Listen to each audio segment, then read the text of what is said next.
that slayed me. How you doing, though, Don? I'm not too bad, Shiff. How you been, bro? Not too bad myself, man. Few technical difficulties there still. I just had to jump on with another profile. I don't know what's going on with this stream. Yeah, it's kind of glitchy today. It's all right, no worries. It's got you got it going now, so still we proceed and still we move. Come on, come on. Gotta have a backup plan. You can't start things without a backup plan. That don't make no sense. That's it, man. That's it. I should have laughed. So, what's been going on with yourself? Have you seen any protests? Have you been part of anything? What are your Yeah, thoughts on that? I touched one or two. Um, you know what? At first, I was like, yeah, this needs to happen. Obviously, it does need to happen for obvious reasons. Yeah, that Yeah, just unavoidable. Like, there's too much facts behind it to, you know, like for anybody to be saying any sort of buts or anything. It does need to happen in it.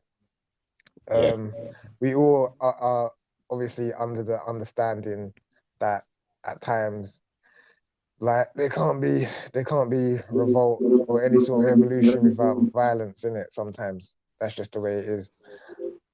yeah. Same time, with everything that's going on, some of this stuff is a bit suspect. What's been going on in it? There's a lot of suspect activities that's going on. It seems like they're trying to draw people out into doing stupid things, and it's not working. Like, but yeah, it's a bit of a funny one still. So, have you seen any of the protests? Yeah. I've seen a couple still. I've seen a few. Where were they And actually held? Because I'll be honest, like I'm up near to Bristol, innit? I know there was a protest up here. They took down a statue, mm, well, but that thing obviously, that they sank into the water like Megatron. I should have They sank laughed. that bitch, brother. Because you've had people saying they're going out to protect monuments and stuff now, haven't you? Like, Yeah, but they're not doing that though, bro. They're not doing that. If yeah, you've seen the footage, you know what they came to do in it. You know what they came to do. It had nothing to do with monuments in it. yeah, Um, yeah, it was just a whole foolishness. And to be honest, from my understanding from the people that I've been chatting to in the WhatsApp groups, there's a lot of man who was on crud who went yeah, yesterday who was just going to be on crud in it. They was like, right, I'm going to this thing. If any of these man violate, it's on for them fully in it. Like, Yeah, big up. big and they up, was P. what's going on, P? And What's they was happening, going Don? not much, man. But the rent What's same happening, old same. Shiffa? They are. Yeah, man. But Yeah, how yeah, does it sound? How does it sound? I'm using a new earpiece. You sound cool. You sound good. Oh, cool. No I echo, go on, Don. nothing. Continue. Oh, yeah, big up the big up to everyone listening. You but know. yeah, it seemed like Mans was moving like the 300 yesterday. It was just, I think everybody caught wind of the energies that was floating around and what their intentions were for yesterday. Yeah, So a selected few went to just hold it down, and they did just that. And in the process, it just looked like they just made them people there look stupid because they came in mad numbers, bro. Like mad numbers. yeah. And they was just doing fucking dumb shit, bro. Mm. Like some of the dumbest stuff I've ever seen in my life, bro. There's Well, no what kind of stuff purpose. did you see? Talk to me. All right, look, when you got like clearly over 1,000 people, yeah, Yeah, and there's a single line of police standing next to each other, shoulder to shoulder, yeah, about 20 people deep, 20 police officers deep across the street. Clearly, if you've ever played if you ever played any sort of sports with numbers, you can rush, if you know what I mean by sports by numbers, you can rush past that line quick in it. Yeah. yeah. But they wasn't. They were doing a lot of backwards and forwards, goading the police, fighting the police, all of these Really? sort of, yeah, man. Didn't you see that? Didn't you, bro? These racist brothers were scuffing feds like that's Yeah, what they they were. came to Yeah, I do. saw that footage. I didn't see that footage. What the One, racist guys were? yeah, yeah, bro. They came in. So They came with numbers.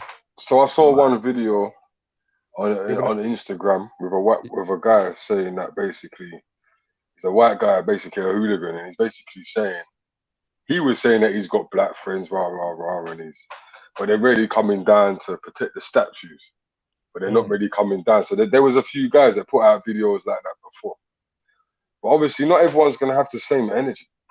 You know? Yeah, that's true. Yeah, I hear you still. I hear you. Different strokes, different folks. But obviously, from the outside, you know, looking in, we don't know who's who. Some of them might have been racist. Some of them might be there more for the statues.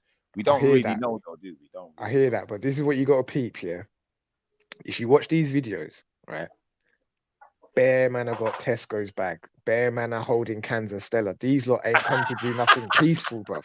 Like these, like seriously, they made themselves look so stupid. Like, because they said they're gonna go protect monuments, and what they doing, they're fighting police, bruv. One man started doing kung fu hands, like he was really rolling his hands over it, like he was he was ready to go. He was ready to go. And with all of the protesters that were there. Like there was like about 300 of these BLM protesters, or maybe a little bit more came a little bit later.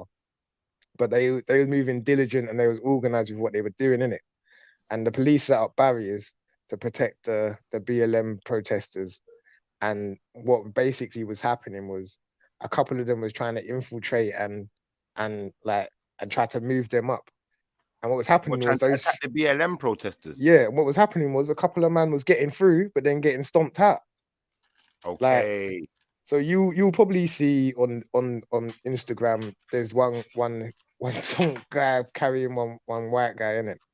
Yeah. The white guy was he's one of the racist guys who got left behind. Yeah, I saw that Russian. That was funny still. Yeah. Not like funny in that way, but I'm just saying the way. Look like a bunch of hyenas. Basically, yeah. Like they moved swift. But I saw some guy punch him in his bum. You know what I mean? I was like, what's going on here? He just wants to get one hit in it. Let me just hit him once. I was like, no, this ain't. What's going on here? Yeah. My man got left behind. Like he went with his racist friends to go and do some stuff. He got into the mix of it. He got brashed. He got left behind. And lo and behold, who carried him out while he's holding his head all concussed? Exactly. Now the thing about that, going viral. Yeah, it's going viral 100%. The thing about him up, some black you. No, yeah, he carried him out, bruv, and got in some emergency treatment. Yeah, the police didn't even carry him out. No. The police wasn't getting involved. They're like, nah, you know what? He crossed the line, bro. Yeah, I did see. I see footage of police just that they were turning their backs still. Yeah, there was like, you know why though? But you have to understand why they were turning their backs. They were turning their backs because they want people to do their dirty work for them. That's right. All right, because it's that thing. This is what it looks like. This is why we're saying it seems like some funny business. It's because people like to do things and goad people and draw them out so that you can point the finger and say, "This is why we do X, Y, Z, X, Y, Z." Innit? They love to just do that. Yeah, so, I hate because I thought it was a draw out. I'm not gonna lie. Yeah, which I think a lot of people got, and that's why they didn't. Like a lot of the people didn't show up yesterday as well, innit? Like, guys, give me 2 seconds. Give me 2 seconds so they can charge in the car. Yeah. And that whole situation was just mad. But the thing about that guy getting carried out is this: he's gonna remember that for as long as he lives in it. Yeah. Like it wasn't his people that saved him; it was the people that he was hating on that saved him, innit? Yeah. And it's gonna become a question of where was you when I was getting punched in the bum? Yeah. You know what I'm saying? No, that's what it gets like, though. That's what it gets like. You know, when things get out of control, that's when you know who your real friends are, because it's like when we're growing up, you know, certain of us who came from certain households, we was told, you know, whoever you went with, you came back with. Whoever you leave with, you come back with. You didn't come back and you don't know where someone is, and then we don't roll like people behind, innit? You know, like that. So that is going to be a questionable thing. Now, what happened to all of you, man? You come out with me, we're protecting monuments, but when I get caught, what about me? You just left me to death. What if I did? And who saved you? Who saved me? It's all over the internet. Who saved me? And it wasn't you guys. Like, so what are your purpose for being there, innit? Like, again, it boils down to what is your purpose? What is your real actual purpose for being there? Like, we all know what they was there for. They don't even care that much about the monuments, bro. They just came to scuff and try to hurt black people and protesters and people that is supporting. That's what I was gonna say. That's what I was trying to tell someone the other day. Like, they're just going there to be hooligans. That's what they do, innit? They used to taunting the police and all that, man. Man went there to have a couple of cans. They went to go a couple of cans with the lads and start some shit. That's what they went there for. I agree. Yeah, their man was just moving mad, innit? But isn't it, to be honest, yeah, if you look at it from their perspective, yeah, they must be so embarrassed, bro. They must be so embarrassed with how they held themselves. Because not only was they had the majority of the numbers, they didn't achieve. Are you sure about that, though? Because I saw Instagram posts of a couple people saying that they're outnumbered up there. So I don't know. Like, are you sure about that? Because there was one light-skinned girl with a mask. Don't get it wrong. She could be undercover too. We don't know her. Yeah. You know what I mean? Well, she could be working for them. We don't know her. But she was saying, "Oh, guys, I'm scared, innit? Get up here." But no one told you to go up there. This is what I'm saying. The BLM protesters are largely outnumbered, bro. There was only about 300 of them, bro. Like, and they was moving very, very diligently, bro. They was moving very militant. They had the situation under control. There was eyes on all sides of the thing. This is what they did, or the police? No, they did. No, they had that under control, innit? The police were letting who had it under control? The BLM protesters. Really? They held themselves down, man. They held themselves seriously. No, but what I'm trying to say is, look. You know, like in football hooligans, when they let the crowd go off and they actually face each other. Yeah. I never saw that. That's what I'm saying. So I don't know what was. I saw a couple people get beat up over here, a couple people get beat up over there. But I never really saw right, so there was. Saw the face-to-face, Braveheart type move. There wasn't no face-to-face Braveheart stuff. Oh. Because there was such a small amount of protesters there. All right, so we'll just separate them as protesters and hooligans, yeah, because that's what it is. Yeah, that's how I kind of pictured it. When you said the police were protecting the BLM supporters, that's what kind of picture came to my mind. Yeah, the police ended up setting up barricades around the protesters to stop them, man, from rushing in. And those few people that jumped over the barriers, the police just sort of just didn't stop them or anything. They just let them jump over. And then what happened was they was getting their asses kicked. We must have saw different footage, bro. Because one thing I didn't see is black people getting their ass kicked. Yeah? No, they didn't. No. Right? That's one thing I never saw. I think you're misunderstanding what I'm saying. The protesters was in a barricaded section, being protected by the police, and the hooligans were jumping over the barriers, going past the police who were doing nothing. And those few who went into the protest section got their asses handed to them. Oh, okay. Right, so that's basically, so basically that's what was sort of running. But yeah, it was just stupid, innit? Because realistically, if they really wanted to really do stuff, they could have, with the numbers that the hooligans had, they could have really done something. Yeah. This is why I say that I know that they're feeling embarrassed, innit? For all of their talking, all their gassing up on the internet and all of that nonsense. Like, they feel stupid now. I think their brains have gone past thinking like that. They're hooligans, bro. Listen to the name that they carry, hooligans, bro. I don't think they care about IQ. I think they might have been expecting more numbers as well, and then when the numbers weren't as much and the police are giving enough protection and stuff, it kind of threw them off. Because I think, especially with a lot of these, what do they call them? The far left, whatever you call them, far right, whatever you want to call. Far left. What I'm gonna say is this though, yeah. They don't like it, innit? They don't like the fact that the police have to do what we told them as much as they have to do what they told them. They don't like that. It pisses them off, and when they realize they got no power, is when they're the most upset. Yeah. But I don't think that even bothered them too much either, because them man was swinging on police like it was Saturday and the football game just finished, bruv. Like, the football game just done. All right, let's have a Barney and that. Yes, man. Them. Yeah, I see that footage. What's going on? But yeah, it was a bit. It was all. Wagwan Session UK, man. Yeah. He's on it, Emmy, yeah? Yeah. Clear. Yeah, cool. God, I'm just listening, boys. But yeah, the thing was just stupid, innit? The thing was just stupid. I think primarily it was just a waste of time. But ultimately, you know, for some people, that's really gonna wake certain people up when they realize, do you know what? They thought the police was gonna be like, you know, like in the riots. That's probably what they was expecting, like a riot. All these black guys come out and start acting mad, and then the police start like fighting us, so they just join in on the other side. You know, that I don't think it's gonna work like that, because we're organized. We're not stupid.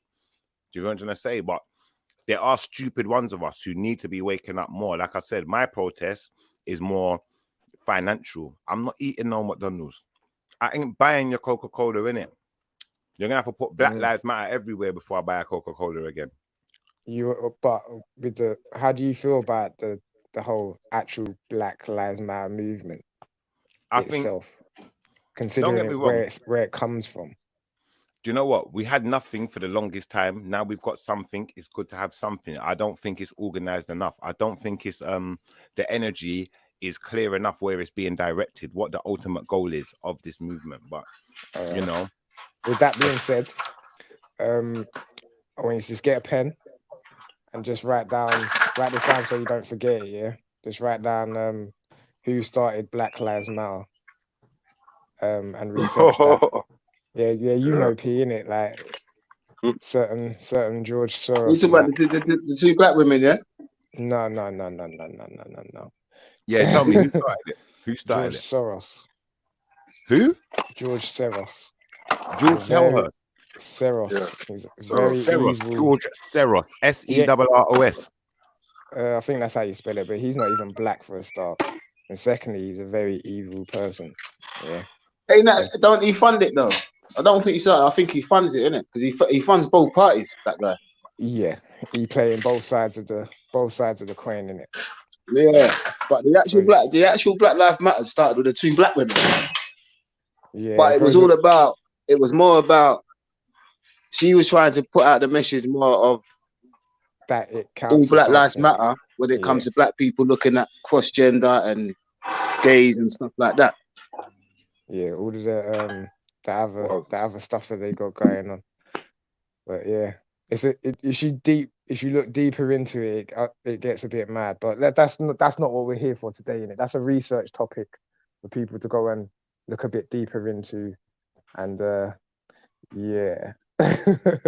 Yeah, definitely. I hear you on that though. That one that is mad still. If I go into obviously like Wikipedia or whatever, Wikipedia is more than that. 9 times out of 10 tells you something different to what's actually going on. But a lot of people don't recognize that, because I don't see no George Soros on Wikipedia. Do you know like that? One thing you're telling me about it. So one thing you got to be aware of Wikipedia is that you personally can edit the information on Wikipedia. Like any person. I've done that, bro. I've discussed stuff with people and they're like, yeah, check Wikipedia. And I've seen it, and I've changed information on Wikipedia just so I was right. No way. So it can be done, innit? It can be done. So don't be mistaken. That's a good way to win an argument, though. Yeah, like, because to be honest, like I was so sure of myself, bro. I was like, yeah, bro, look, check Wikipedia. Then go on, bro. He checked it. I checked it first. I was like, shit. Like, I can't lose this. Innit? But yeah, you can. That's why it has the option to sign into Wikipedia, so you can change information. Like, you can add information. Black Lives Matter globally said, I'm sure the founders are black and the funder is white. Yeah. To be honest, at least there's something. That's how I look at it. I'm not really getting too deep into the schematics, but what is the KKK, bro? Yeah. What's that? Yeah. Well, at least they got something, bro. That's like saying frigate, man. If the devil's gonna put the money in. No, I don't mean it in that sense. I mean, to get somewhere, you have to start somewhere. As a catalyst for the whole thing. Yeah, it's true what he's saying. Still, I think. Do you see what I mean? I think there is some truth to what people are saying there. Sometimes, Do you know what I mean? sometimes, Because dog man, move. it depends how you want to look at it. Do you see what I mean? Because it's like, I don't know, to be honest. It's a bit of a sticky one, isn't it? Because it's like Blake said. When you actually do look into it, like I was thinking, this is a bit mad still. There should be something where it's coming straight from black people sometimes. Yeah. There isn't no word of this guy over there involved or that. But this is the thing where I'm saying, like, don't get me wrong here. You look at something like, for instance, I'll give you a good example, Nation of Islam, yeah? And a lot of black people swear by it. And you know, it's done good things for their community. It hasn't worked out for everyone the same, though. Do you know what I'm trying to say? Some people, they might lean away from that, where some people will lean more towards it. But what I'm going to say is, you look at when it started, the guy who started it looked like he's white. Yeah. Do you feel me? So that's not really, it depends on what the movement itself does more than what the face is who it puts some money in. Do you know, like that? Yeah. I think sometimes though, we got to just kind of just keep moving forward and stop letting things like that distract us too much. Yeah. Because it's like every time something's going right, something's got to come and kind of distract us on the way forward with it. You see what I'm saying? I think that's why it's good that the movement is big enough that it can be used as a catalyst for everybody to get the point across, because obviously regardless of I get what P's saying, like, yes, that's like saying, like, if the devil puts the money in, la da da da da. But at the same time, it's provided a big enough platform for people to actually make enough noise. Yeah, because otherwise we're gonna have to fund it ourselves. Yeah, people's got to stand their ground though. Like you see how the NBA players, they say like they're not playing basketball, stuff like that, until people start taking them serious. Like it's things like that. You got to hit them in the pocket, man. Yeah, that's it. No, I'm not saying. Listen, I'm not me personally, bro. I'm not saying that you can't. Don't like. I'm not saying that you can't take money from a white person. I'm saying it depends on their heart, bro. Like me personally, I'm a different. I want even. What you're saying is actually the truth. That's the thing. It's the truth. No matter how you look at it and what people want to say, that is the truth. Yeah. You see what I mean? Totally agree. You're not wrong in what you're saying, bro. At the end of the day, remember back in the day, you used to have them clothes. What's it called? Fubu. Yeah. Yeah. Remember that? Fooled up everyone with that. Hear what I'm trying to say? You fooled up everyone with it. Don't get me wrong, but that was the idea, innit? It's supposed to be for us, by us, innit? That's the idea, innit? But if we're not going to fund it ourselves, then we can't be so picky sometimes. At least we got something. But this is what we've got to recognize, though, because it's like everything from your socks to your vest to your jeans to your shirt to your jackets, it all relates back to the same people. That's right. Yeah. So what are we going to do? Start wearing our own clothes? Exactly. Yeah. Right. That makes more sense, though. That makes more sense because if my brethren makes clothing, I will wear his one like his designer. Do you understand? Because I'm seeing enough people say, I'm not drinking Coke, I'm not doing this. Listen, everyone knows. When the bar's open and they say, these days in this club, bear man's going and getting a bottle of brandy and a bottle of Coke. Everyone's going to forget about them silly things after a while. You know it's true. Yeah. You know what I mean? Call them man coconuts, because we have to start it's about making our own. That's it. Like if we know we enjoy drinking Coke, maybe we should buy the Coke that the black man makes, because there is Coke out there that the black man does make. Yeah, he's right. And it would start from one, and then start from one and produce many. Yeah, it's true. Because I hear you, man. Yeah, I'm hearing you, man. Yeah, but you see what the real problem is going to be? Yeah, is that after we done all of that, these men are still in the hood killing each other, and stabbing each other. Like, we have to start talking to these men like they're Uncle Tom's, we have to start calling them out. Because on one hand, you want to come out talking about Black Lives Matter, but how many black lives have you taken? What makes sense? Big up Mosslands Minds. Big up Mosslands. This is what I'm saying as well, shit. Because it's like even the day of the march, everyone's talking about this and that. No one ain't talking about the shooting in Harlow. No one ain't speaking about the little black girl that got shot, the 2-year-old baby that got shot. Like why no one talking about these things? The two sisters that got killed in the park in Wembley. Do you see what I'm saying? And then when you look at yesterday, for a long time, I've been saying America's a lot more racist than the UK. But what I saw yesterday, boy, I don't know about that now. Yeah, Don't know about that. a lot of people have been saying that racism in the UK is dying out, but clearly men lie, women lie, numbers don't lie, and there was a lot of numbers.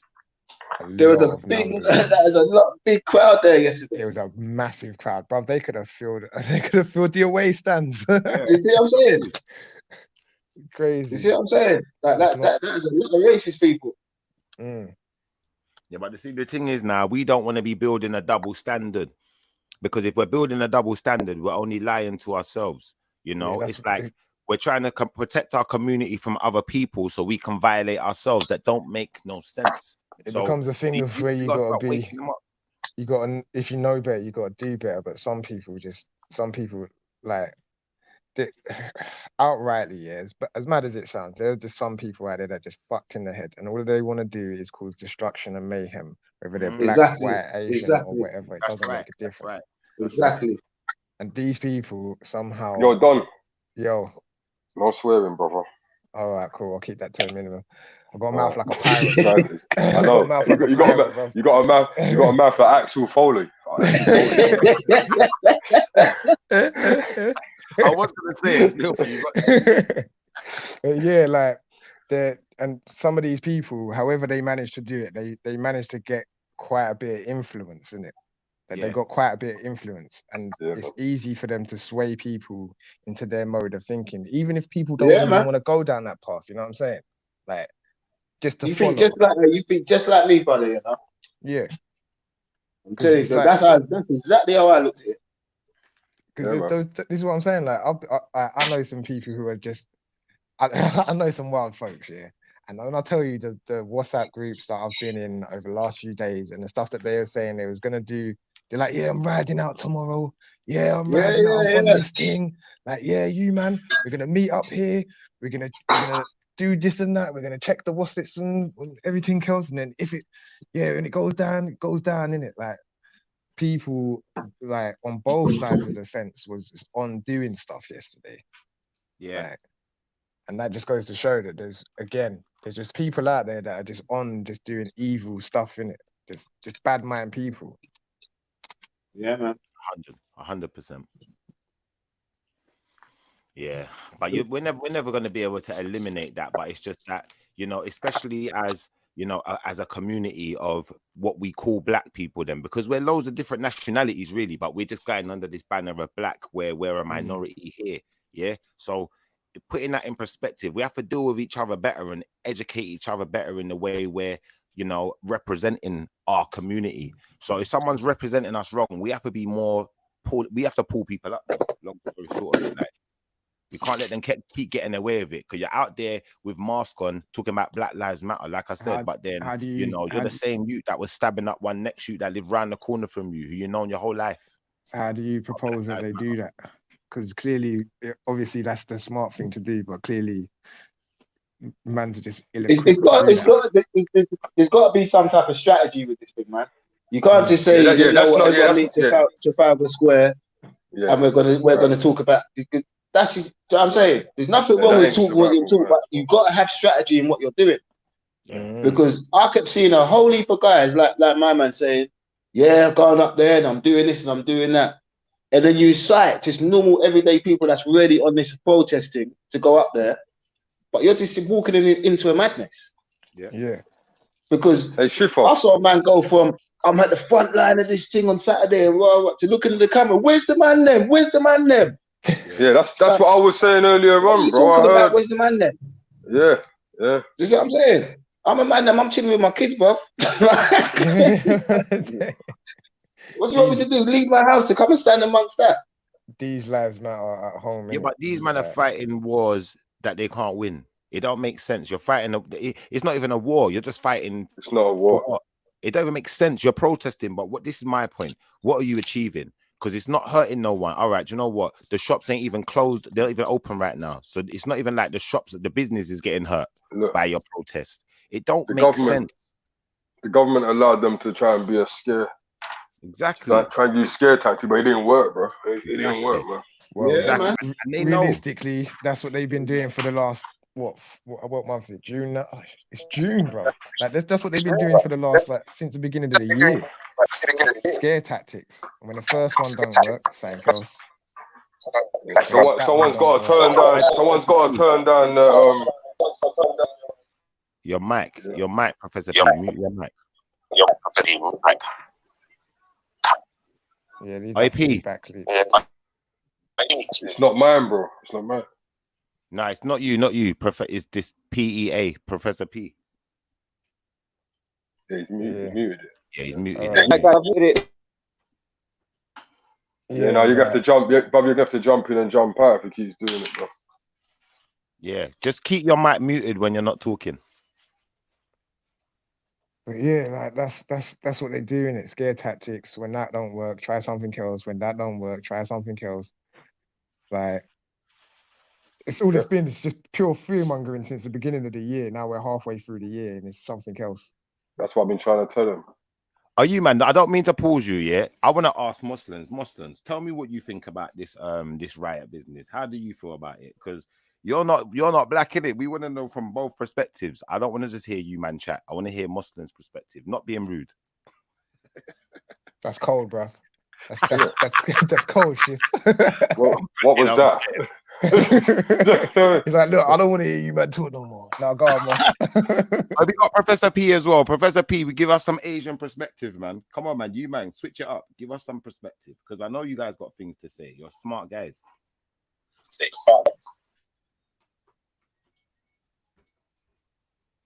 Hello. Yo, Moss, we can't hear you, bro. There we go. You know, Mossland's got the maddest technical difficulties in the world, mate. You know. I know he's in the mad areas. Bush. Yeah, but mad technical difficulties, but man knows how to evade the heat sensors. You know, there was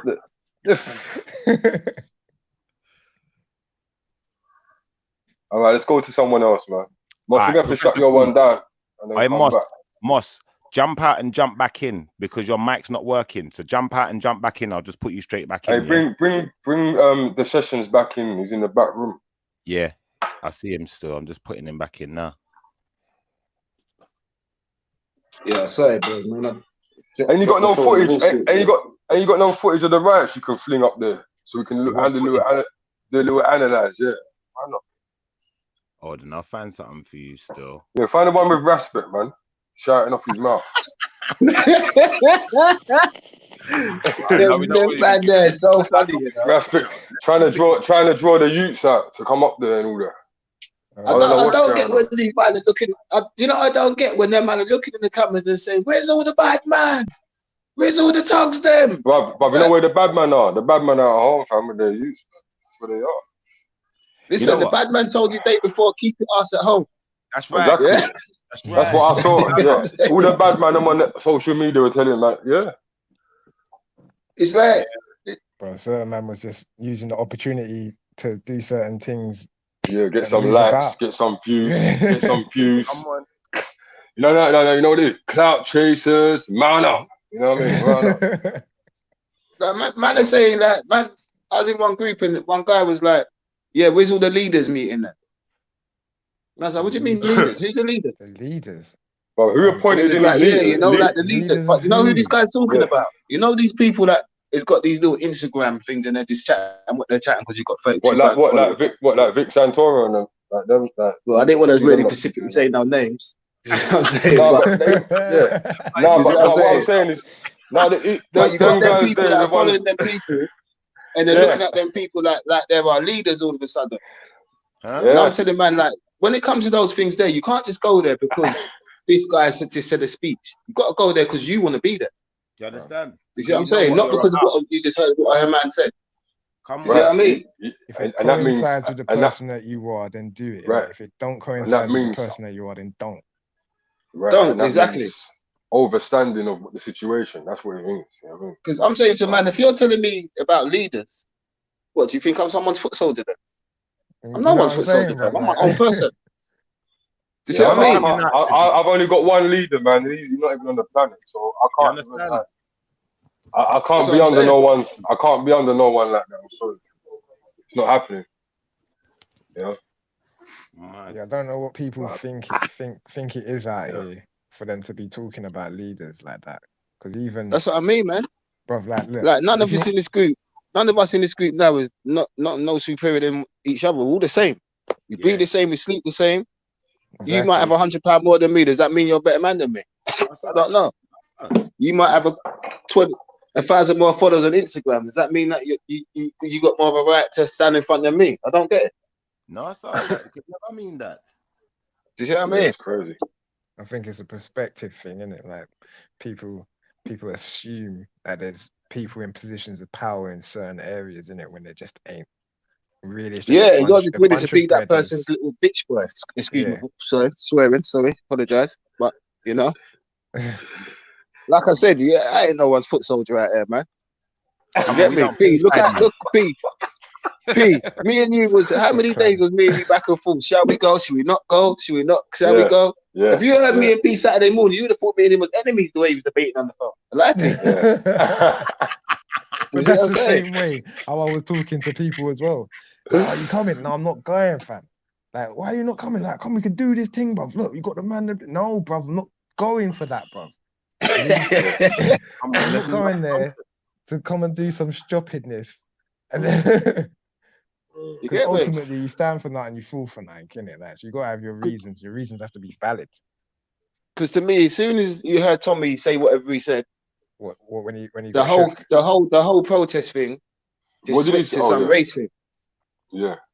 Do you see what I mean? And you just made these men come and distract of what we're doing. Yeah. Like we've never seen people react to racism how it's reacted to this one. It's like, you see what I mean? It gives people an excuse to act stupid and be racist, doesn't it? Yeah, do you see what I mean? In a way, we got to kind of expect that, but it doesn't mean we always got to play into their hands with it. They knew what they was doing. But this is the thing. Remember the last time it was what's the youth's name from Tottenham? Who was the youth that died from Tottenham? Remember the riots? Mark Duggan. All right, and that started riots. So I think a lot of people they was a bit scared that obviously the youth's not from England, is he? He's from America. But because riots has kicked off over there, they're thinking, you lot are protesting, it might turn into something else. Nah, but you got to think what them man was saying though. Remember, these guys are saying they're coming down to protect statues, bro. Yeah. The statues were boarded 2 days before. So what have you come for? Yeah, it's true. They showed on the news that the statues have been boarded up. So what have you come for? They come for Barney Rubble, bro. That's what they come for. See what I'm saying? You got to remember, these guys have not been football for ages. Nah, they haven't shouted. So as soon as one's got the phone, come on, boys, Bears on the train. This man's got a pile of, you know what? Yeah, all of us guys. They probably didn't sleep from Thursday till Saturday because they were excited like it was Christmas. You know what? You see, if we're going down this line, if we're gonna go down this line of discussion, I'm gonna be honest about this, innit? Yeah, because like I'm just an honest guy like that, innit? Like the line has been blurred, innit? The line of us and them, that line is blurred now, innit? Because we're too well integrated. What do you mean blurred? I mean, the line's blurred. The moment you start calling yourself British, remember, when you look at our granddads and then people who was coming here originally, don't get me wrong, there was some black people here already from hundreds of years, whatever, but I'm just saying, when we started coming in numbers on boats and ships, to come and help build the country after the war and whatever and integrating, now we become something else. Yeah, because I tell people all the time, if people say I'm British, I was born there. That's right. Like my mum and dad was born in Jamaica. That's right. I was just happy to be born over here. That's right. But we don't protect. You know what I mean? Like any other person, you still get class from where you get where you come from. So we just happen to be born there. We got a British nationality. We got a British passport. But my roots is not English or British. Yeah, but cuz what you're gonna notice.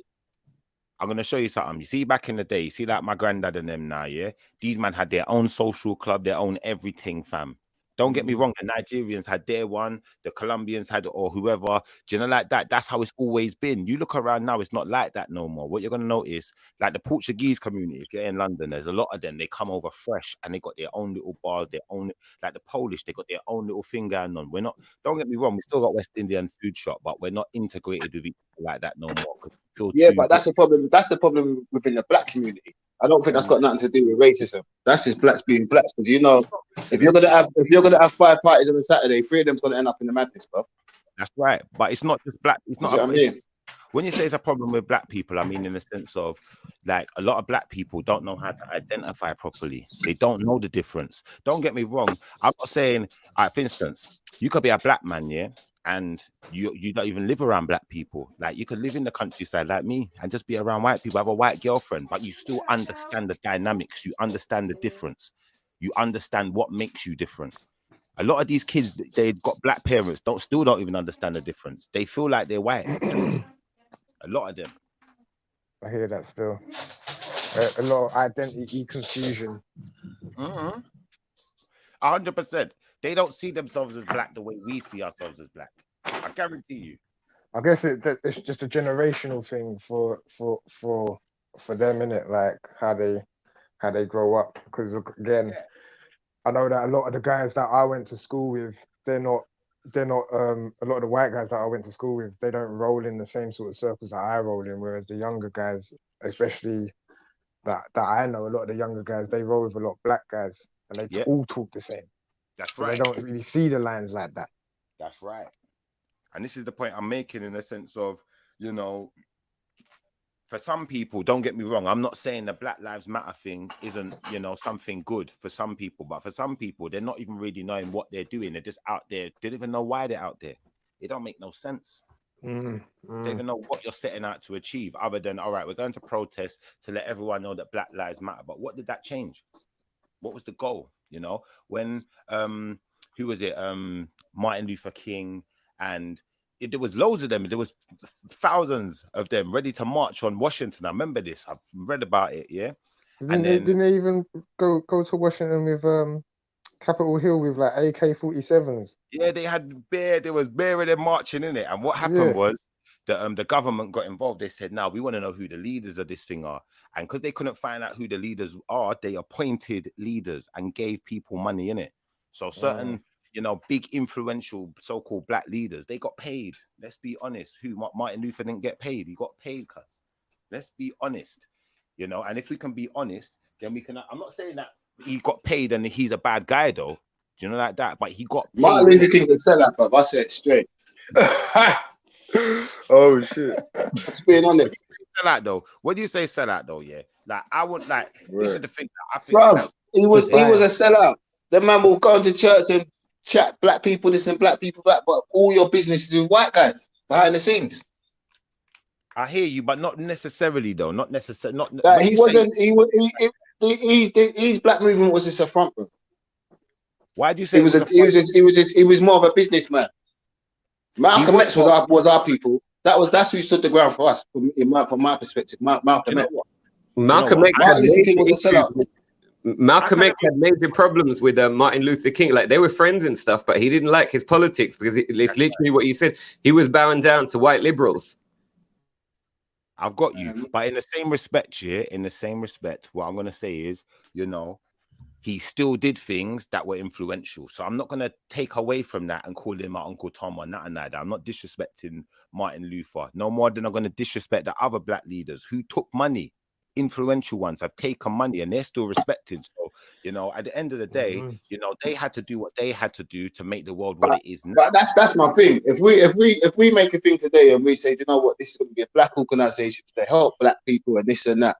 When you start bringing other cultures and just because this white guy's got money to help us fund this thing, you're taking it takes a whole agenda of what you're trying to do away. Why can't you just go and do business with a powerful black guy? I hear you, but then what powerful? But these people rather deal with these white guys because they're the white guys with money plus power. That's another problem altogether. That's another problem altogether. Because these black guys should be stepping up to do shit like that. But which black guy? It's not which black guy, bro. It's the rich black guy should be stepping up to do this type of thing. Why are they not stepping up? Which ones are we talking about? When we say I can't really say anyone. There's a lot of them. Have you watched that? Have you watched that 50 Cent program for life? No.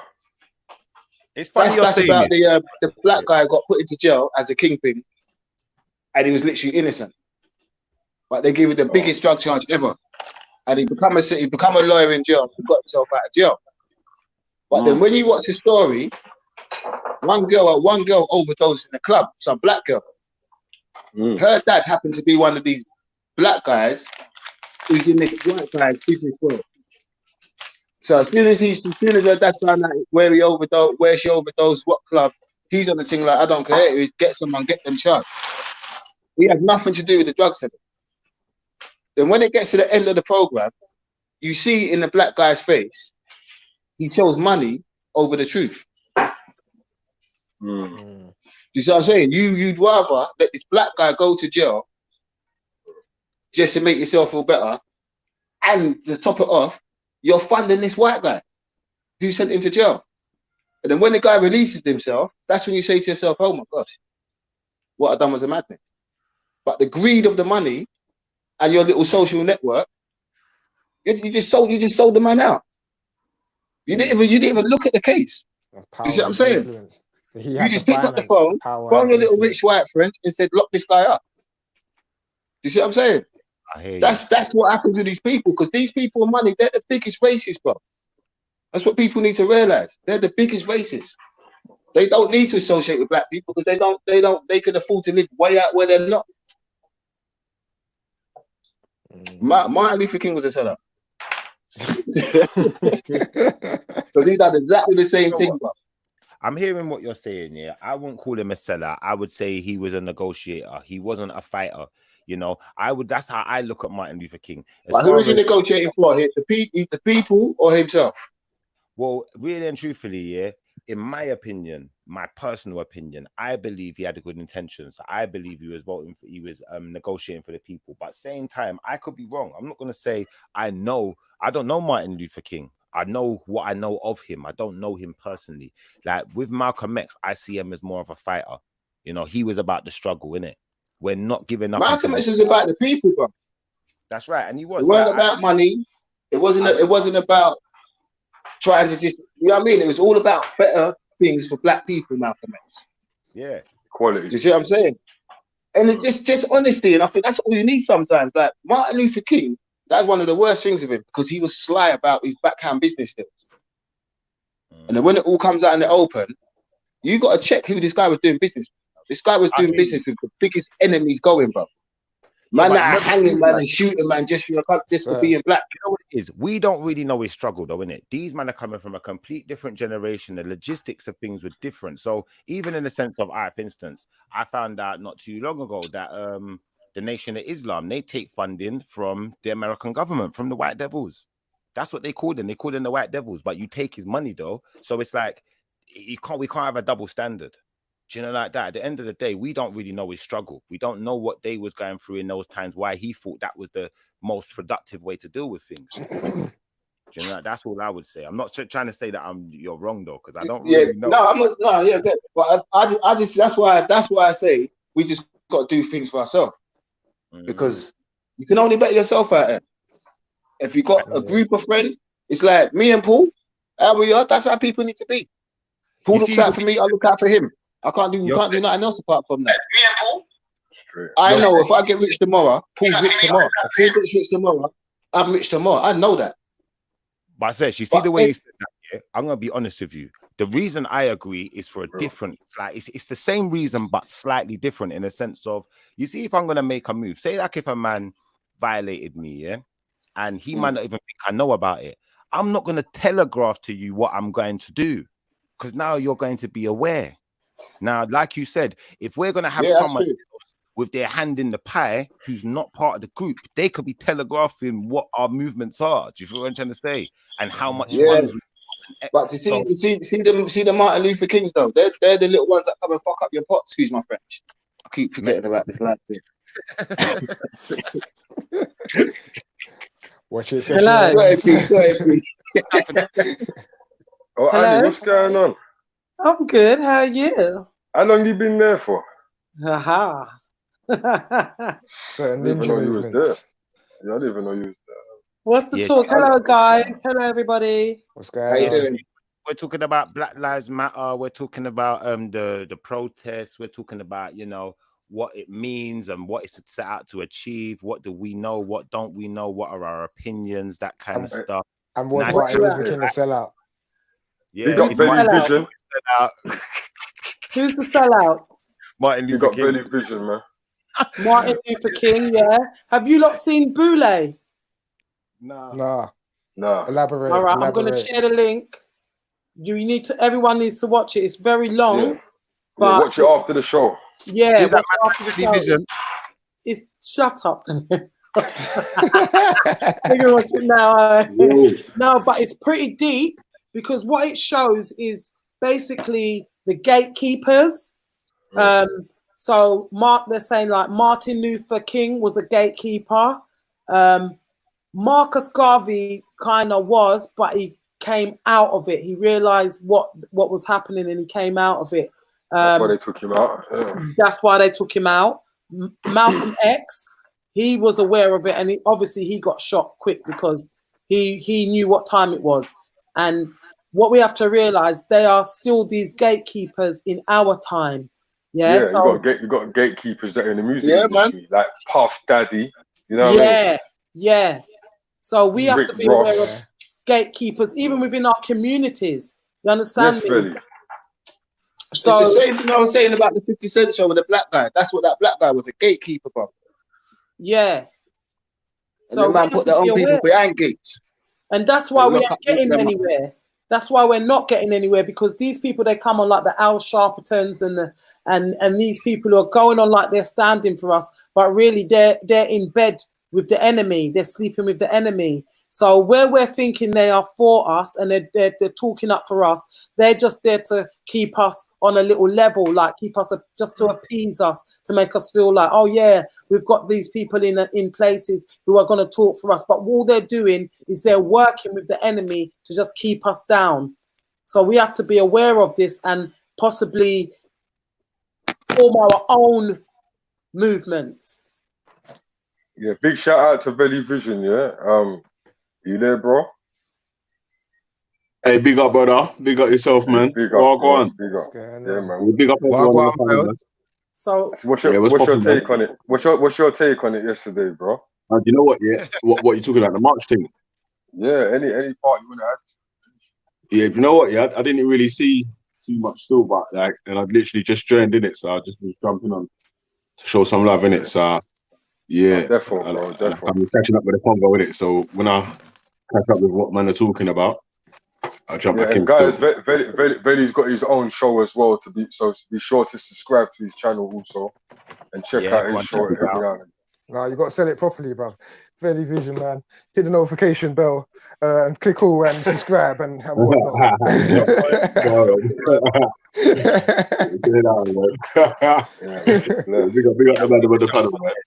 Yeah, therefore. Now, but differently, like obviously we're discussing obviously the not the riot, the protests, obviously George Floyd, how the two interlink, you know, what it's doing for black people, if it's doing anything, what the goals are, what should they be, if they have got goals set already, if we don't agree with them, what should they be, if anyone knows any of them. You know, we've been talking about how it started, who the founders are, who's involved, who the investors are. And, you know, ultimately, I think a lot of us, to start off with, just thought that the protest was a bit of a draw out, which is why a lot of us didn't go, you know. But, you know, a lot of us think that it was, for some people, just an opportunity for a bit of clout chasing, you know, which is why I think it's got to the point of, you know, looking into, you know, okay, well, if they're so interested in Black Lives Matter, then how comes when these kids are killing each other in the community, you know, Black lives didn't matter so much? We weren't protesting then, if where I'm coming from. And then in the same respect, it's like, you know, we've got people who are proclaiming to be leaders or being called out as leaders, you know, who really, like you said, what are they? Are they gatekeepers? Gatekeepers. And gatekeepers. We got people, you know, who are influential in the black community, maybe rich people, got a lot of funding and money behind them, but they're not funding the Black Lives Matter. It took for a because they can't. They're not allowed to. Their hands are tied. So all they can do, if you watch Boule, it's about the Boule. It's called the Boule. It's deep. It's like, it's almost as though we don't stand a chance if we don't step away from relying on these people to put us up there or to be heard, because they're acting as though they're advocates for us, but they're advocates for themselves. So is Yeah, it man. just a case of it being an economical thing? That black economics need to basically be up so that the community can fund their own things and not have to rely on the support of external investors and stuff.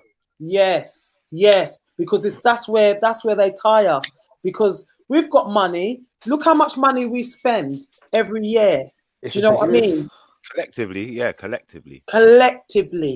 we're worth a lot. That's why, hence, they're doing the blackout. You know, they're talking about this blackout. But I've just done a little chat show just now, and basically, we're talking about blackouts. But are we aware of all the black businesses that are out there to obviously make this a successful blackout? Because obviously we need to buy things. We need to buy things. Where's the black supermarkets? Where's the black businesses where we can actually go to? Is there a directory that we can actually go to and say, okay, within my area, there's this, there's that, there's this. All we own is barbershops and hairdressers. Yeah, but this is where, Annie, I think, I'll be honest, I was discussing this with someone the other day, not on the show, obviously, but just having a quiet discussion. And, you know, you look at things like, for instance, the corner shop, for instance, is owned mainly by the Asian man. So what did the British population say? They said, well, you know, they're getting all the action in the shop, so we need some of the action because we want some of the money too, innit? Why you've got a cooperative, you know? So I think what you're really saying is, where's the black cooperative? You know, we've got whole countries full of resources, but we ain't put something like that together. You feel me? But you know, the Asian man have put together the cost cutters and the little mini supermarket. Yeah. It's now being rivaled by the Tesco local, the Sainsbury's local. But we're not in the market to rival nothing. So I get you. I'm with you 100%. But I think, you know, collectively, you know, we don't think as a collective. We're very individual people. We've needs got to very be unity. You know, if you've got too many, Yo, can I say something? It's just gonna be a power struggle. But there is a power struggle. There is already. Can you hear me? Ready, go on, bro. I don't know. I didn't know if any can hear me still. Yeah, I was talking about. I was just gonna see if anyone's ever thought of trying to open or make an app with all the sort of local businesses. So if you wanted to do like the blackout seriously, you can actually really do it and carry it on for a long time. That makes perfect sense. I know someone who is actually in the making. They're actually in the making of doing an app, and it's called like Black Cash. So basically, there is something in that in the making. It's coming soon. Maybe not soon enough, but it is coming, and that is a very valid point. We need an app where we can plug in to and obviously support the black-owned businesses, because we're not getting anywhere with this blackout. I know a lot of people, it's either they're going to buy, there's going to be a defeat where they're going to say, all right, then, if I'm not going to shop for a week, they're just going to double shop, and that is defeating the object. That's one of the main things I think we've got to do is learn to support one another, man. Yeah, unify. We need to unify. Everyone's laughing at us. Too much jealousy, man, and hate. Yeah, and it needs to stop. I mean, there's still black guys killing each other, even though they know all this Black Lives Matter. There's still black guys being killed, killing each other. Yeah. So what's that? What does that say? How do we stop that? And to tell the truth, one man from Hackney got shot still, man. Yeah, and he was on the Friday night, and he was going to the Black Lives Matter. He was going to the march Saturday, yeah, man. I think that's madness. No one ain't talking about that. And this is what I'm a couple saying. man mentioned it still, but we need to be self-critical. That's man who's related to the road. I'm just saying, like, some of these people that acting like that some real on this thing on their social media. To me, they're never talking about the right things. They just run with whatever the media's running with. It's like they want to use their platform for that. Yeah. Those are those clout chasing people. They just want numbers in it. They just want numbers and views and follows and all of that stuff. That insignificant stuff. Insignificant. Who in this group went to the march yesterday? Nope. No, I didn't. You know.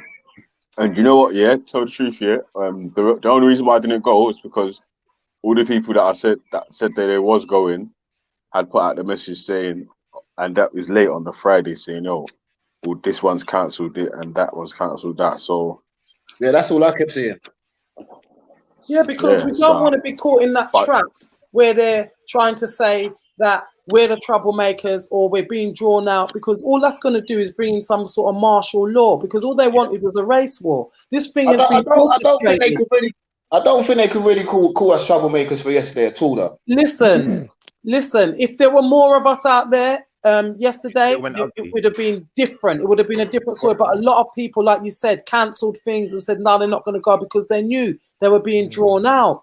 And, you know, thank God a lot of people didn't go. But I saw some scenes with, you know, black people fighting against the police, and we don't want that. We don't want to be in that situation. We just don't. Let the EDLs and the But they was fighting police on a different level. They was, though, man. What do you mean? I see them doing things where if you was black, nah, man, you wouldn't be getting, pushed back into the crowd like that. On the side, fam. You mean?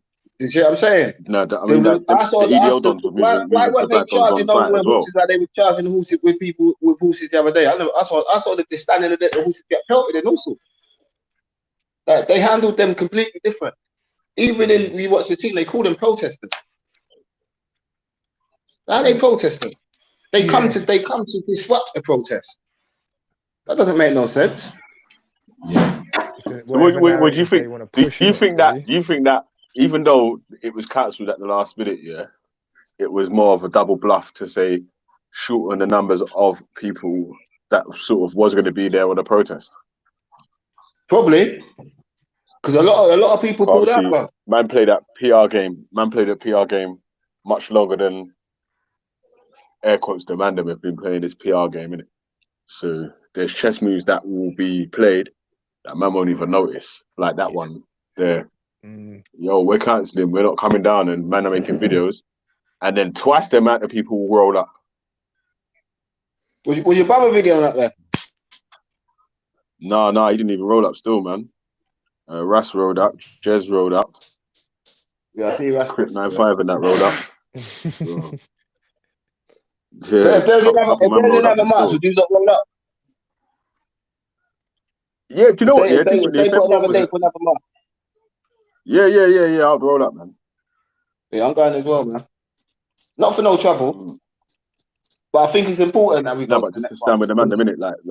Yeah, man, because them man that can't feel like they can ever outpower us, man. There was a lot of them there, but when I was watching that, half of me was like, I wish I was there. And that's not to fight them. There was a lot of old men there, man. Man or nothing, but I just didn't like what I seen yesterday, man. I didn't make no sense to me. Yeah, but listen, when you look at the crowd as well, anger you like that. I don't think you should make it anger you. At the end of the day, we have to represent ourselves in the right way, innit? You know, like when you're going to war. Yeah, if we're going to war, we choose the battlefield. You know, we don't make them choose because they're gonna give themselves the advantage. That's normal. Exactly. That's why I'm listen. I can't strategize myself for them type of situations with people I don't know, bro. I'm sorry, bro. It's different. You got people. You might go out there and get yourself in a situation. A man's filming you across the road, bro. Hey, the group that you're gonna go up there with, you're gonna have your own tactics, whatever you're going to be doing it. So but what I'm saying is, but bro, when I'm doing them, when me and my crew get into a madness and a man's filming me across the road, fam, that's the bit that I can't get with. You know what I'm saying? Nah, but my thing is, I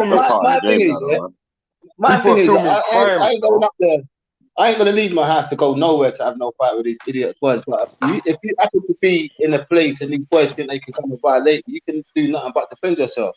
But I'm not gonna make that's different. How it did yesterday. You see what I'm saying? At the end of the day, if it becomes a situation where you think that your life is in danger or not even in danger, somebody's threatening you or you consider people to be a threat, you will deal with it accordingly. Let me ask you this. Let me ask you this. Yeah, have we all seen the footage of the big black guy that punched the white guy? You all seen that? Yeah. Hey, you see the youth that got knocked out? Hold on a second. You see the youth that got knocked out? Yeah. He's a fucking racist on that comes on Speaker's Corner and runs up. No. Oh, okay. I get you, but listen, I'm not even saying that though. Regardless if he's racist or not, I'm saying that if that guy died, you say that guy died when he hit the floor. Would that guy? Do you think that guy would have got arrested? I'm just asking. Jail, he's getting murder charges. Yeah, of course, man. Right. So my problem is, manslaughter. my problem is committing crimes and people around are filming it from. It's just a bit weird to me, bro. To know that you're going to go out, to know that you're going to, but to know that you're going to, but you've got a choice, brother. To know that you're going to go out, to leave at your comfort of your yard, to go and get filmed doing a fuckery, it's a bit strange to me, bro. It's a bit strange. Think about it like that, bro. I'm just saying. But this is the point That's I'm what I'm saying. making. Both sides, though. You're always gonna have your people that are just going up there for that reason on both sides. Yeah. Because even some of the videos, so with some of them white boys, I heard some white people saying when I heard them scream, "We're not here for this. We're not here for this. Stop." You see what I mean? People can't deny that either. You see what I'm saying? And it's about organization at the end of the day. Like for me, like don't get me wrong, I'm not against the whole Black Lives Matter thing. I just think that it's not enough. I think it should be Black lives deserve more, and it should be about getting more. It shouldn't be about just having a march. You know what? Yeah, obviously, man, no one knows enough about Black Lives Matter yet to be standing behind them as a movement. Yeah, but you know who they are. It's more, you know who they are. A bunch of lesbians. Hold on.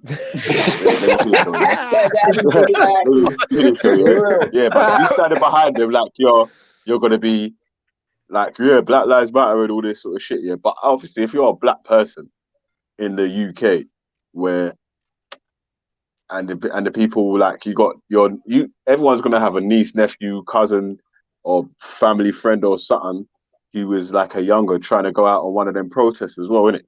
So it's like, and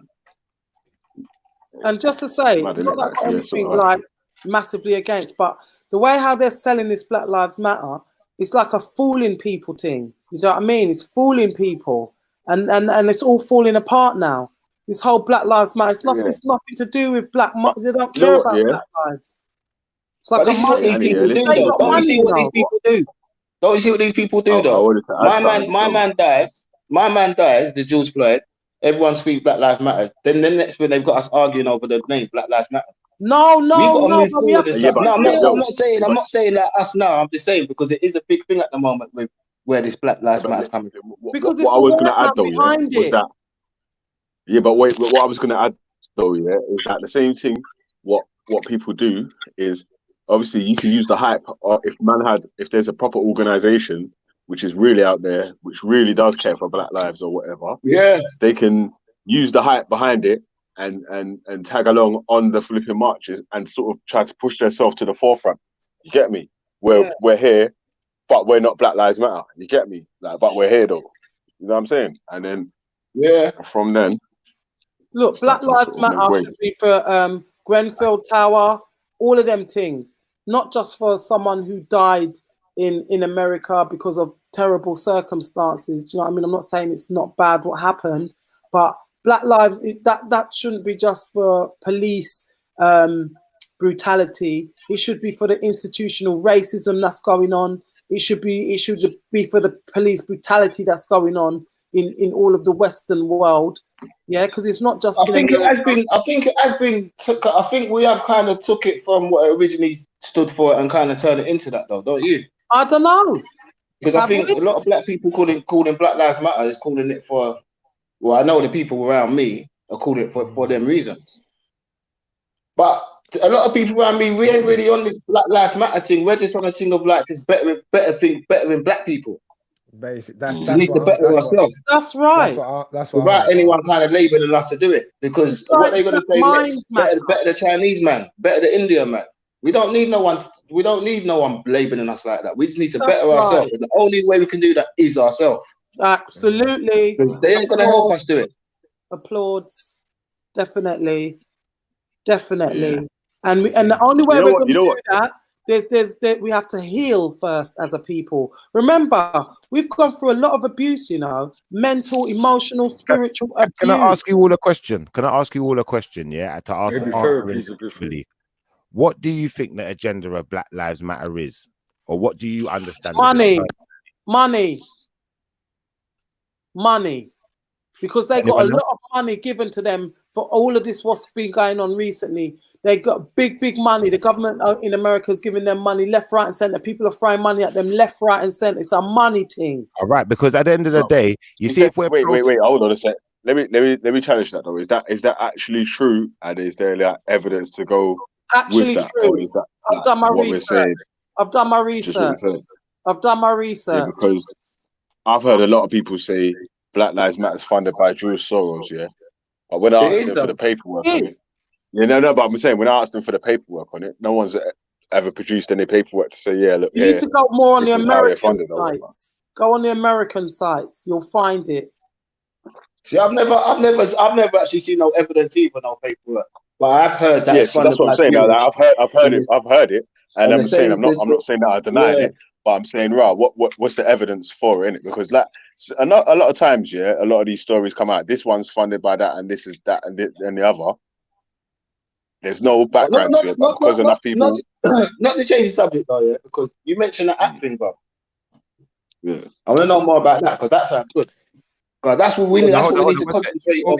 Before we move to the app, yeah. Before we move to the app, the reason I raised the point here is because of this year. At the end of the day, like I can make up whatever conclusion I want about what I think Black Lives Matter stands for, but you see, when people are going out to protest, and you don't even know what the thing you're protesting about stands for, it's dangerous. And then in another sense, don't get me wrong, like I think it's a good thing that, you know, we care about George Floyd and we care about our own community enough that we're willing to protest because somebody died.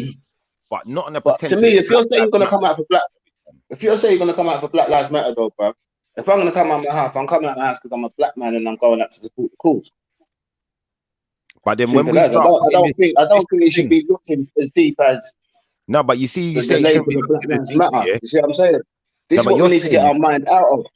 See, but you're saying this year, but this is what I'm saying about agendas, because like I said, if I turn on my Xbox here and I put on the Call of Duty game, it comes up on the screen. But we need more end game, not like debates about name. We need more end games to this thing, like the apps and people working together, not just keep debating about Black lives. This what I'm saying. This what these people making us do, bro. Yeah, so we're not concentrating I agree on the right things.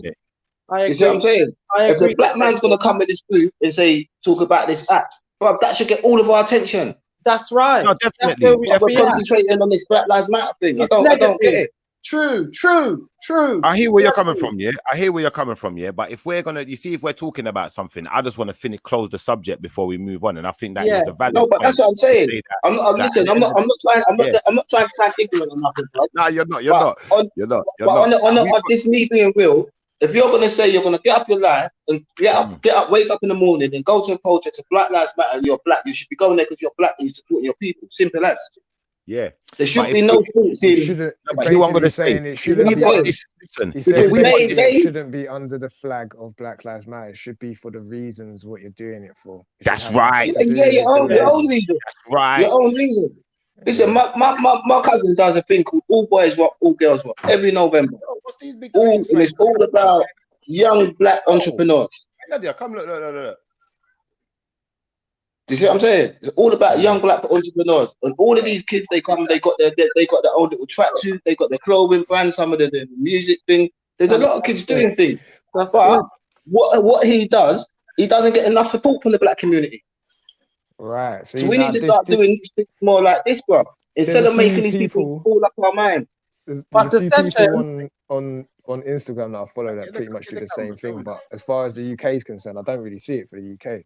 I follow Black Wall Street and everything else, and they talk about independent black businesses that do all of that sort of stuff. If you lot could see outside of my window right now, not even being funny, yeah, this look like some spaceship type thing that's outside my window. Cause I'm not even fronting.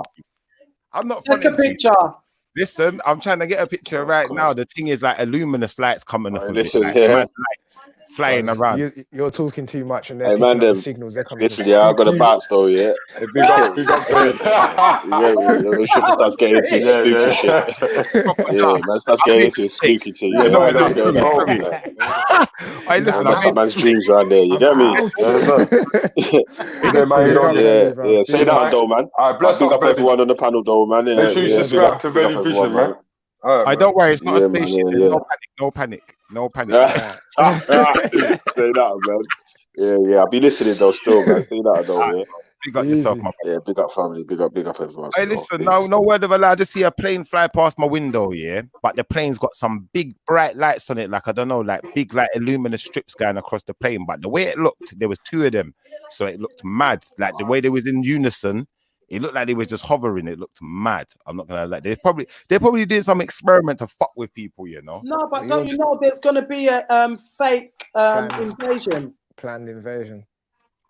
That might all be it, because that shit there looked nuts. I said, And didn't you say you're up by Bristol? Ain't there like military base not too far from there? Oh, there's gonna be a fake invasion. There's gonna be a fake invasion, and they're gonna use Shifty.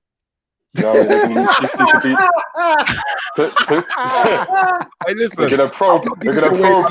They're gonna do experiments on you, blood. Seriously, blood. You know what I mean? I'm not giving away my location. All I would say is there's a lot of army bases around here. I've heard stories of underground tunnels and stuff. Yeah. Out there in the sticks, very underground stuff going on. We're not doing that. Big kind up of stuff. fire. Big up man like fire, yes. Big up fire. The session's back on. Yeah, I keep dropping my phone, man. Fire. Them things are expensive.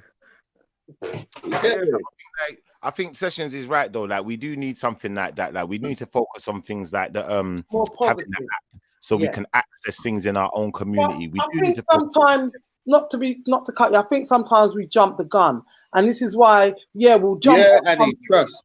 And then we'll jump on the next thing, and we'll jump on this, and we're jumping all around the place. What about we kind of agree to a starting point? You understand me? There needs to be a starting point. What is the starting point? Why are we these people? Why are we like this? There needs to be a healing process. And I keep saying it and people are not listening because we need to look at ourselves and be self-critical in a positive way. We need to really look at ourselves as a people and say, well, why is this not happening? And get to the actual bottom of it. But we keep brushing over it, brushing it under the carpet. Why watching a horror film or something? Yeah, I want to know, but let's get down to it then. Let's all of us, one by one, I want to know, Annie, starting with you then, why do you think that is? Because I got my own opinions on it, and I'm sure we all got, need to heal or different contrasting. So let's just like go through them. Like you go first. Right. So I think the starting point for me is we need to heal. We're killing each other still. Why are we killing each other still? Because we don't think we're worth anything. We look at our next brother, or the guys will look at our next brother and think, child, you're nothing, innit? Because people feel worthless. So we need to rein that back in and make people realize they are worth something. Right. Let's go around. Let's go. I hear what you're saying, yeah, but let's go around in a circle. Let's go around in a circle and hear what everyone here has to say. Your turn next. Go on. No, it's not. It's the guy in the clockwise. I want to go last so I can make it sound more, you know. See if everyone's ideas. All right, fire. Sessions. You want to go next or Don? One of you two. No, let fire go next after. Man, do you know what a circle is, bro? You know what I mean? Come on. Fire. Man, fire. You better say something. Stop being a stalker, bro. Come on. Hey, big up Divine Entertainment. I see you. All right, Fire might be busy right now. So what we're gonna do, we're gonna move over to the sessions then, and then I'll go. All right, what do I say now? Probably forgiveness. You know why I say that? Because in our community, like Annie said, there's been so much killing. So to bring certain people together, there's got to be a lot of forgiveness. Yeah. Because you got to look at the bigger picture. Yep. If me and Shiffa has been in a gun war, and both sides of our parties have lost people, it's not easy to put us in the same room and expect us to just start talking straight away. Exactly. Do you see what I mean? But I think until people. Can I add to that quickly? Yeah. You know what's crazy? You know, like me and you sometimes have Bible discussions and stuff like that. Yeah. But like, but you know, I'm more with the Bible. Like, you're not really, that much on it like that. But that's one of the biggest things in the Bible, bro. Forgiveness. What, forgiveness? Yeah, man. It's important. Definitely. It's important because that will always make a person be ignorant otherwise. Right. God forgives us every day for all the sins that we do. Mm-hmm. Yeah, man. So are you saying that we should forgive all of this police brutality, No, nothing to do. No. I'm talking about within. As a community. Listen, I'm talking about in our black community. So this is what I'm saying. Me and Shiffa could have been enemies for the last 10 years, just because of our postcodes. And both sides of our parties have lost people and buried people. So if you want to put me and Shiffa back in that same room to talk about bettering ourselves, we've got to forgive each other first for the killings that we just made happen. Yeah. Because that's a lot of division between the black community. Because once you've got lives taken away from someone, that's a different type of emotion you're dealing with people. Yeah, I agree. And if we can get them people in the room and make them people probably come to some type of normality again, we're probably on the way to something. That's why a lot of these people will not come to these marches, because you got to think you go to a march on Saturday, you still got to worry about the next man you got a problem with. Because enough man look at that like, boy, if you got a man in 100 crowd, that's a perfect opportunity to get your revenge back. As dumb as it sounds, but that's how the streets work. I said, so we got. I don't mean to interrupt you, but like that was so inspirational what you just said. Yeah, like it's like the pinnacle. That's exactly what it is, and it's about making us have a like-minded and a likeness and understanding with each other, where we've got a common goal. And you can't have a common goal with a man who duppy just yet. Come on. But that's a part of the healing process. Forgiveness is part of the healing exactly what you're process. saying, Annie. Do you see what I'm saying? That's what I said. It's hand in hand. Goes hand in hand. Because imagine if we're all enemies like that, with them youths on the streets, if they could see the two big dons from their area shake hands, you know what that would do for the kids? Exactly. And that's not a hard thing for them brothers to do, you know. The big dons are all about money and territory. Yeah, but why? And that's what enough of these youths don't realize. Enough of these youths are beefing, but your elders are actually in the race on a Saturday dancing next to each other. Yeah. So sessions, just to like, because we want to keep it moving a bit, like obviously, so everyone gets a say. Yeah. Just to settle up on what you were saying, why is it that you think you can't get the two big men to shake hands then and see the error of their ways? Why is it they won't? Is it ego? I don't think it's a thing where you can't. I don't think the thing you can't get in the room. I just don't think no one's ever really tried to do it on a level that it needs to be done. No, man, I've tried. This is been killed in the process. You know what? No. Listen. If you can get the Crips and the Bloods to come in the same room together and walk out with no one dead and shaking hands, you can do that over ever. I'm not being funny. But for all what's going on, that should be a big enough excuse for us to be able to get together. People are against us. Like, that's what I'm saying. Nah, man. What I'm saying, you know, it's not a hard thing to do, you know. But this is where the elders have to come into it, because the problem with that, what you're kind of saying, Shiffa, is that, remember, if me and you are the two dons on the road, it's not simple to make our people start talking, because that just messes up all our money. Yeah, exactly. See what I'm saying? If there ain't no beef, beef is money. Realistic. You see what I'm saying? Like, no matter what people say, the arguments on the streets is money. Of course it is. Money equals power. Money equals power. And everybody, like you said, is ego, easing God out. That's what I call ego. Man. What was you saying, Don? It's not realistic. It's not realistic at all. What do you mean? Because these things that are happening on the streets, certain of them is people's brother. You see what I'm saying? Yeah. No, but that's what we're saying. If a man dupping my brother, I'm not shaking his hand under no circumstance. I don't visit about nothing. I'm not shaking his hand. You see what I'm saying? That's why I said forgiveness. Yeah. Nah, mate, there ain't no forgiveness. That's the only way. Yeah. But that's the only way, though. As bad as it sounds, I'm being realistic, innit? Yeah. No, but just like, it's easy to say it when I'm not disagreeing with you. I'm did you hear the question? Did you hear the question? I won't shake his hand either. I think you jumped in halfway what we was talking about there, bro. Say that again. Did you hear the full thing what we was talking about, bro? They was asking us. What was the question again, Chip? How are we going to move forward? Yeah, no. The question was, yeah, you see, you got these, you might have the two bad men in the street now, yeah, and we can't get them to shake hands. I was saying, what's the reason behind it? I think you've hit the nail on the head at the end of the day, why we can't get them to shake hands. But in the same respect, that is the problem. And I think Peniros hit the nail on the head with that. Like, we can't escape that. You know what it is? So I'll tell you what it is, yeah? Not trying to get them to necessarily shake hands, but getting them not to make any further bloodshed. You understand? Yeah? Like, there doesn't have to be any more bloodshed, but getting a man to sit down and shake hands with a man that's not the way. That's not the way forward, bro. That's like a business deal, bro. Like, there's listen to what I'm saying. Listen to what I'm saying, and put it into reality. Yeah, a man has killed your brother, has murdered your brother. You understand? Yeah. Are you really, under any circumstance, going to sit down and be able to find it in yourself to sit down and shake hands with that man? Yeah. Do you know what? I'm gonna be honest with you. Yeah. If you're, I think individually, yeah, we're all gonna have a different answer. Yeah. If you're asking me personally, Shiffa, yeah, if a man killed my brother, there's gonna be. You said any circumstance. I say it depends on the. There may be a circumstance. Yeah, there may be a circumstance where I'd shake his hand and have no choice but to sit down because we might be at war.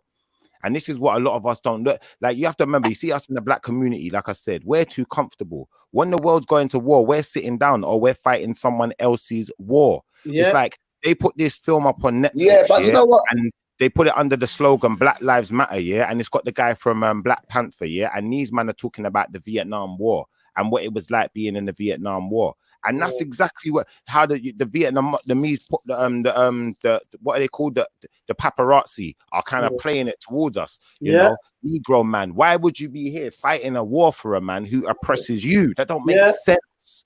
You're fighting someone else. Yeah. But I think it got taken away from what I was saying though, because I got asked a question and I said, if something could be solved, what would be solved? And I said forgiveness. People could learn to forgive themselves, it would probably be easier. That's all I said.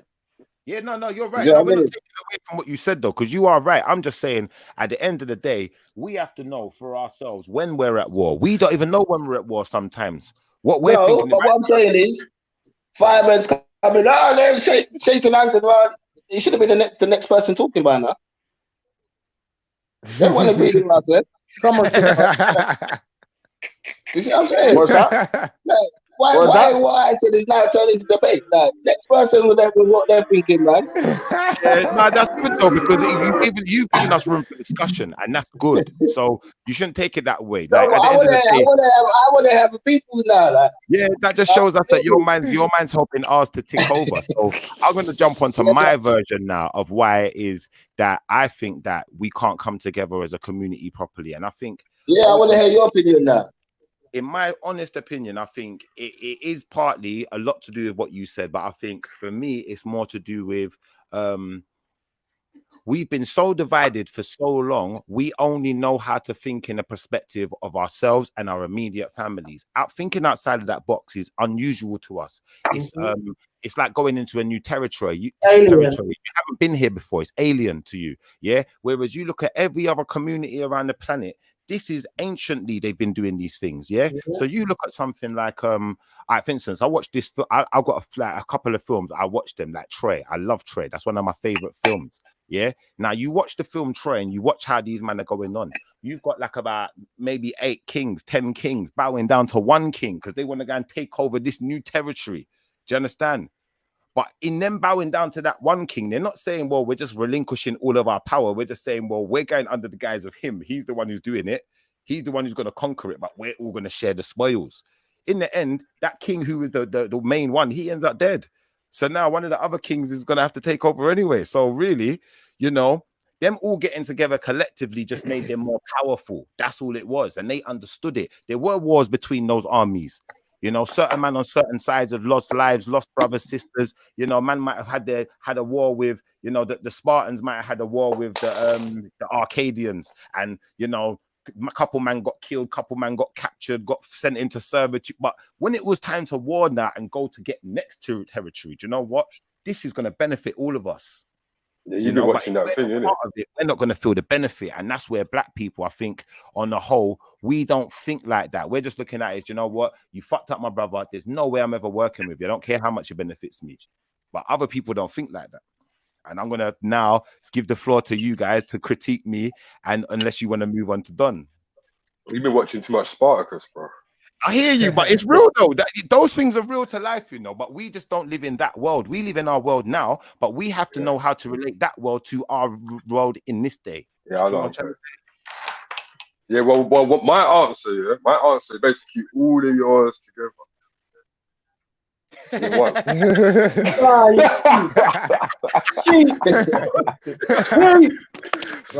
they were really good answers. All of them answers were great, you know. Yeah. So yeah, no, seriously, I agree with all of them. Like, but how do you put it into place then? How do you place it? How do you make it happen? I think that one of the big problems that we have. That's the golden question. Let me say something. I actually agree. Go on. Oh, sorry. Wait, what Don Black gonna say though, man? We go with Don first, please. Go on. I was gonna say, yeah, one of the biggest problems that we have is that we the stuff that people idolize about us as black society is things that basically keep us in metaphorical chains, in it. Yeah. And these just endless cycles like money, banging someone else's missus, drugs, whatever, fashion, everything else. And these things here, like as a society, when you celebrate these things and you make them cool, yeah, like, it's not just us that think it's cool. The whole world thinks it's cool. Like everybody knows that people love black society and everything that we do, the fashion, the style, the music, and everything else. But they don't like the color of your skin. They would never trade that, but they would trade everything else to have everything else that we got. Yeah. Yeah, because they're not the trials and tribulations that come with being black. Exactly. So along with that, like that's something else that, you know, we don't have enough role models, which is a problem. Right. It's a big problem. Massive. Like, and these things, they don't trickle down. They don't, because there's not enough role models. Because of Boule. Because going back to the Boule, I'm gonna have to definitely watch that. I'll put the link in the feed. If you're gonna start talking like that, yeah, I'm gonna have to say Shalom, Hotep, praise the Lord, mashallah. Because serious, like that's the pinnacle, right? That is it. Yeah. That's our main. And it's realistic as well, because again, like we have to look back to who's funding these things that we're so popular for. Yeah. Understand? Like, and it all just goes back down to the ends and the hoods or whatever, and then it's just it's a constant cycle. And all it is that it's just overall just boils down to jealousy of the next man. I want what you got. I can't have what you got. I don't have nothing. I want that. I want a slice of that. This man's a fool. Why has he got that? I'm gonna take man out for that. Like, I will take man out for that. In fact, you know what? I'll take all of them out for that. And then so on and so forth and so on and so forth. Don, would you agree? Yeah, because in my honest opinion, that I think this Black Lives Matter thing is a little bit of a distraction to make us feel like, you know what, we've paid attention, we've done something now. Let's just go back to chatting foolishness, promoting us. Basically, I can guarantee you, this time next year, it would be exactly the same as it is now. Unless we make a change. Unless we make a change. We can't. Right, words are powerful, and we can't. They are very powerful. We have to say no to that. They're very powerful, and this is these same words that have got us exactly where we are today, which again is the problem. Like, we're just doing what people expect us to do, innit? All we do is talk now. We're a bunch of talkers. All right. No, let me say my part. Wait, definitely. No. Hey, yo, hold on. Let me say my part. You know what I want people to stop doing on this show? Hey.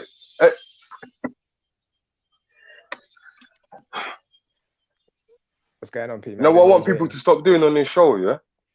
Go on. Start shouting out things like, what we're going to do? How are we going to do this? And what's the answer? Listen, this is a show for everyone to bring their ideas together. The answers are not going to be shouted out on the show anyway. You come behind the scenes, you do blueprints and stuff like that. Yeah. You know what I'm saying? No, that's true. So trying to, it's like, what we're going to do next and how we're going to do this and how we're going to do. That's not helping anything right now. Peniros, that's good. So what we need to do is say, right, we're going to have a meeting outside of that's what I'm saying. Yeah, that's the next move. Because we haven't got all the answers. That's why we're coming together now to talk.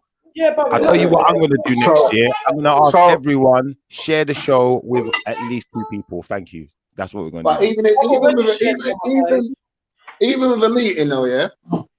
We're going to do a meeting and talk the same conversation now. No. It's a case of you got a plan, we can talk more freely off this platform where ears are listening and going to know our strategies and going to know. Do you know what I mean? So we can. No, because I'm being serious. Hey, session. Yeah. Hey. Yo. How can Peniros told you I don't want to hear no more what do we do? So then you say, yeah, we're gonna have a meeting and then what we gotta do?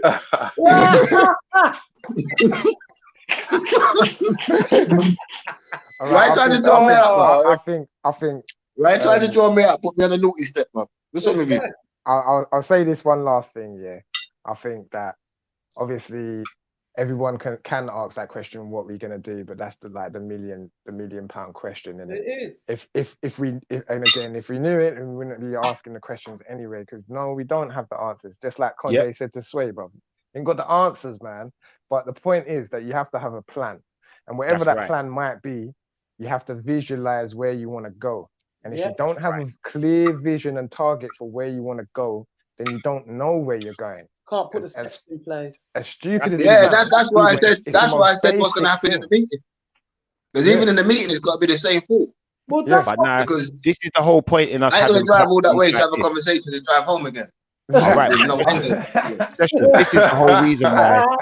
Session. This is the whole reason why. You know what Peniros Mind is doing for the people is a massive thing. You know, like Valley Vision. What Valley Vision is doing is a massive thing too. You know what we're all doing. We've all got platforms. You got your own platform, Session. What you're doing is a massive thing because it unites people from our community. So when we're ready to put something together and we say, all right, we got a nice sized hall. We want to put 200, 500 people in there. We've got 500 people to talk to. Do you feel where I'm coming from? There's no point in trying to put something together and we got no one to talk to. So we are doing it. This is what we're doing. We're talking, we're building the discussion, building the ideas, looking at the errors, looking at, the loopholes that we can use and strategies we can use to better ourselves. When we do get something, we know. Let me say something though. Right now, we don't need no hall. It's summertime, yeah. So let's sometimes listen. Let me just say something. See, sometimes when it comes to meeting up, stop thinking about paying for this hall and this. Listen, it's summertime right now. Right now. We all got a voice, and that's it. At the end of the day, we can go to a park. When winter time comes, we're gonna need a hall then. You feel me? But we ain't gonna need a hall until we got leaders. Right now, we're just talkers. Right now, when we're leaders. I'm a leader. Sorry, means no. I'm a leader as well. Still, I'm not a sheep. We're leaders in our own house, innit? We're leaders in our own community, innit? In our own, smaller communities. But I mean, in the wider community. When we've got a bigger audience, then it's time to start doing things, putting on things. But we don't need to. This is big enough. There's enough leaders. We should do it when the bars open, man. So we can get rum and ginger at the same time. Yeah. To double back real quick, I think obviously I agree with Peter. We're all on the same page here. I think to double back real quick, we're all on the same page here that economics is the major problem. Yeah. And I think again, to say what I'm saying, what we get glorified for is a bunch of nonsense. Like to tell man that you can only do sports and music isn't enough. You have to be able to tell them from early that they can achieve other things and other things are possible. My English teacher told me that. I've got a grandson. He's 13. And I asked the Almighty Creator to always protect him because he wants to be a pilot. He's already in the cadets. He knows what he wants to do. He knows, that he can't come off with no foolishness. It's about the people you have around you. We need some pilot. We need some pilots still. Yeah. Of course. We need some of that soul plane business. That's what we need to be telling our children. Hey, we need some pilots, man. Real talk. I can't fly no helicopter, nothing. So. Hold on, before you continue, because I like the discussion, but I just want to put something out there for you lot to think about while we're discussing what we're discussing right now. Who's funding all of this? When these youths are training to be pilots, when we're going to these universities and learning to be things, who's funding us? We're not funding ourselves. This is what I'm saying. How if you look into economics up. All right, because I'm touching on what you were saying, Don. When you're saying economics, you look into certain communities like the Jewish community, they got a charity for everything. They don't need the university fund. They got their own one. Yeah. You feel me? We as a community ain't got nothing like that. So what did That's right. What do you lot think about that? Is that something that we should be aiming for more as a community, more than Definitely. No, well, I just feel. do what the British are gonna do and go and get it for free like my son did. Well, not for free, but go do it. You get me? Like my son went to university, passing out now he's a graphic designer. Like go and do the same thing. Yeah. Like play their game, bro. It's not a thing of trying to change nothing. Like we just got to play the same game and make it work for us. Because we ain't gonna create nothing that's gonna be different. And we got to stop worrying about. And we got to stop worrying about what we ain't got as well, man. Seriously. Like we got to teach our youngers to be entrepreneurs. Yeah. There you go. You see what I mean? More of them. But you know what, Dasessions, the same man them was on the road. Yeah, they've got sales skills because they're out there, they're selling their things, they're doing. It's the same thing. It's the same thing. They're business. They're entrepreneurs. They already are entrepreneurs. They just got the wrong product. Exactly.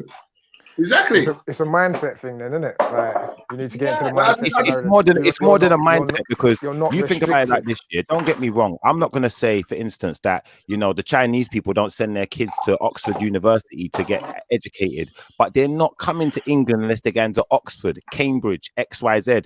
They're not coming here just to go to any university. Like that? They're staying in China and they're building their thing, and we're not doing that.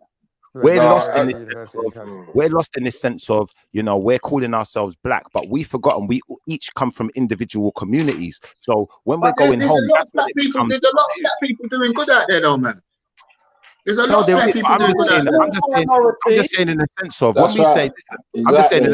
when we say collectively as black here, when we're going home to different places, and I think sometimes we forget that. Like that. What do you mean, going home to different places? I don't get that. When I say going home to different places, we're in different situations, different positions. So, for instance, you look at the logistics of living in Jamaica in comparison to the logistics of living in Angola. They're two different countries. They got two different struggles. There's different things going on in each place.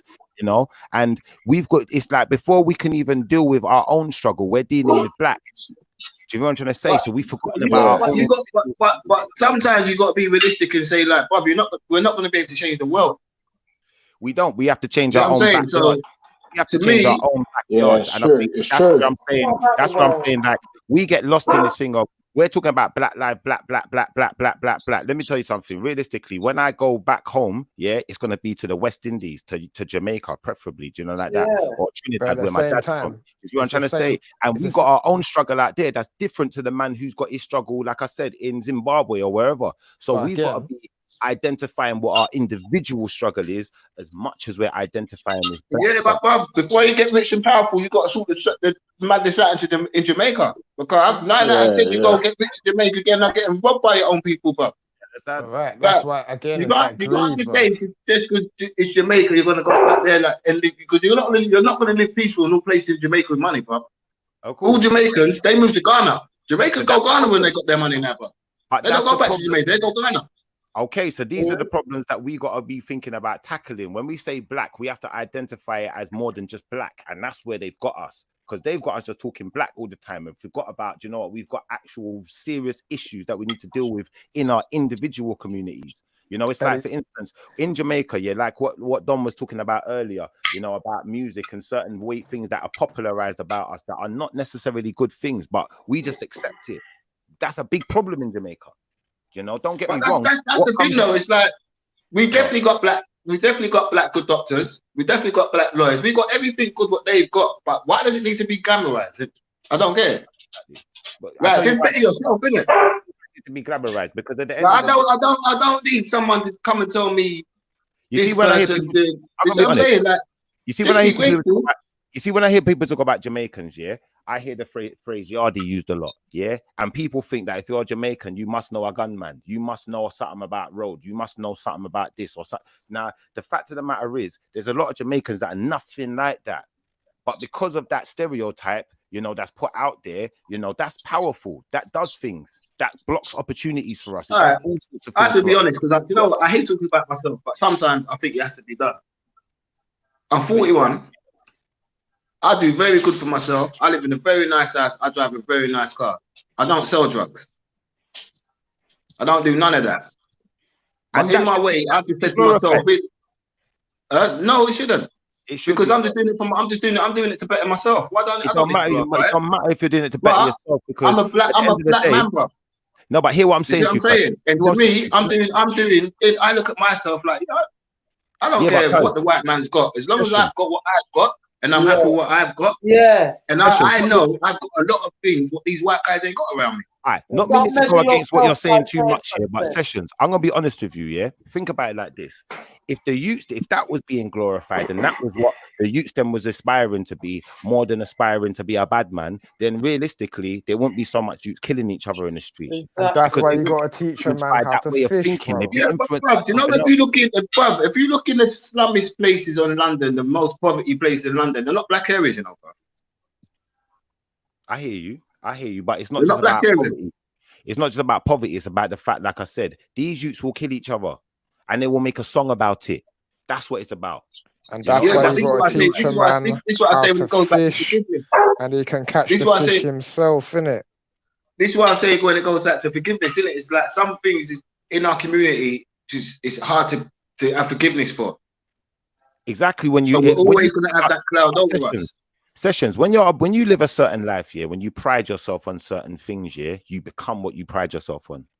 So if these youths are priding themselves on certain things, and that's what's glamorized in the media, you know, to them it looks good.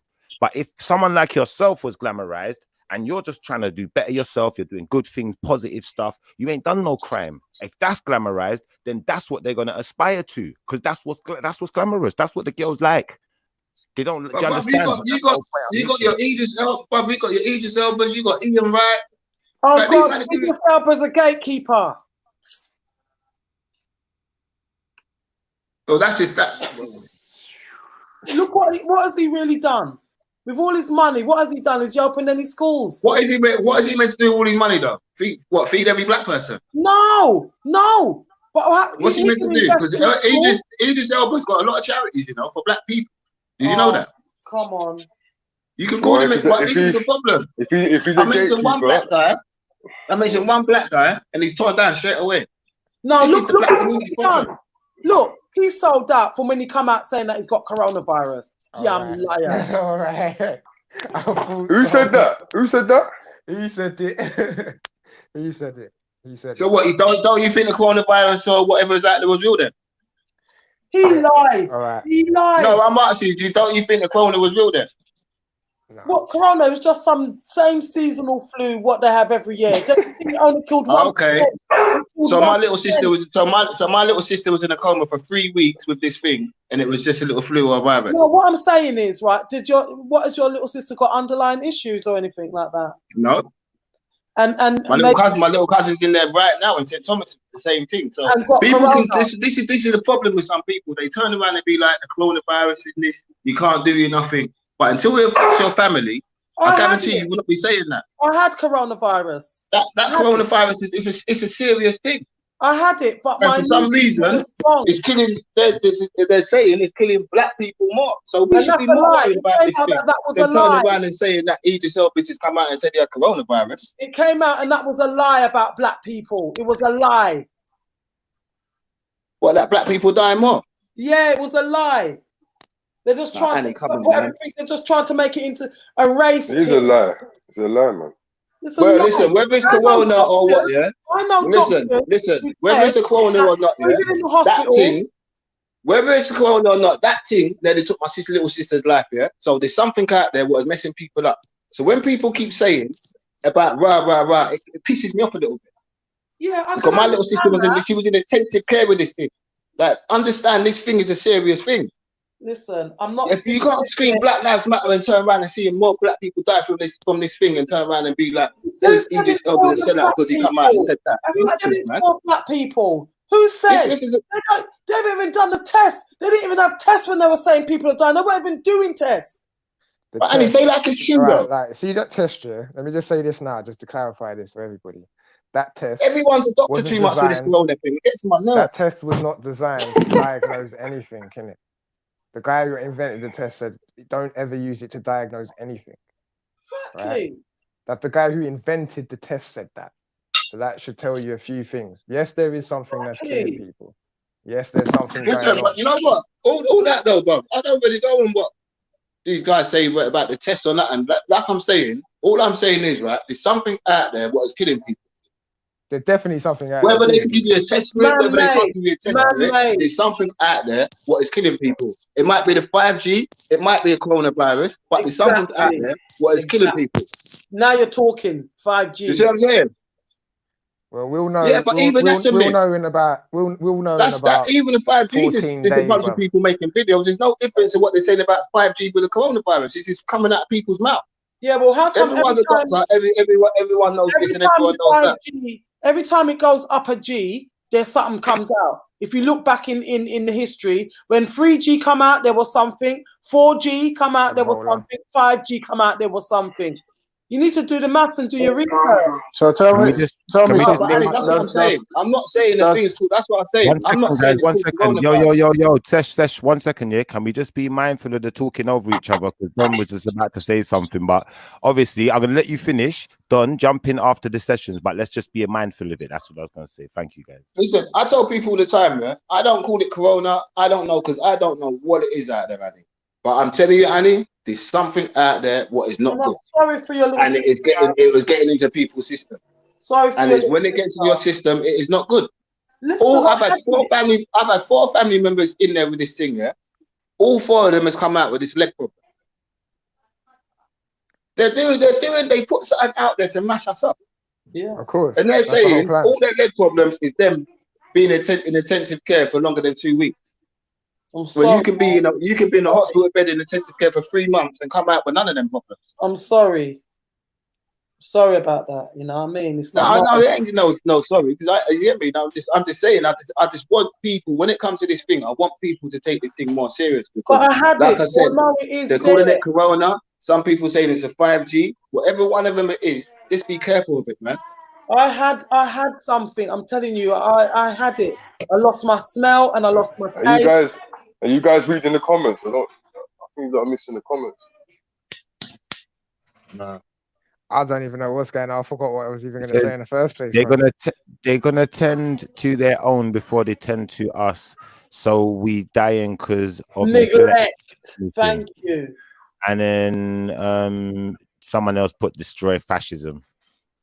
That was about it. But I think the conversation though, like it's good to have the conversation because I'll be honest with you, I have not personally got anyone who's been affected by COVID, but I tell you this much, like I've still been keeping to the quarantine rules to an extent, you know, like that. Like obviously I've got that. I'll be honest, right now you can't see me, but I got a trim, but I'm not supposed to have a trim, so we'll keep that between us. The matter is, you know, I had to go to a funeral. I'm gonna have to see people anyway. I can't be walking around reckless. So I'm not doing it for stupid reasons. Does that make sense? Well, why can't you embrace the afro? I know I was gonna embrace the afro, but it was looking real rough out here, man. So it had to I've had my hair cut twice, bro. A pack of the nap. Have you ever seen this program Vikings or Game of Thrones and the man with the beards? That's what I was looking at. No, sir, that can't work. Shiffa looking like Wurzel Gummidge, and a man. Like I wear fingerless gloves and them thing. I said, nah. Countryman. Looking at the black Wurzel Gummidge, you know what I mean? Yeah, but I'm still not taking the piss, though. Let me not swear. I swear you've had all 3 haircuts in this lockdown, lah. Nah. I've had quite a few. I've had quite a few haircuts. I think I had a haircut like 3-4 days after the corona started. Yeah, man, space family with some fresh strip. Make a man feel rough. But I'm still taking it serious though, because like Sessions said, at the end of the day, people are dying, and regardless of what the reason, the statistics are saying people are dying. I don't care what they're dying from. I'm just not taking chances. Like, you know, like I'm not wrapping up with people. You know, I'm not really shaking hands and things like that. As it's calming down, and you know, you're around certain people in it. So, like for instance, I might see certain family members more regular. And none of us ain't had the virus in it. So, you know, I've kind of relaxed on that. I might even shake your hand, you know, like that or whatever, like, and just act normal around. But I'm not still you know, like just normal average people on a normal day in the shop, I'm not standing near to you, innit? Like, because I don't really know you, innit? All you have to do is make sure you've got your immune system on point. You know what? I'm just gonna say it like this, yeah. When it's your time to go, it's your time to go, bro. People die every second of the day. Like literally in the last 10 seconds, a good few thousand people died in it. So yeah, just come to terms with your mortality and just live life in it. You can't be so scared to live that you end up dying in your yard, bro, because that's what's happening. And one of the worst, one of the like most prominent killers for people is stress-induced diseases. That's right. Yeah, definitely. I don't do the stress part. I don't do the stress part. My thing's gone mad, bro. Yeah, go on. But I don't do the stress part. I'm just saying that I think prevention is better than cure. So I'm going to keep preventing as much as I'm not going to take it too overboard. What is that? What link is that? I don't know what link that was. I don't know. Barbe Lydia. I don't know what link that is, but if you could explain the link to us, then we know what we're clicking on if we do click it. But she has put a link there. I'm not sure what it's supposed to mean. I'm trying to just see the comments in the chat thing. I'm trying to get to this boule business going on. I can't even. No, you're gonna have to watch that later. That's a long thing. That's long. I got time today. Yeah. Come on. You know what? Yeah. You know what? Yeah. Shiffa, if we could all watch Boule and come back and discuss Boule, that would be a sick one. Or like book club and that. Yeah. Listen, I don't mind doing that. If everyone, like, at the end of the day, the show is for all of us, in it, to discuss things and, you know, to build our knowledge as well. So, you know, if everyone wanted to do that, I'm up for it. Like, because we'd learn a lot. We could do it like maybe tomorrow. No, in fact, you know what? Tomorrow, not tomorrow, Tuesday. We could do it on Tuesday. Just do it in a week. Give everybody a chance to. Watch it. Yeah, in fact, we do it later in the week. Actually, that way you got more time, because you know, when things creep up on you, you got kids. You don't know what's going to happen. Something will happen. You got things. Could we not just do it next Sunday as part of the discussion? Yeah, we could do next Sunday. We could, or in fact, you know what I'm going to do? Because I'm going to do a midweek show. So I think really like about Wednesday, Thursday, we might do it. Well, what time does it start? Because I finish work at 10. You finish work at 10. Yeah. Well, we can start. We usually start about 8:39. So, you know, you just jump in. You jumped in at about 10 today. So I suppose that's probably why then. Cool. Let me just say this. Let me just say this before I split, because it's like been 2 hours. Yeah. With the economics and everything else, I would suggest that people start looking at Black Pound Day, because that's something I've been hearing a lot about. Black Pound Day. Yeah, it's basically a day where you only spend your money on and in black owned businesses. Blackout. Yeah, I don't know if it's called blackout, but I only know it as Black Pound Day. But yeah, that's something that I think. Obviously, that's something that would be good to look into. Do you know what day it is? And along with that, I'd just like to say that I have a car detailing business. So if you want to throw some of them pounds my way. This is what I'm going to say to you, like, if we're going to do if we're going to do this show, on this boule thing, I want everyone to really watch this boule, because if I watch it, I'm probably going to get into it, and any other things that I think relate to it, I'm going to involve in the show. So I'm going to gear myself up. Someone playing music? Is someone playing music? Is it me? Oh. I think it's you. I hope not. Hey, Annie, keep us up to date with that app thing as well, man. The what? With that app thing, keep us up to date with that as well. Absolutely, definitely. Yeah, because I would like to know more about that and get that, because I remember in Greenwich there was an African man who owned a shop and he don't own it no more, and that's just like, sad. So it would be good to know this sort of information and what's available out there, because I would happily, even if I had to travel a little bit further, I would happily go out of my way to go and spend the money there. To be honest with you. Because everyone's talking about this blackout, but we can't support it properly if we don't know where all the businesses are. Because I know for a fact we haven't got no black people around my area selling fruit and veg. I'm a vegan. How am I going to deal? See, I'm all right. I can go into Bristol. I know there's a Somalia man shop. You got everything in there. I don't even need to go into. That's all right. Cool. I'm nice. Or I got to the Indian man. I don't care. Like I'll go to the Indian man before I go into flipping. Do you know like that? Unless I have to go in Sainsbury's or something because it's certain things they ain't got in it. But outside of that, like, much as I can boycott them, I'm not eating no McDonald's, no Coca-Cola, ain't buying nothing brand. You know, like that. That's what it is. It's name brand. That's what we need to really boycott. Yeah, true. You know, like that. And if my brethren does something, if you lot, like, for instance, if anyone makes clothing or anything, I'm not going to buy no clothing. I'll go and buy a t-shirt of my brethren, a pair of jeans. If anyone's watching, if anyone's watching as well, if anyone's watching and they've got some clothes with some good meaning, I'll promote it. Of course, of course. Or you can just send it to man. I'll rock it. Yeah. That's what that's one of the main things we do. Support each other, man. That's it, man. You got to support everybody. Everybody's just got to do what you can, innit?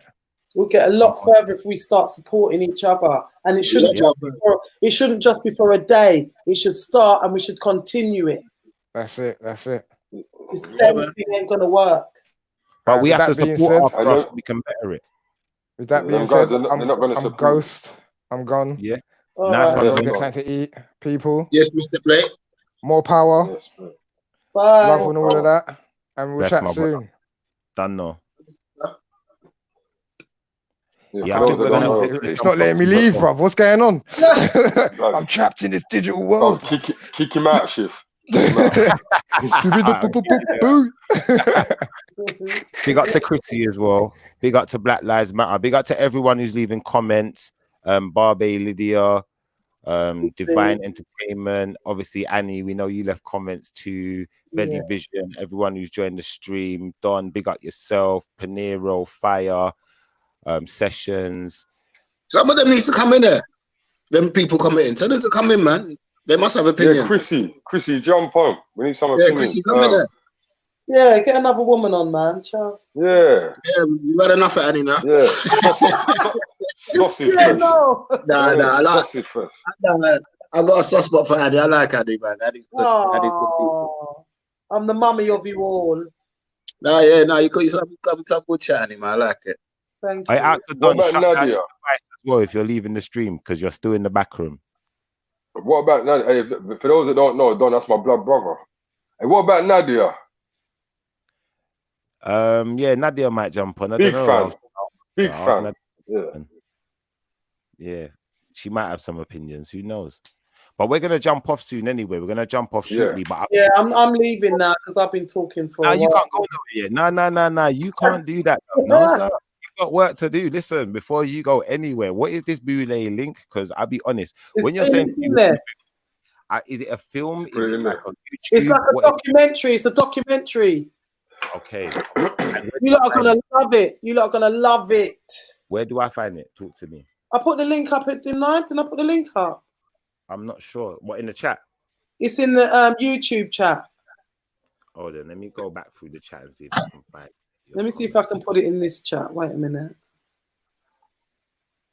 It's in the YouTube chat, but I can put it up in. Where me hope you come up my video like this too. I do. I think I put up one of your videos in my group the other day, Penero.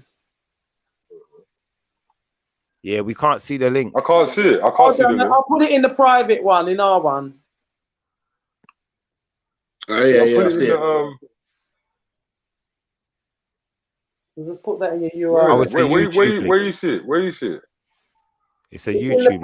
I'm gonna post just put it in a normal chat for everyone. I did as well. I put it in the live. I put it in the YouTube one. Well, you've put it in the YouTube chat. Right, I'll put it again. There it is. Okay, it's there now. I'll put it up there. Yeah, if you look in the comments, Peniros Mind's comments. I just put it up there for them. Yeah. Thank you. Can I ask you a question? Can I ask you a question? Fire away. Yeah. What's the goal that, like, the ultimate goal at the end of the day, where we want to reach? We want to reach to a point where we're united. Me personally, I think we want to reach to a position where we feel powerful. It's not just about equality. I think equality is just the beginning of what we want. But I think like I said, and what will be, sorry, in an ideal world, yeah, what will be the solution that gives us that? Like, what will be the, in the, not it's not about, I'm not saying how we can get there and where they're there. I'm saying in an ideal world, like, what would that look like? It would look, for me personally, I think it's what Annie said, man. I think it would look like collective decision making. So, for instance, when I'm saying here right now, I ain't buying no name brand. If every dark skinned face said we ain't buying no name brand, that's gonna do that's gonna leave a massive gap in the market. Now, at the end of the day, that's where the power comes into it. But we need to know how to unite our community in that way, where we can say something, you know, but we don't have powerful people in the community like that, where someone could say something like that and know everyone's going to stick to it. You know, someone's going to falter. It's like when they done this thing a little while ago where they were saying Gucci's racist and they launched this line of racist clothing, but then a load of celebrities are still wearing the Gucci. Yeah. Hey, bro, Gucci, the rapper, sponsored by Gucci right now. Do you understand? So there you go. We need to know that we can take control of our community. You look at other communities, you know, I think look at Bruce Lee. That's why they was angry at Bruce Lee, because they're saying you're part of the community. You know, we move as one unit. You don't go sharing what we know with anyone else. This is between us, you know, and unless we all agree to it, you ain't sharing it. Do you know that? Do you know that? But as a community, as a black community, it's different, because when you say Chinese is not the yellow community, it's the Chinese. So we are Africans. All right. If we're gonna unite and under African, all right, cool. But then we need to understand who's African and who's not African. And we are African. We all descend from Africa. They took us and put us in the Caribbean, but we all come from Africa. And this is what's wrong with some Caribbeans. Me not African. Me is not African. And all that stupid. In that respect, then, really and truthfully, you know, if we're gonna really look at it like that, then, you know, we have to look at it in the sense of we need a piece of Africa for ourselves, then, isn't it? And we need to but Africa said that they're welcoming us now. They're welcoming us. They realize that we've been suffering in Babylon too long. That makes sense. That's what we need to be doing, because enough of us have got skills, trades, and things that could Africa and be in Africa living just better than we are out here. Better quality of life. Better. That's the truth. Because you know what houses you can get. Available, more land is available. You know, over in here in England and in America and certain places where it's all congested in the city. Right. People living on top of people, on top of people, on top of people, where we can have a piece of land and have somewhere for the kids to play. You can have a little run around. You understand? And you got a little basketball ring out your back of your house, and you got a peace of mind. You know, whereas we're all, you know, fighting and warring each other down because, you know, we ain't got nothing. We ain't got anything. That piece of land where we can relax and know, you know what? We got a little piece of land. We ain't got to pay no bills like that. Only thing we got to do, run our little generator, produce our food so we can eat food. If we want more, we can get more, but we ain't in a position we have to get more. And that's where we are now. That sounds good. That sounds good to me. And then, it sounds lovely. But how realistic is that, though? It's achievable. It's achievable. I know there's a few people who are doing things like that right now. There are people who are doing things where, you know, they're doing things where you go back to Africa, basically. You've got schemes and stuff where they've got like actual schematics put down for you, where you can buy a house, you got your land, you got everything, and you get a job, everything. Yeah. Do you know, like that? But where your own business. It's not something that's out there in the mainstream like that. You know, it's like, for instance, you look at a lot of West Indians now, when they want to start a career now, they would come to England before. They would have come to America before, but they're not going to England no more. Africa. All right, or they go into Dubai. Yeah. You know, because you're looking at what's going to be best for you financially. That's what you're looking at. And coming to England right now for everyone ain't best for everyone financially, because the price is high to live. Yeah. But when you go to Dubai now, the price is low to live, but you're earning probably more in certain cases. Yes. And you're paying less to live. So you do the maths. And I think you when it comes to live, it's how you choose to live when it comes to money. True. That's right. but I just mean in the sense of the cost of Quality living. of life and cost of living. I mean the average cost of Do you know what I living. mean? Because it's not going to be move into Africa and set yourself up properly. That's going to cost you a lot of money, bro. Not more than here.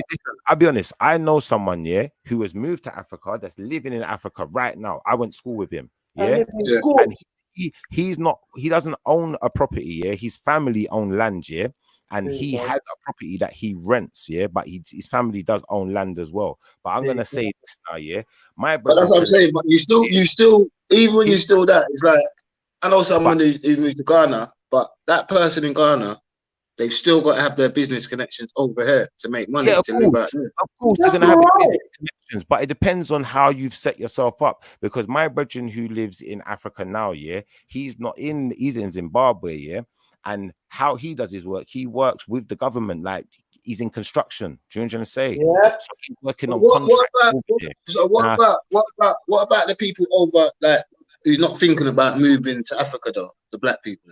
Well, they're just going to stay here and stop already. So it's going to change. Read the comments out, guys. The choice has got to be for you. It's a personal choice at the end of the day. But I'm just saying, I know the person I know that's living in Africa right now, his rent is so cheap and he's making decent money. He's making money like as if he was living. He's making money in pounds. He gets paid in pounds. That's right. Similar to what he was getting paid over here. Now, the amount he's paying for his rent, he's talking like £200 for the month. I'm like, hold on. Exactly. You don't get that in England. It's 7 cities. It's 7 cities to the pound now. Even one of my other brethren, he moved to Germany. He ain't come back. He said, nah, Germany, I'm getting paid almost double in Germany. He's a truck driver to what he was getting paid in England as a truck driver.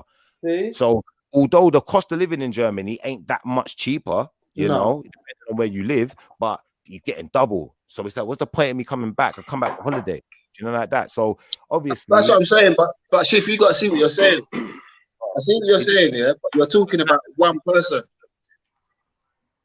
You know what I'm saying? That's just one person. To say like you're trying to get, because remember you're saying you know what industry you're in though. So for instance, I don't know what your job is personally. I wouldn't make you advertise that online. I'm just saying, obviously, you know what industry you're in.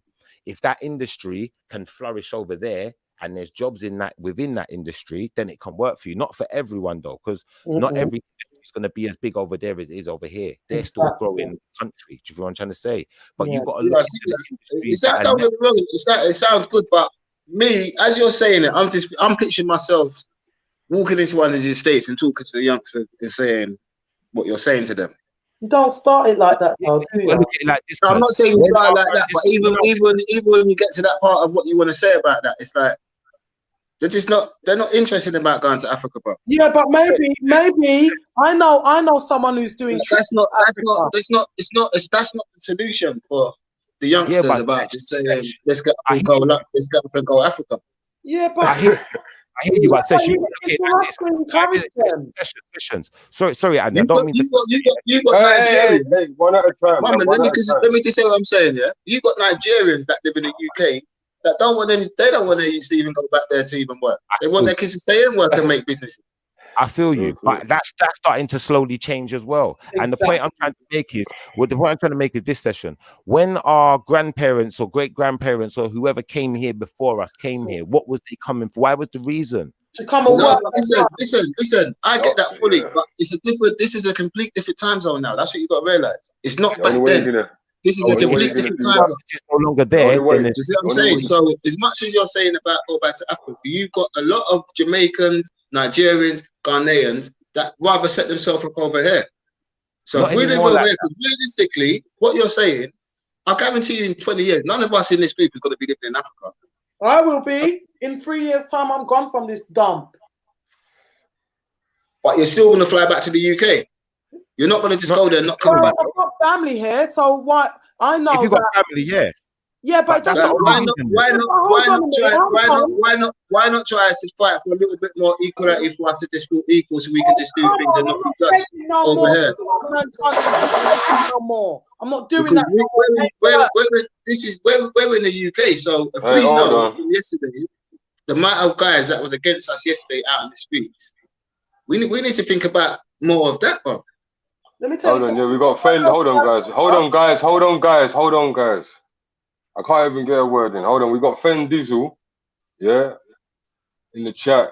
Yeah, big up Fen Diesel. And anyone in the chat, yeah, if you want to get involved, yeah, there's a link where my name is, and you click on that.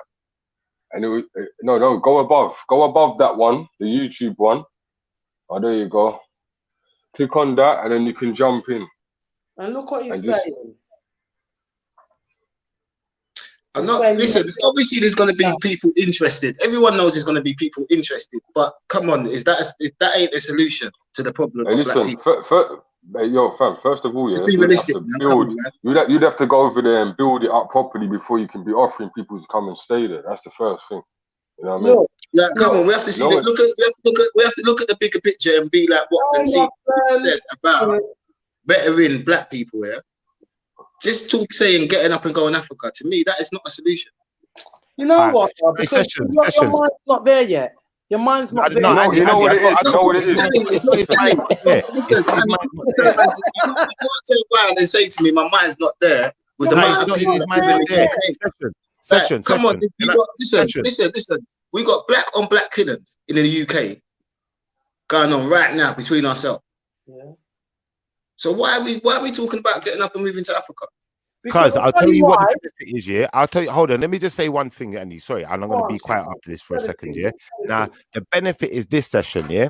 Thank you. When our forefathers was coming to Britain and going to America and certain places, yeah, it was because there was supposedly better offerings of money, yeah. So you'd have a better standard of life, yeah. Wow. And then on top of that, we also helped to build the infrastructure of these places.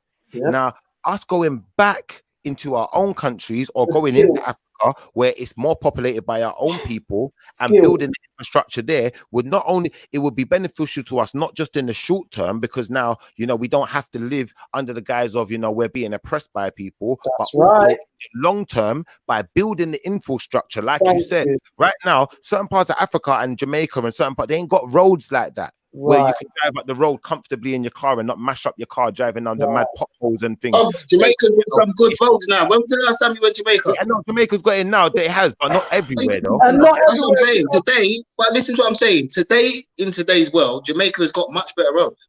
When was the last time you went to Jamaica? Jamaica got good internet service. This is what I'm saying. Well, everything's improving in Jamaica. It's improving. This is what I'm saying. Like, this is what I'm saying. This is what I'm saying, right? This is what I'm saying. There's nothing wrong with what you're saying, Shiffa, yeah? But what I'm saying is, what you're saying about what people do that for their own choices. People don't go Ghana to say, I'm going there to better black people. They go there because it's their own choice. That's what they want to do as an individual, whether it's their family or one person doing it. Yeah, we can say that. They're not going there for the reason you're saying for, because realistically, it's not, you could have £20 million. Do you not read? Do you not read? Do you not read books? Yeah, of course. Can you go and get a book called Black Sterling by Khadijah Ward? Go get a book called Black Sterling. Read that book. See if the point I'm making is this, though, yeah. So sorry, Annie. Yeah, the point I was making is this. You see, in Britain, yeah, Britain's already got its own infrastructure. Yeah, it's got certain families that own all of the land, own all of the infrastructure for the big companies. That's right. So they sell those rights on. They own that. There's no way you're ever going to get a piece of that action. But you see, by going back into Africa and make it own it. Cuz, please. Yeah. Why can't you come up with something and try to make it as big as them? Please, 1 second. Don't cut me. No. What's Matt got to say? Because he's been every time Matt talks, yeah, you got to talk over him every time. No, we're not cutting him. We're not cutting him. No, you've been cutting him the whole night. No, I was just trying to make a point. I'm just trying to make a point. Let me finish my point. So what I'm good. I'll come in. I'm all right. I'll come in where I come in. Just finish off, innit? Yeah, I was just saying, yeah, like by us building our own infrastructure, yeah, and being part of our own, you know, governments, it's going to give us more power in decision making. That's all I want to say. And obviously, I understand that everyone's got different points as well. So I'm not trying to cut anyone. Go on, mate. Yeah, understand this, yeah. To go back to Africa, yeah, and to have a nice, to have everything built over there perfectly how you want it, yeah. Understand, yeah. There has to be civil war in that blood clot. You see what I'm saying? Yeah, because Oh, it's that. 1 minute, quiet down. Have you got your TV on or something, bro? Who's got the TV on? It ain't me, because I don't watch TV. yeah, that's me. Someone's playing something in the background, man, because I couldn't hear what you were saying. Yeah, someone's playing yeah, something. mate. Mossy. Yeah, mate. Yeah, talk. Who's that, Go man? on. Not me. That's gone. Go on. Talk now. Hear me, yeah. Yeah. Yeah, what I'm saying is, yeah, understand, yeah, there's a lot of changes that needs to get made in Africa, yeah, and wherever you go, yeah, to bring about certain real change, yeah, that's done through war and civil war and violence. You see what I'm saying? Yeah, and there's a lot of corruptness that's going on in Africa, and the politics are deep. You see what I'm saying? So thinking that you're going to go to Africa and have it any easier, or that's going to be the promised land, that's not the promised land right now. There's bare politics and bare foolishness that's going on over there as well. Yeah, but their mindset's changing. Their Everyone. mindset's changing. Their Mindset's changing. Which part? Like I don't see it. a lot of the leaders, a lot of the people that run a lot of the countries in Africa they're just as corrupt and in corruption with a lot of the big leaders from all the other countries. It takes people like us. They're not for a lot of them ain't for the people. I hear that. But what I'm saying is not. Yeah? Are they for the And people? the people want to rebel against them. Are they for us? Yeah? Here? Are they Give for Annie us a here? second. Give Annie a second. Go on. What Are were you they going to for say? us here? You're going on like it's Are any they better for us here. here? No, You're going on like it's any better. no, they're not. Number one, wait there, fire. They're not. But Wait, let me just finish because two of us can't talk at the same time. I'll finish quickly. One thing I do know, I'm not going to get pulled up for my color. I'm not going to get held back for my color in Africa or the Caribbean. So why aren't you in Africa right now? That's a starting point. So why aren't you in Africa right now? I'm making my way over, babes. Don't you worry about that. I was talking to a friend about land today. How long was it that you decided that you're going to make your way over to Africa? How long ago did you first decide to say, you know what, I'm going to... So I've been to Ghana twice, and it's not all grass skirts and mud huts. It's much better than here. Yeah, they got a wicked that there's so many opportunities. Yeah, unbelievable opportunities, more opportunities than you'll ever dream of. So what makes me laugh is the people who always say, I ain't going back to Africa. They've never even been. No, I've been Africa. Which part? Ghana. So what happened then? Was it all grass skirts and mud huts? No, don't get me wrong. It's nice. And living over there, I understand what you're saying. Yeah. But I'm trying to give you, like, if you think, yeah, that just moving to Africa, yeah, you're going to have, like, there's no politics over there and there's nothing, no issues that we have to deal with over there, yeah, you're wrong. It's not, it's not like that. No, yeah? Fire. I know there's issues, but those issues I can more deal with than the issues over here. People beating me down for my color. Yeah, that's a big freaking distraction and a big big block. That's a big block. The police ain't gonna pull you up for your color over there. Will the military come over there again and start paying African man again to turn against us? And the vitamin D, what? So, all right, then. All right, put it this way. No one don't want to answer that. What did you say, Pen? So what happens then if we go back to Africa, yeah, then man them come over there again to get us, and then they pay our people again to... All right, now you got deep. All right. What really listen, to be I'm not playing that game. I'm just saying.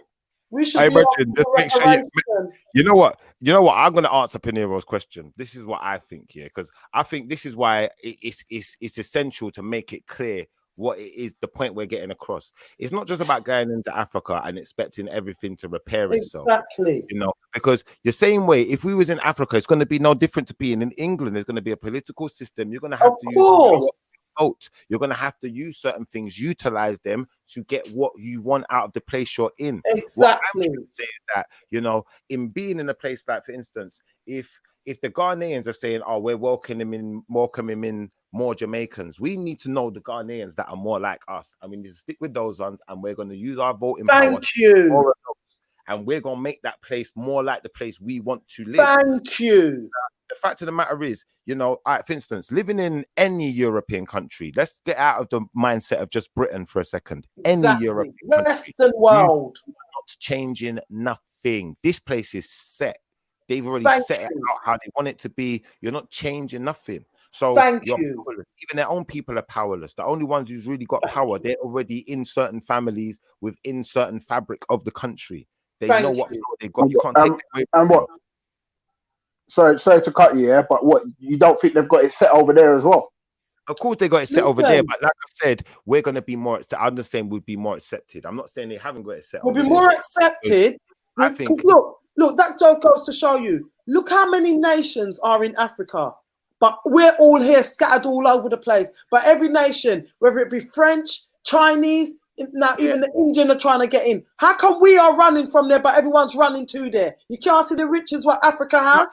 Annie, I definitely see your point, but You're talking my point in a sense of, at the end of the day, we still need to know the logistics of this. We need to know the benefits. We need to know the upside and the downside. We can't just look at the upside, because if we just look at the upside, you're giving yourself a delusional way.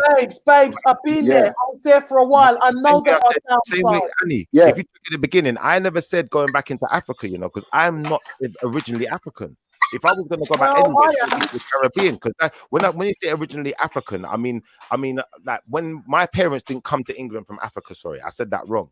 So what I meant to say was my parents came from West Indies to England. They never came from Africa to England. So I'd be looking to go back to the West Indies first. I understand. Me too. If the West Indies are lost cause, Africa's another option. That's all I was. Beer land in Jamaica. Beer land, over 100 acres. I'll tell you another point, because when you say going back to Africa, like you talk about that, it kind of comes across, like you're saying it like Africa's united, Africa's a continent. You see what I'm saying? Exactly. So which part of Africa are you dealing with when you say go back to Africa? Ghana. Exactly. Yeah, because it's Ghana. All right. So you want to go back to Ghana? Huh?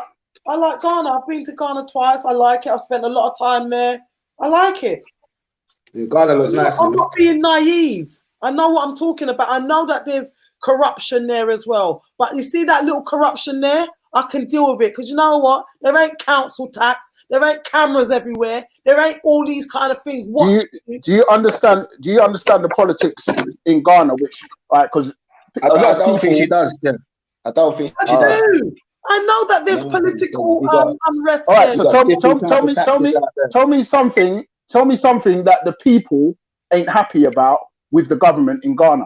One thing. Just name me one thing. The actual funding for schools, funding for business, funding for roads. The roads are terrible. Do you know what I mean? The whole place is not really perfect, but I can more deal with those imperfections than the imperfections in the Western world. So it's down to an individual thing. It is down to what your preferences or what you think are an advantage and what you think is a disadvantage. That's what I said before. What you're saying is more of an individual thing. But until you go and realize, there's nothing wrong with it. Until you go and realize the opportunities that are there, and stop thinking, oh, everybody always comes off with that. Oh, it's corrupt there. It's corrupt. The government here is corrupt. Yeah, I don't deny that. I don't deny that. Like, definitely, 100%, yeah. But what I'm saying is, but that's what you're trying to say, isn't it? Sorry, not cutting. Go on. No, go on. Go on, sorry. No, go on, bro. No, go on, because I'm trying to keep it short and sweet. So if you got something to say, just cut in on me, and then just say what you're saying. I'll come back in again. Yeah. Diaz is saying going on holiday is completely different than living there permanently. But exactly, definitely. I know that, and I know that. Can I just add something to what you lot are saying to the discussion quickly? Yeah, because I think that End of the day, we're sitting here discussing whether going for black people, then going back to Africa or going back to your home country is a good thing or not. And me personally, I don't think it should ever be in question, because you look around you, what you're going to notice is you go to Jamaica, you're going to notice there's whole heap of white people that from other living parts it up, and they don't want to go back when they go Jamaica. They love it so much, and you know what they do? They build but Shift, we weren't talking about that though, shit. No, I know. He asked the question of your end game and solution, and you said about that. That's what I'm getting to. So if you let me finish building, then obviously I'll get to the crux of it. But I'm just saying, we're not looking at it the same way, And if you look at what the white man goes to Jamaica and he says, "I'm going to build my resort, so I've got my section of the island, so I've got somewhere where I can live and be comfortable with myself." And that's how we need to be thinking. That should be the thing. So we're going to go to Ghana. We're going to get our own section of land. We're going to build our own resort, But it's not just for holiday no more. We actually live here, and we can have our own way of life, And that's about negotiation. That's about knowing the government, knowing what you expect. That's right. But that's step 4 and 5, though, bro. You got to cruel first. I've got you, but you're saying cruel first. It sounds great. It sounds great talking it, but like I said, more of these meetings. If you think about it, we live in England, England has a set of rules. It has a rule book, a handbook for you to live here. Simple, So when you go to another country, it's got its own handbook, and you look at the logistics. And do you know what? Does that one work for me? If it works for you, then why wouldn't you? But you haven't looked, and we're talking about Ghana right now. Like you said, Fire. Africa's a big place. There's only countries. You got Angola. Exactly. Angola might be perfect for you. You don't know it till you've gone there and you've been Tanzania. Tanzania. Kenya. There's Hadi for Africa. I'm going to Greenland, bro. I'm going Greenland. I'll see you when I see you, bro. I'm going to Greenland. Like I said, my brother went to Germany. He don't come back. He loves Germany. He loves Germany. This is what I said. This is what I said 20 minutes ago to you, though. Like what you said, that's for an individual person. That's right. And everything you say after that, you're just talking about individual. You're talking about an individual person still. This is my whole point when you're talking about going to Africa. People do not go to Africa on the base of trying to get the rest of the black people in England to follow them. They don't go there for that reason. And he asked you a simple question of what's your end game and salute what he asked you basically. And now you're still talking about this one person. No, but that is the end game, cuz. That is the massive movement. The end game is about the individuals. The same way, for instance, like how much black people live in the UK? How much black people live in the UK? Does anyone know? I don't really know. I 10 million. I don't know the number. So you got to convince 10 million people, brother.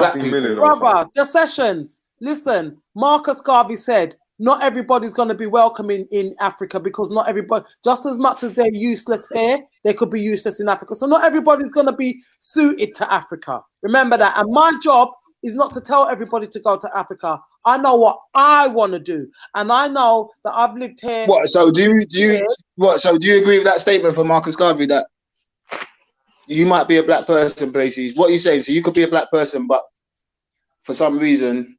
It don't mean that you're going to be good enough, because some people are useless here and they'll be useless in Africa. Hear what I'm saying, If you ain't got nothing, if you ain't got nothing to offer Africa, it's best you stay here. Right. What I'm saying is, So what are you going to offer to Africa then? Oh, I've got bare skills, bro. Don't worry about me. Right. You see what it is, but that's what I'm saying. You can't just say statements like that. That's ignorance, man. That's madness. Okay, so I've got a law degree. I'm a filmmaker. I'm a music producer. I'm a singer. I'm a writer. I'm a videographer. I've worked with young people all my life. I could set up a youth center. I could set up a school. Sorry, Annie. Hold on. Whoa. No. You see one thing, I want to say, like that's your personal business, isn't it? At the end of the day, we're not here to boast about what we've done. No, he's telling me what have I got to offer. That's not boasting. That's not boasting. No. That's not boasting. That's not boasting. No, but we don't want your personal information. That's not boasting. We're saying what she does got. He's telling me my skills, what I've got to offer. Annie, why can't you do that on this side of the world then, with the little black kids on this side of the world then? Why have you got to go Africa? I've done it here. Remember, I'm older than you lot, I'm 50 years old. I don't want to be. So this is what this is my whole point from this is my whole point from 20 minutes ago. What you and Shiffa was talking about is for individual people. He didn't ask a question about what individual people. He was talking about the black population. Yeah, but I still think it's better for my opinion. You lot just went completely left. You lot just went completely left with this Africa. The session. Nah, it's not really completely left. It's not completely left. No, because what Annie said, this is, I'm going to tell you why you're saying it went completely left, but I disagree for this reason. I said, yeah, that I think, you know, as black people, we still have to understand that we come from individual nations. So as much as we have to understand our struggle as black people, we have to understand our struggle as individual nations also, so that we fully identify. Now, I said, you know, I think you got to take this. See how you saying about take out this Black Lives Matter thing. Yeah, you got to take this black thing in front of you out of the way of you sometimes as well. To say you're a black man, bro. Yeah, but just achieve your own goal sometimes, bro. Go for your own goal. I agree. All right, right now, hear what I was saying though. Hear what I was saying though, because I was saying. Why have you got to try to go outside of your own box? Now you're saying this, and I was saying this is where I was going with it. At the end of the day, you should take pride in where you come from, innit? Yeah. The same way you see my mom, my mom was West Indian, Jamaican, my mom took pride in Jamaica. So you know what? My mom will go Jamaica every year and make sure she bring things for the poor ones. Do you know like that? And just go out there.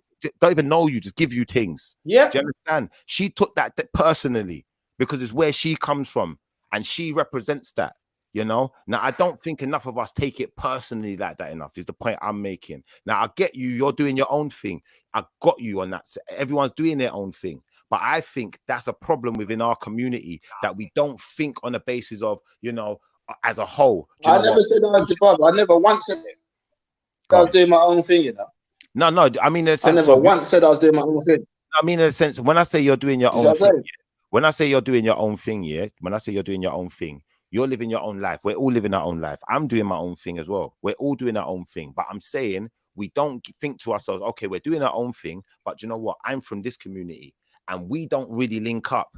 So we ain't got, you know, something, you know, a convention where all of the West Indians link up and we say, you know, what problems do we have in our own backyard? And what's going to help us to go back home? How can we do things back? We don't think of it like that, especially in the younger generations. They don't even think of it as sorry. Let me come in after you, yeah? On opinion. Shiffa, there's a big movement already with people going back to Ghana. There's big talks with the Annie, before you start, I beg everyone, let me come in after when Annie's finished, please. Yeah. Go on, go through. I'm done, fire, go. No, go through. Say what you're going to say because I interrupted you. There's a big movement already. The government, they've seen the struggles that we're going through and they're saying, people come back. If you can show that you've got some sort of heritage or something in Ghana, they're welcoming you back. They're offering land and all them kind of things. So you lot don't even know. I've done my research, innit? I'm not just chatting off my arse. I know what I'm talking about. Annie, I know hustlers that's been going back to Ghana for the last 20 years with their money. What are you talking about? I'm not talking about thing going back to Ghana. You know, you can't bring to me. Listen, I'm not saying it like that. I'm just saying it's not a new thing in going to Ghana. That's exactly. People, Jamaicans with money, we tell all the time, they go Ghana for peace of mind. Because you go back to Jamaica with money, it's a madness. Everyone knows that. So on that note, let me just say this, because I ask these questions, and don't get me wrong, I see what you're saying about the going back to Africa thing, the finding this and the finding that. Don't get it wrong. Like, I do understand all that, but I'm letting you know that sometimes no matter where you run to or no matter what you do, there's always politics. You're always going to have the thing that I'm promoting, that I want to even promote amongst the youth, that I want to promote to anybody, you understand? It's finding that inner peace, you understand? Finding that inner peace. And that is the key to everything. So long as we can promote that to as many people as we can to find that inner peace. It don't matter where you live, you understand? Because there's people that live in the hills in even Jamaica, and they're at peace with themselves. You tell them about any of the worries and the troubles that we're talking about. They're like, what? It don't exist there. You understand? Exactly. So this is what I'm like, and this is what I want to try. This is what I think is the key thing that we need to push inside of each one of us. You understand? That inner peace, and find that key to try and find that key to be able to promote that. You understand? I agree that within each one of us. I You agree. understand? So, I agree. so it don't matter. It don't matter what corrupt system you're living in. Yeah. So long as you've got that inner peace within you, you're all right till the day you die. But babes, the police are right against us. There's institutional racism. You're never gonna get the inner peace in a Babylon on the I've got inner peace. Hold on, wait. I've got inner peace. Yeah. Okay, you think so? Yeah. So don't tell me that you can never get inner peace. I've got inner peace. Wait a minute. Huh? You can drive down the street freely, not feeling like, oh, police are gonna stop me up. I'm gonna get police brutality. Come on. Listen, police have stopped me enough times. You understand? And that's peaceful. And that's inner peace. No. When they stop me, it doesn't get to me. You lot, let's not make this. Hey, one at a time, man. It's counterproductive because at the end of the day, I think what we're doing right now, is more of it's not necessarily an argument, but it's not really a debate. If we're going to debate properly, what we've got to do is we've got to work out the pros and cons properly. And I'm seeing what you're saying because you said you got inner peace, Fire, and I get that. And Annie's saying, obviously, you're not going to find inner peace, but you got inner peace. So everyone's different, and I think that's definitely something to put out there. But we need to know what the real pros and cons are, And in the sense of, like I was saying, I'll tell you what changed my perspective on how I look at things. It was going to Italy. And I looked at how the people in Italy live. When you go into the city in Italy, in comparison to when you go into the countryside in Italy, it's completely different. Yeah. And I realized little things was different. Like you drive to a different, like if you drove from Kent to London, every time you go into a different little kind of state or whatever you call it, you have to pay another toll. They all got their own areas and they got different rules for the different areas. They got their own language in the different regions. Do you understand? And weird things. It was strange to me. And then I'm looking around, I'm saying, hold on, there's loads of derelict houses. They're just left there. No one lives in there. You could just move in there if you wanted to. They wouldn't even care. They just let you have it. Do you know, like that? Because the way the people live there is different. Now you can't. Now you see, if we're in, for instance, if we go back into Africa now, and we're going to build our own house on our own piece of land, and we got our own generator and our own things, we're in control. Yeah.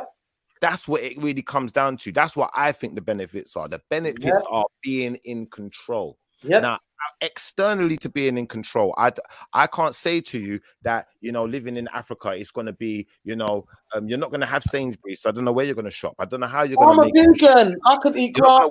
You're not going to work for BT no more because they ain't got British Telecom. But they put the telecom thing. And if you're a telecoms engineer, it might be worth your while checking it out because you might even get paid better. And if you're getting paid better, and you're paying less to live, then realistically, you got a better standard of life. Full stop. Exactly. That's what I've got to say.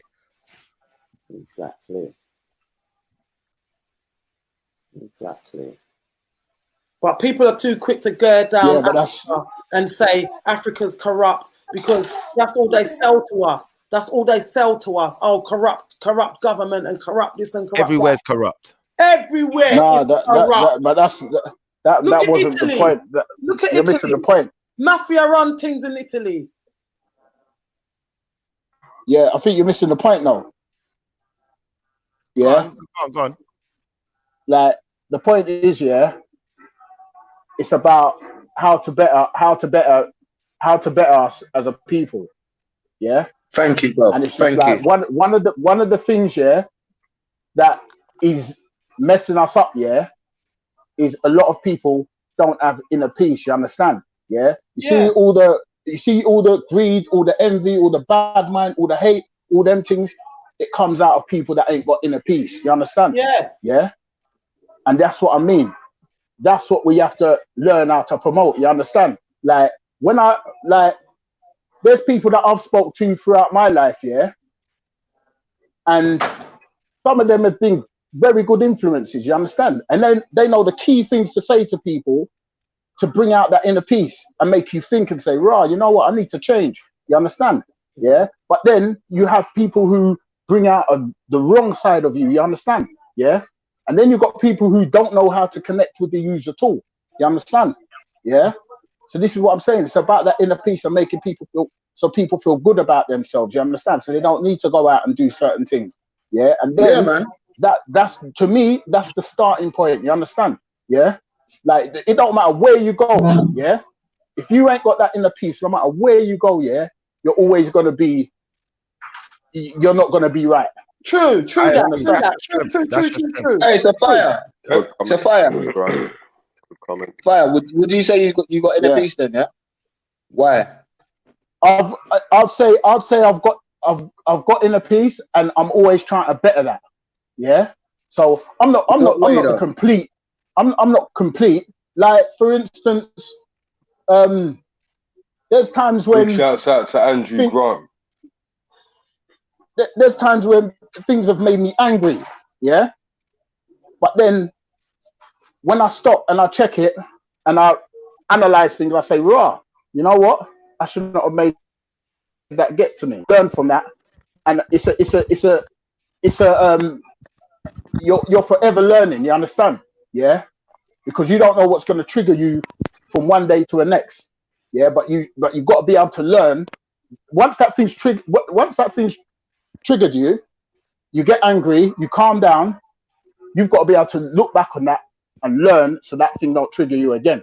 You understand? 100%. 100%. Fire. And what I'm saying is, as far as the police, sorry, just to go on the police now, yeah.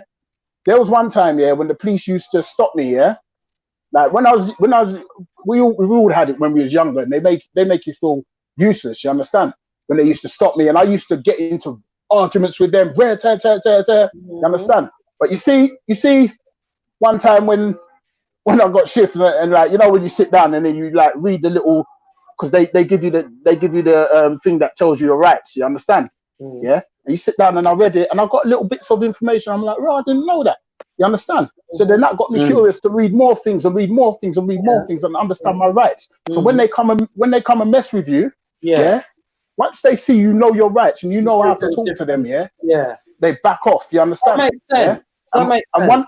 And one thing that I'm gonna say, yeah, you see with all these shootings and everything, yeah, and all the police, where the police have been, I'll tell you what the problem is. Yeah, the problem is my advice to the youths, them, yeah, is to listen carefully to what the police officer says. You understand? When you're in that vulnerable situation, and follow what they say, and listen clearly and follow their instructions clearly. Because I'll tell you where it goes wrong a lot of the times, yeah, and where it messes up in the court, is because the police officer says, "Let me see your hands," and they're not reaching for no gun, but they say, "What do you mean?" Yeah, and then their hands go somewhere where the officer can't see, and then they shoot.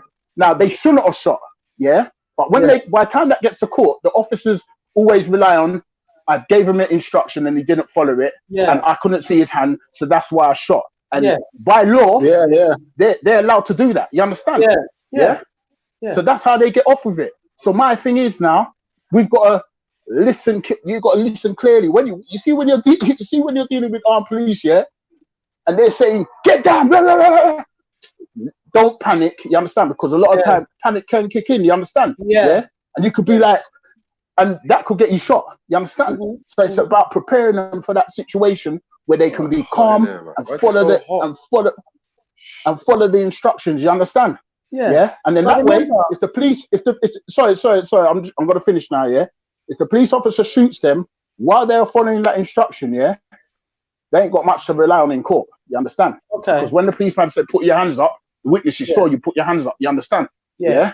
Cool. So you're talking about the situation. That is not the only situation that's against us here. That's all I'm saying. That was just one little example of. I'm not saying it is. You understand? But my whole thing was no. But you've gone on the police situation. But my whole thing was the inner peace. You see what I'm saying? And I understand exactly what you're saying. And I was even my live chat today. We brought up the subject of, and the person who I was speaking to, they would say the same thing. They know how to deal with the police when the police stop them. And I totally agree. If you know how to deal with a situation and you stay calm, you end up coming out better. Yeah, you come out on top. That don't always work though.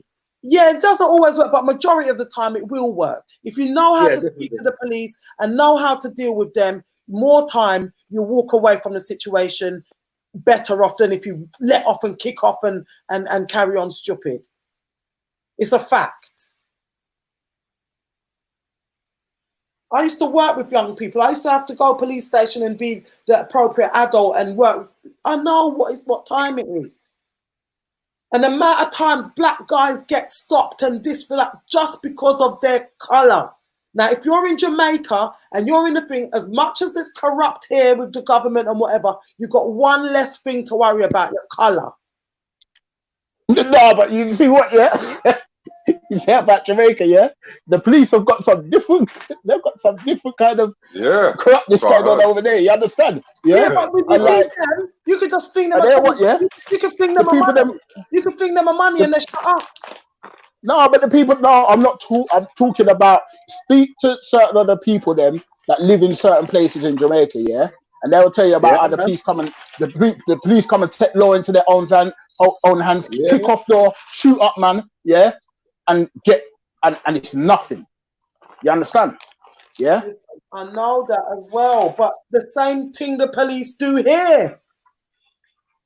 Not like in Jamaica, trust me. No, not like in Jamaica though, Annie. Not like in Jamaica though, Annie. Look, if we just weigh up for me, yeah, if I'm a black person, if I was a black man, yeah, the thing I'd be looking at is I don't want to keep getting stopped. I don't want to keep not getting a job because of my color. I don't want to get there's so many different things that are against us here. Yeah, so but you kind of got to have that mentality though. I tell guys this all the time. Me, Peniros, and Floyd was having the same conversation the other day about this. I'm not saying that there isn't so many things that go against you here, but the point that I'm trying to make is, yeah, all right, be prepared. No matter where you go, you're always going to have fights against you. You understand? But yeah, but it's all about how you rise up and fight against it. It's what fight you're willing to. It's all about you're willing to accept. I'm not willing to accept the fight here in a Babylon, cold weather. You see, someone said, oh, it don't matter where you're running, it's going to be the new world order. Well, you know what? If I've got a piece of land where I can grow my food and I don't have to go to no supermarket, new world order, I could be in a hut. Yeah, you talk about peace of mind, I could be in a hut and have my little piece of but sometimes you got to say, Annie, you know, you're just leaving one set of politics to go and deal with another set of politics. But the environment, I can deal with it more. Don't you understand? Yeah, cool. I don't think there's nothing wrong with what you're saying. But I don't mean to be pickish, but I'm just saying. I think it went a bit left from what the question was. You know, that's what you don't understand. I've already weighed up the odds, innit? I've already weighed up the pros and cons for me. Yeah, and if I'm thinking, boy, as a black person, I'm a minority in England or the Western world. Yeah. When I go back, I'm with my majority. I feel better when I wake up in the morning. I see bare black faces around me. I feel good. Sorry, I'm not westernized enough to think that this is it. This is the plantation, mate. You can when you wake up to a lion standing next to you.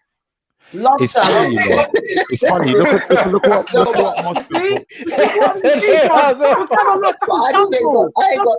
got that mentality. Are you listening? Are you listening? Did you not see what Muslim posted? Where I work.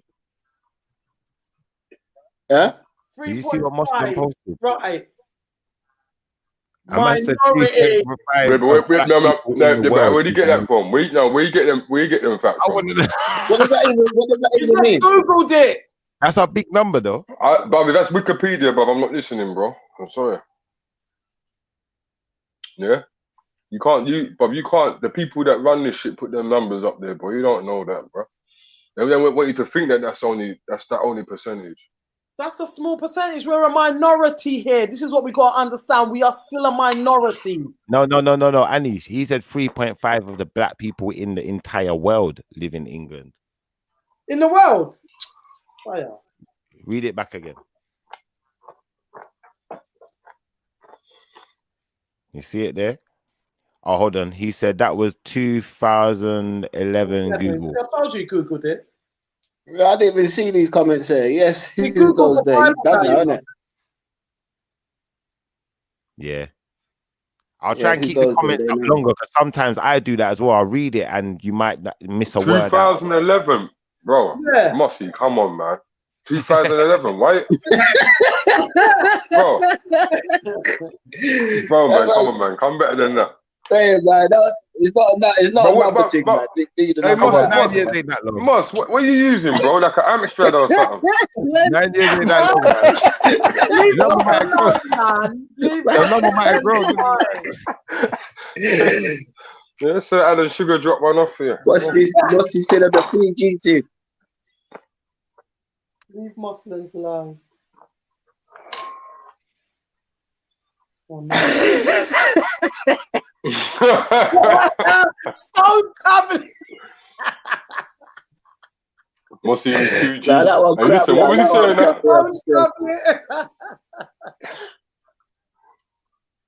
Shiffa, what was he saying now? I like this little platform. This is a good little platform still. I use like one thing with me.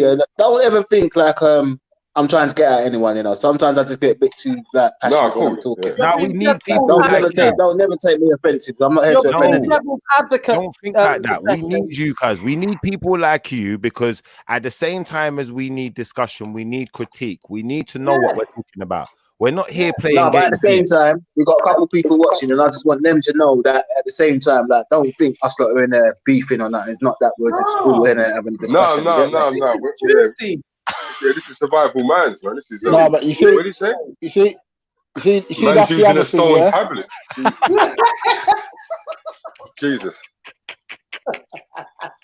Hey, listen, funny, hey, Mossland, you funny Indiana Jones, man. You know what I mean? Like, where do you find the tablet? I'm drinking. Is that what Moss left there for? Well, Moss left the group to go and find us that. Look what Chrissy said. People shouldn't have to move. It makes her sad. But Chrissy, it's all right for you, innit? You don't get pulled up every 5 minutes, or you know what I mean? It's different. Yeah, but the thing is, hey, let me talk about this pulling up every 5 minutes business. Yeah, I ain't been pulled over in my car in 7 years, man. I hear you. Who you working with, man? No, I'm just saying though, I was out there. No, but it's how you present yourself, and I also think like at the end of the day, like, you know what, when we're talking about going back home and stuff, yeah, I think it's more about, you know, building an infrastructure. Yeah, you know, that is similar to what we're used to here, so that when we go home, we're I do get you. I get you. That's what I think it's more about. I don't think it's just about going back. Like, for instance, a lot of us are growing up in England. Yeah, like I said, for the younger generation, they're gonna connect more. So when you grew up, you went to a certain school, you used to play in certain parks. You know that area very well. You know the people. You're connected to that. So of course you're gonna want to come back. Because you've got family here, you're gonna want to come back and forth.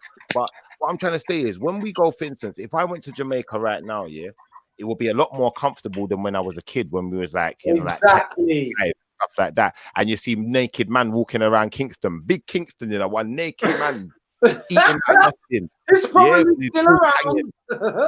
Listen, but obviously things are going to change. Shiffa, what's the guy's name? I don't know. I've never met him. I've just seen him. But I'm just saying, obviously, things are going to have changed from then, but it's still not going to be as comfortable as we are here. No, I've seen them videos, Ship. I've seen them videos, man. There's some disturbing places everywhere still. Shiffa, have you seen the beautiful houses in Jamaica with swimming pools and everything? Yeah, right next to the Batman cottage. But Listen, I win 20 million. I'm not having no yard in Jamaica. No way. Ghana, possibly. Why? Ghana, possibly. Because I'm listening to Peter. Because he's been there too many times to be saying that. So. Ghana. Yeah, bro. Jamaicans today will tell you if they get money, they're not moving back there. They will go back there and set business up. Exactly what you're saying, Shiffa. Because I know a lot of Jamaicans now that are going back and they're setting their business up out there. Yeah. But they're still not living there. They're just going there, setting up, going back and forth. Sessions, I'm gonna be honest with you, yeah. My cousin, yeah, he's Jamaican, yeah, grew up in Jamaica. He moved to Canada, yeah. He's living in Canada, nice in Canada. Don't get me wrong, doing this, he got a good job in Canada. He had a good job in Canada, and he said, "No, I'm not living in Canada no more." Back to Jamaica, yeah. Bought himself a little house, got his little piece of land. He swears by it. I'm gonna be honest with you. He swears by it. He says, "I'm not going back to Canada. I'm not coming. If you don't want to see me, you come Jamaica. You come flex. come sit down, climb the mango tree, I pick 2 mango. On your land. He ain't ranked. Listen, it's not like, for instance, his brother's still in Canada. Yeah, and that to me is just one person that's done a good thing for themselves. It's not one. But There's many from what I like see it. yesterday. It's not one. No, I'm talking about what Shiffa said. That like he's just talking about one specific person. But what I'm saying, from what I saw yesterday, what are we saying forward on that? On what the protest? Because and everything to do with it. I think at the end of the day, that I think the conclusion for me, my conclusion on the protest is this: at the end of the day, we're not going to be drawn out on their terms. If we're going to do anything, it's going to be on our terms. And at the end of the day, don't get me wrong, I don't have a problem with Black Lives Matter as a movement because it's something for us. So we've got something. But at the same time, you know, I'm not coming out of my house on the pretenses of Black Lives Matter. You know, if we're going to actually do something, I need to know what we're setting out to achieve. Like Don said, I rate what Don 100%. said. I rate that a lot still. But Shiffa, you know one thing, I'm going to go soon, but you know one thing I heard, one thing that went through my mind yesterday, I thought, God, it's gone global, man, it's Black Lives Matter. Do you notice that no one's marching in Africa and Jamaica and the Caribbean? I know. But where are they going to march to? There's always suddenly black people you're marching on, isn't it? You can't march on black people for Black Lives Matter. Moving up the tourists. Right. There's my point.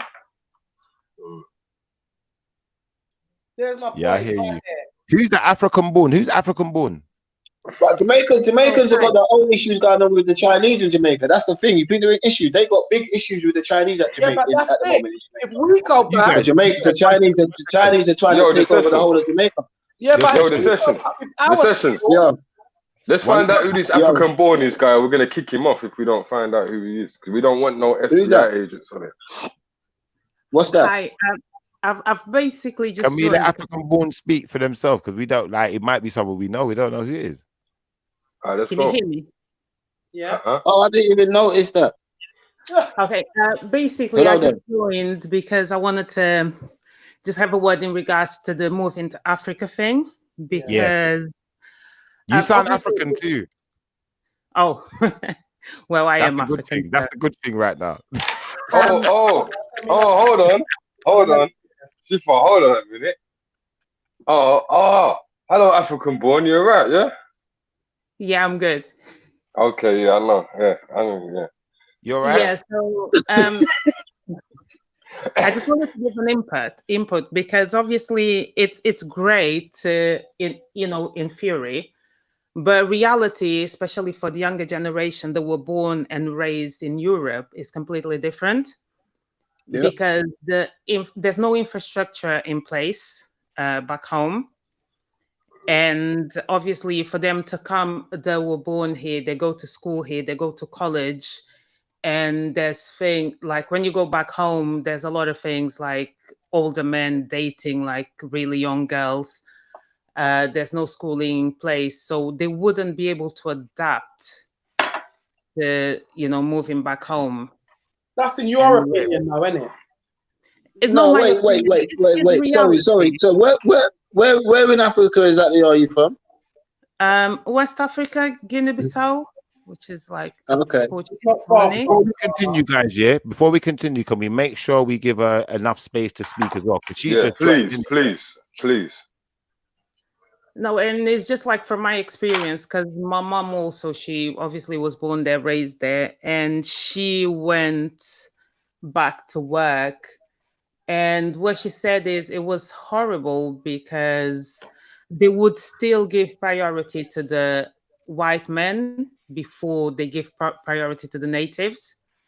So even though you have people back home that qualify to do certain jobs, they still don't get the same opportunities as someone that's coming from Europe. And obviously when we coming from Europe, we have the money, it's great for us. Yep. But when you need to think about the population, the opportunities that they have, and what are you going to be able to do for them there?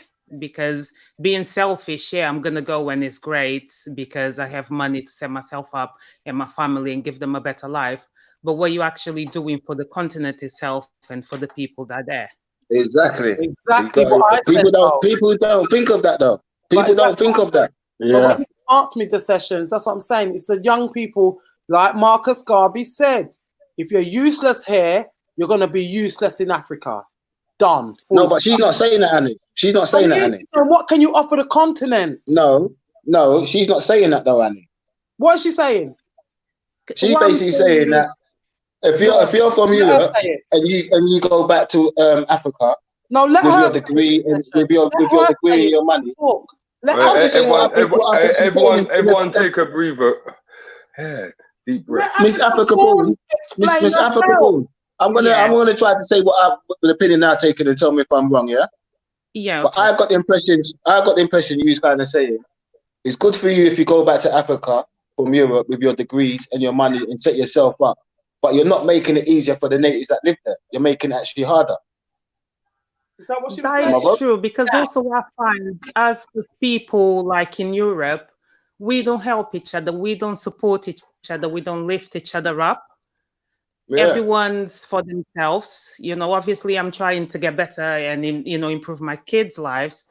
But if we think as a collective, we need to look at the bigger picture. And in order to progress, we need to support each other and lift each other up. You know, I'm not laughing at you. I just got a message. So yeah, you're right. That's what I'm saying. Because if we're going back home, we need to look at helping also those that are there, and not just It's different. It's different if you're leaving Europe and you say, do you know what? I'm gonna go over there. I'm gonna build you 2 schools and a hospital, and I'm gonna give natives jobs. That's different. Yeah. But people don't look at. But you're not looking at what she's saying. What she's saying is a very good point. You're not making it easier by going there. Yeah. Was it you that said, obviously, like going to Africa or whatever, like, you know, they've got their own corruption or whatever, so, you know, it's not going to be as easy as we think. Was it you that said that? No, it must be J Fur. Or that's what I took from what someone was saying. But the point I was going to make anyway, yeah, whoever was saying that, yeah, like, does it make sense then if we're going to think about, you know, not necessarily just got like, for instance, myself being West Indian, going back to Jamaica then, but all of us going back to Africa, wherever you're from, whatever, as long as you got a black face, go back to Africa. Do we need to be thinking then, you know, if we're going to go back to Africa, you know, we need to be buying our own piece of land and be governing ourselves? Is that the ultimate goal then? You know, because like obviously, no, you know, you have to think what you have to go in the mindset of now of what's her name? So African Bull just said, Shiffa. If you're gonna go there, you have to go there with intention to help them as well, and not just yourself. Yeah, that's true. Exactly. Join the fight over there. I hear what I'm going to say. That's true to any place on this planet. That's not something that's individual to Africa, because at the end of the day, like I said, you know, for some people, it's not going to be good for you to go back to Africa because your industry is not something that they don't need you, you know. But like, for instance, you might be a telecoms engineer. Right now, telecoms is the thing. Telecoms is everything, you know, connecting with people. Yeah, but especially in the world of, especially in the world of money, you know, which is why they're building 5G, you know. So that's about, I see what you're saying. But now, I keep having to read her name again. African Born, it just made me look at something completely different, bro. What she said about Europe's going over there and getting jobs and making it harder for the people that actually live there. Yeah. And that's it's like you jumped over that. Why? Yeah, you just jumped straight over that, bro. It's like, jump straight over. Come on, no, I haven't jumped over it now. You said because you started off with saying you started off with saying the individual, where you and Annie was the ones talking about individual stuff. I was one telling you about you was talking about individual. Yeah, I hear. Africa Born did not come and talk about individuals. She's talking about the continent. Yeah. No, if you get it right, He's talking about 1 second, Annie. 1 second, Annie. Sorry, because obviously he's kind of directed it at me, but I'm just saying, like in that sense, I think what you've done there, yeah, you can't have a double standard. At the end of the day, if you're gonna sit here and you're gonna say that Europeans are going to Africa and getting better opportunities than black people for who's in Europe, then why ain't we going and taking up those opportunities? Shiffa.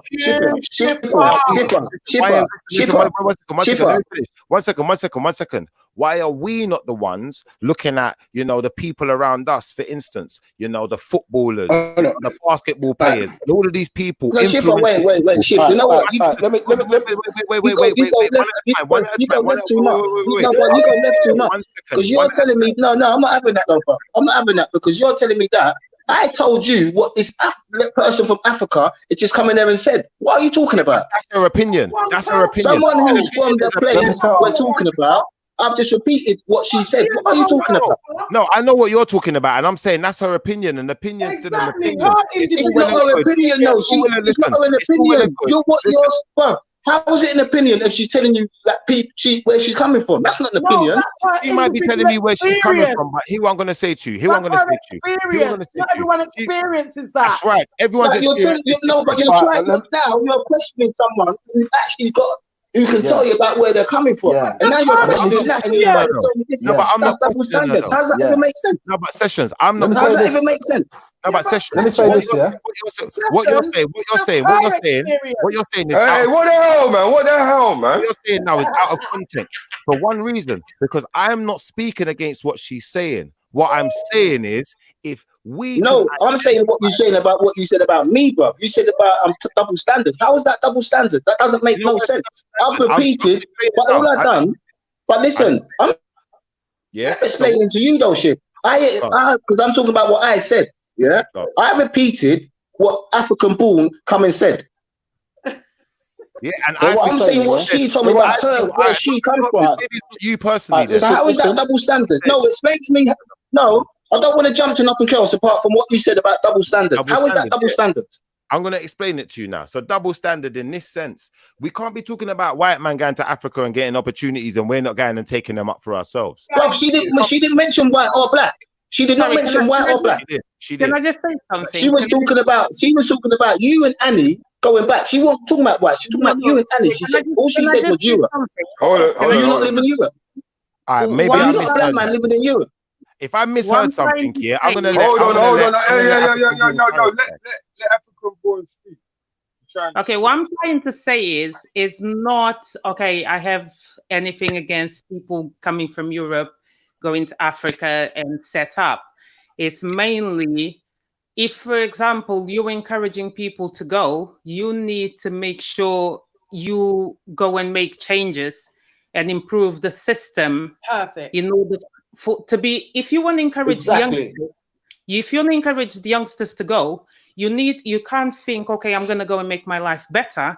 I need to go. Obviously, I'm going to set myself up and be comfortable, but I need to make the changes for them to come and think like, oh, this is as good as Europe and can be even better, because everywhere I look, I see people that look like me. I'm not going to be targeted by the police, but they need to have a system in place, because obviously theoretically it's amazing because I go to Africa, everything is great, but they're not going to have what they have here. So I didn't misinterpret you at all then. Hold on one second. You weren't talking about what you were. Let Static say something. 1 second. Can I just clarify? I didn't misinterpret you at all, because I wanted you to clarify what you're saying first, because obviously. No. Before we do that, let Static have his piece, please. Let him have his piece. Yeah, you see what it is, yeah. Like it's like I'm saying, yeah. You see, say if you're talking to a youth and you're trying to show them your experience, say, yeah, I'm going Africa, da. What I'm trying to say, yeah, it's not about just trying to sell people a dream. You see what I'm saying? Yeah, it's about showing people the pros and the cons and to understand the system that they're going into. You see what I'm saying? Yeah. So then, if anything, just like African Born is saying, yeah, you can help to better the system. You see what I'm saying? Yeah. But if you're going over there thinking that the system's all hunky dory and you don't know what you're walking into, you understand? Yeah. So if I'm educating the youth and I'm saying, yeah, you should go to Africa to live, you've got to show people the pros and the cons of the system. You see what I'm saying? So they can understand the system. Yeah. That's what I'm saying. Yeah. Yeah. So It's what just sorry. Something just popped into my head. Yeah. It's just like even like the Windrush. Yeah. And when our people was in Jamaica, they're thinking, yeah, England's great. Like that's the streets are paved in gold and red tear. You understand? But they didn't know the pros and the cons. So when they got here now, that's when they fell into the system and said, "Rah, this isn't what we thought it was." You understand? Yeah, but cuz that's an unfair comment. They were sold a dream. Because you see, when you say they didn't know the pros and cons, yeah, it's not that they didn't know the pros. It's not everyone didn't know the pros and cons. Different levels of education. So some people was coming here, they already had money, they already bought a house, they already understood the infrastructure and how they was going to make their money. Some people was just coming because they thought, you know what, they've got more money, so I'm just going to go there just because they got more money. It don't work like that. You need to know the reason. I'm talking about a lot of the people in the Windrush. Like I'm talking about a lot of people that come over in the Windrush. Yeah. They had a misconception of what England's going to be like. Yeah, but that's why, because of the lack of education. At the end of the day, if you're going to a place, for instance, right now, yeah, you've got a job, yeah. If I said to you, all right, go to Abu Dhabi. In Abu Dhabi, they pay more money, but your industry might not pay more money in Abu Dhabi. I can't just tell you that. I have to do the research. I have to know the schematics of the place I'm going to. For instance, I could tell you now, for instance, like I said, my brother, he moved to Germany as a truck driver. He ain't come back because he said he earns almost double what he's earning here. Do you understand? Now, in America, similar. If you went to America, certain industries, you can earn nearly double what you're earning here. Canada as well. You know, just painting decorators. I know a couple of painting decorators. They're going to Canada because you get better money for decorating in Canada.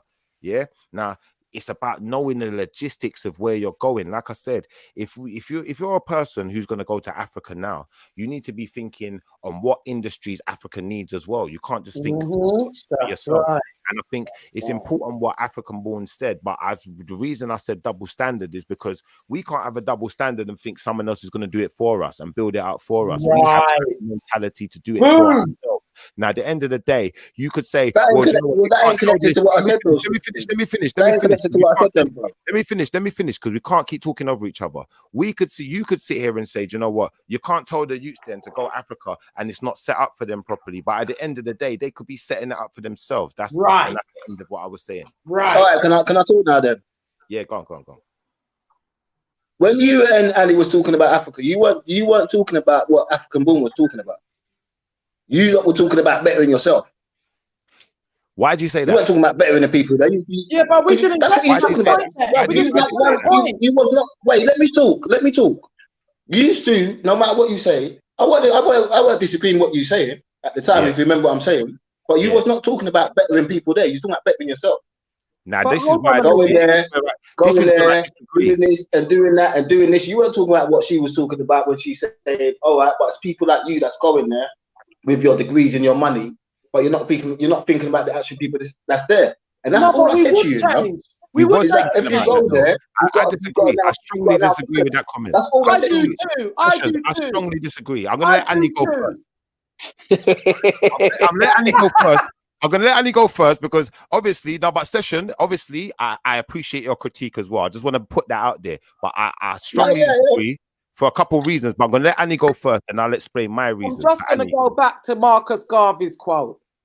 If you I don't want to hear no Marcus Garvey on it. I just want to keep it real from your own thoughts. I don't want to hear no Marcus Garvey. Just tell me what you're thinking. No, stop. But tell me what you're thinking. I don't want to hear no Marcus Garvey. Tell me what you're thinking from your own mind. Sessions. That is my mind because I know that I can't go to Africa and eat dirt. Yeah, I'm gonna have to have something to offer. Yeah, but the way you was thinking before African Born coming here, you'd have made one of them eat dirt. By taking all their things. You're chatting rubbish. Listen, the girl was saying, when you're from Europe, you go there with your education and your money, you make it harder for the natives to get the jobs. Hello. That's what she was saying. I open a business and I employ people. Yeah, and then all I'm saying to you in Shiffa was not thinking about that when you talk about moving to Africa. You guys just don't like the truth. That's your problem. Hello. So I'm not going over there to look job. I'm not going over there to get their jobs. I'm going over there to create jobs. Annie, what are you getting so mad for? Because you're not listening. You love chat over people too much. You don't let people talk. Listen, you lot just ain't listening to me. That's what I'm saying. Because I'm telling you what the girl's saying, and you lot telling me that you disagree with me. You're telling us what the girl say. You're not even letting the girl talk. You don't make no sense. That's how much you talk. You lot went from what she was saying to another place. Am I going crazy yet? Sessions. Annie said her part. Yeah, she said her opinion on why she is not going down the road that you're suggesting. My honest opinion of the reason why I think that it's a bit misconstrued the way we are saying we come across is because first and foremost, yeah, one thing that I made clear right from the off is that, you know, if you're going to go to Africa, it's about infrastructure. If you're not the type of person in that type of industry that helps build the infrastructure of a place, it might not be the best idea for you to go there right now until you know because certain things, like for instance, you know, services, you know, certain services and things in Africa right now might not be, you know, the most sought after. They might not be the most sought after, but certain other services, like I said, telecoms, you know, roads. Yeah, but that's what I'm saying. You lot are just talking. Don't you realize you are just talking? All right, so what? All right, let's talk on a level then, right? So no, if you want to talk about infrastructure, then if you want to start talking about infrastructure, then what? How are you going to get the finances to do this then? Session. So you got to keep talking all this stuff about this. You need to build this and build that. All this thing takes money. So just keep it real. Do you know what you keep doing, Session? You keep asking good questions, but I'm going to be honest with you. I was going to answer your question with my next sentence. So like I was saying, yeah? Like, no, but I'm not being disrespectful, but sometimes you ask a question. I know what you're saying. You're not looking at the reality of the life. Session, you asked a good question, but what I'm saying is maybe you're interjecting a bit quickly because I was literally getting you. So what I was saying is this now, yeah? Realistically, yeah, if we're going to Africa with the mindset of, you know what, I'm going there because the industry that I'm in helps build the infrastructure of the company, then we're adding, we're helping, and that's the point I'm making. Right, but hear this, yeah, because one thing that's been missed there, yeah, right, all this talk, yeah, if I'm thinking, if I'm a youth and I'm listening to this, yeah, it's not helping me. You understand? It's just like, put it this way, tell me this, yeah, what you're saying about Africa, yeah, how are you going to make that appeal to one of these youths on the street? How would you make that appeal to them? Because telling a youth that ain't got no money, that ain't got no, that, yeah, I'm going to go over there and I'm going to set up this and I've got all this and then I'm going to do this. They ain't nowhere near that stage. I can do that, and they are there. That's just going to go through one ear and out the other and say, yeah, well, I need to get there and I need to get that money first. So I'm going to hustle to get there. I totally disagree again. Depending on the mindset, let me show you something. You know, many people, yeah, I've got a friend, yeah, and in fact, it's my friend's sister, yeah. She went to Africa just to help people, you know, like that, just for holiday, just to stay there for 6 months, just to hang out, just to help people, you know, just to do charity, to help people with contraception and things like that, you know. So at the end of the day, you know what? People, she's young when she's doing this. She's not doing this as an old woman. Do you understand? So there's young people out there who's got time on their hands, who's got time and energy to do things. First and foremost. Second and foremost, don't get me wrong. You're young now, but you're young. You're going to go to university. You're going to learn something. Now, that could be something to do with an industry that could help build the infrastructure of Africa. And now, if you move to Africa and you're part of that, then you're going to be big in that industry. You're going to be one of the top guys, you know, which is going to make you somebody. You're going to have a purpose. More than a purpose to just go into a standard job or whatever over here just to make your money to go and buy an Xbox to sit down in your yard. Thank you. Now, at the end of the day, I get where you're coming from and I totally understand it. I'm just saying, you know, the reason that I think that it's a good thing is for that, because at the end of the day, it gives, for instance, it's going to take a collaborative effort, you know, of people going back to give Africa the kind of infrastructure that Europe's got. Of course. 100%. I'm not against that, you know. So go on. I'm just saying, before Africa Boom come, you used to on this talk. Shut up. That's all I'm saying. You wasn't on this talk before Africa Boom come and said what she said. That's all I was saying. No, you never and that's all I was trying to say to you. You never gave us a chance. I mean, I I think- told you what skills I've got. What, so- I'm not going there to look for a job. I'm going there to help build the country. From what I No, can you wasn't, do, Annie. I You know you going there to live good. Annie, you and Shiffa was going there to I'm live gonna good. live good at the same time. I'm not going to go and live rough. Yeah, we're going to live good at the same time. Yeah, so you're mad. What do you want me to do? Exactly. And there's nothing. Listen, calm down. Let me talk.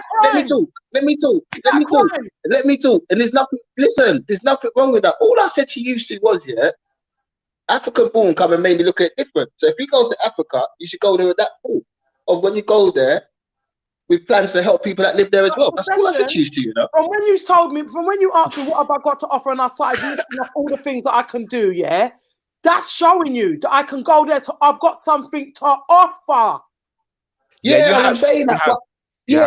But I'm just saying. So you're that's what I was saying. That when you go there with that thought as well. I said that before African Born came on. She did. And you've got a righteous heart, man. But Session, do you know what worried me about what she said, though? Yeah, she said if you go to Africa, you're gonna see Holly Pot old man with young girl. I said, what on? I said, hold on. I said, what? But she's telling you the truth, though, bro. Hey, listen, when you say young girl, no, listen, African Born, yeah.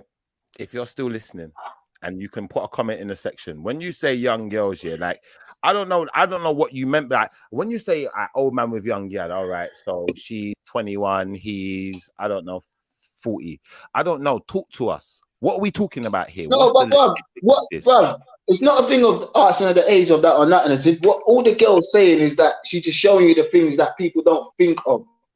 That side, that's all she's doing, bruv. You're thinking of going there and looking at the pretty side of it, what you want to do, and she's saying, "But yeah, because that could be disturbing." See, yeah, you're right, Sesh. Because this is what I was saying to you when I was saying that you're leaving one set of politics to go and pick up another set of politics. Yeah, because she was just pointing out things. That's what she was doing. Sesh, that could be disturbing. At the end of the day, if you're raising your children in a place, now it becomes different. Now you got to look at the logistics of raising your kids in a place. So if we're talking about a 50-year-old man with a 16-year-old girl, there might be some questions raised. So that's why I said. But what country are you going to go to where that's not going to happen? Me no know. Where are you going to go to? Everywhere. I've never seen that. Edish, just to put a different thing, just to put another thing on it, yeah. I'm gonna put the link up for you, yeah. So out to King Gold, if you want to jump in the chat, I'm gonna put the post in the comment. Nero's gonna put it in the comments now, yeah. Go on, yeah, sorry, just to put a next thing on it, yeah. Right, you got to remember, like, and this is all that I'm trying to make everybody aware of, innit? Just to understand, yeah. All right, it's just like you've got people who have gone to these places and done good things, put a lot of money in. You understand, yeah. But certain times when you go to certain places, even in Jamaica, wherever you go, yeah. When you start to help people, when you start to do certain things, yeah, you're stepping on certain people's toes, you understand? Yeah. And I'm talking corruption, yeah, where you got a different kind of fight. Now you look at Gaddafi, for instance, yeah. Good right? Man. We're talking about different levels, but look what happened to him. Yeah. Look what happened to him. Understand the fight that you've got, yeah.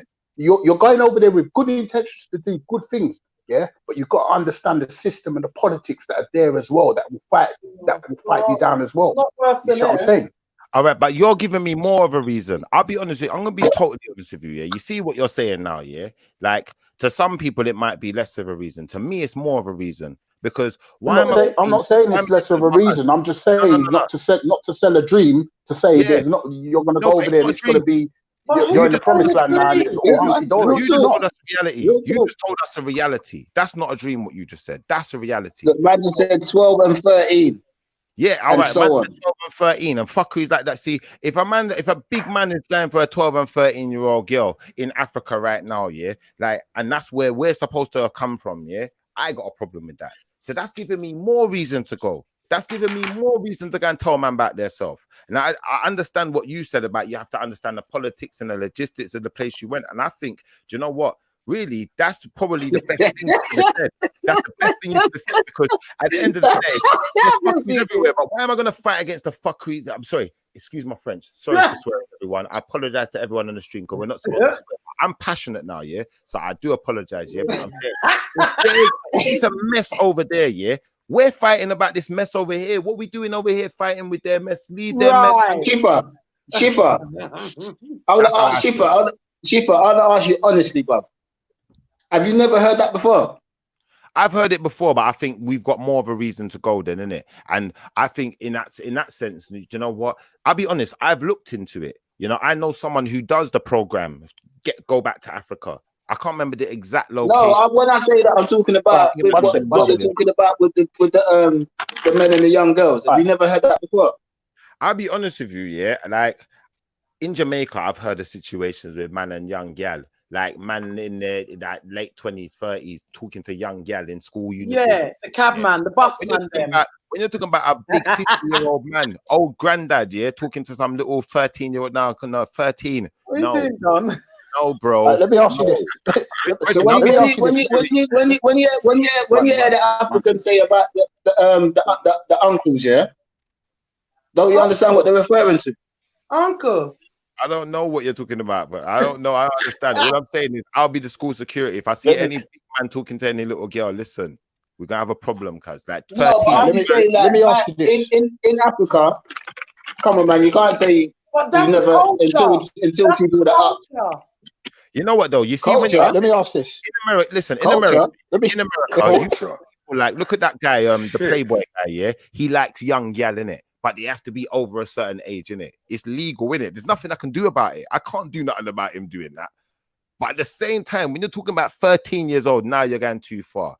You're going too far. It's giving me a but that could be happening. That could be happening on the street right next to you right now, bro. You ain't got to go Africa to run something about that. I hear you though. You know what I mean? Annie said she's going now. So bye. Big up Annie. Yes, Miss Troublemaker. No, Annie, you know I got nothing but love for you, though, man. I ain't got nothing. People, them Annie's are good people. Them. I like the combination. It's crazy. See you later, Hans. Me and Annie might agree on different things, innit, Annie? Yeah, definitely. Later, man. Bye. Good show. I like it. Good show. Yeah, come on. It's had everything. But I definitely see what you man's point is as well. At the end of the day, we can't think we're going to go there with our same mindset and that's going to work out. It ain't going to work out. No, but on the real though, like that African born, she should have made you look at that a little bit different, bro. What she was saying, like you should listen, understand what that girl was saying, bro. Do you know what? You see when you say this, Sesh, yeah, I definitely understand what she's saying, but I think in the same respect, everyone's got different experiences. Do you know like that? And there's different parts of Africa as well. So that's only one part of Africa, what she's talking about. She might not have been to the whole of it. Do you know? No, like but that? The thing is though, she never said nothing I ain't personally heard before. Yeah, I've heard. But it's different when you hear someone who comes from there actually come and say it. Yeah. And guess what? And imagine the way she said it and everything is like you have to listen to what she's saying. Yeah. Because she's saying there's not a problem with you going there and doing what you want to do, but maybe people need to go there on a mindset of helping others as well. And that's all I was trying to say. That's a valid thing to take on if you're saying you're going to move back to Africa. Now, from that one statement. If I said now, if I was to do anything like that, that will always stick in my mind now, bro. Always. Because you can't say I'm going to have all this money and go back there and look and not look to help no one. But until she said that, I've never looked at it like that. But she showed me that I should. And all of us should. Of course. And I think, you can't help anyone else unless you can help yourself. But don't you think that's more? Don't you think what she's saying? You see what it is, yeah? Hello? Yeah. Let me tell you this, yeah? Right? There's issues over here, yeah? Right? Where youths are killing each other, yeah? There's bare issues that we got to deal with over here, you see what I'm saying? Yeah? So, talking about you're going to get up and fight a next fight somewhere else, and you can't even deal with the issues that's right here, right now. Yeah, you're just running away from these issues to go over there and do what? You understand? Yeah, man. It's just they're running. That's it. Why do they're you say running, I see. away? Yeah. Why would I'm you trying run? to figure out. It is like that, though. I'm trying to figure It is out. like that. I'm trying to figure out how to get these youths to stop killing each other. You see what I'm saying? Yeah, and stop all the madness. That's what I'm trying to figure out. Right, that's on my table right now. You see what I'm saying? Yeah. Right? And I know youths that have been affected by this. You understand? Yeah. So it's very close to home, and you understand? This is what's on my plate right now. Yeah. Me running off and going to Africa. Yeah, and sitting down and dealing with it. I'm thinking. I've still got my mind over here. Yeah, thinking about what's going on over here. You see what I'm saying? All right, Marcus, can I ask you a question? So what I'm saying is, yeah. Sorry. What I'm saying is, yeah. Try and deal with the issues that's in our back garden right now. Yeah. You said, how do we stop these youths to stop killing each other? Yeah.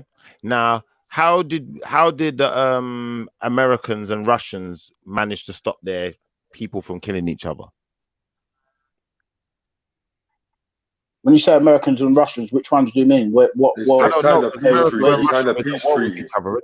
They signed a peace treaty. Do you understand? So at the end of the day, all well and good saying, we're trying to figure out. We've been trying to figure out for too long.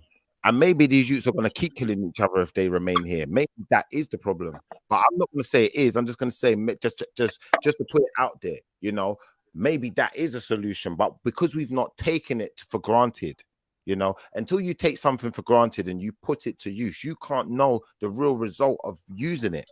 It's like saying, do you know what, cars, they hurt the environment, but do you know what, are they useful to us? Is it necessary? Do we need it? Is it going to make life better for us? If we never had a car, just off the back of someone saying, well, do you know what, it's possible that it might hurt the environment. Think of the logistics of the world today. People need their car, innit? Do you feel what I'm trying to say? So I totally hear where you're coming from. I'm just saying, at the end of the day, Shift. Africa born and come back into the room. The African born. She must have come back for something, innit? She got something to say. Yeah.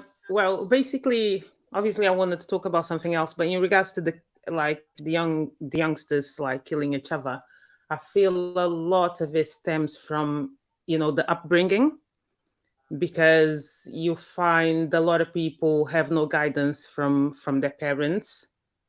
And, it's really important from a young age, just to teach them right from wrong, just to nurture them and, show them love. And obviously, because a lot of us, we don't have a lot to give our kids.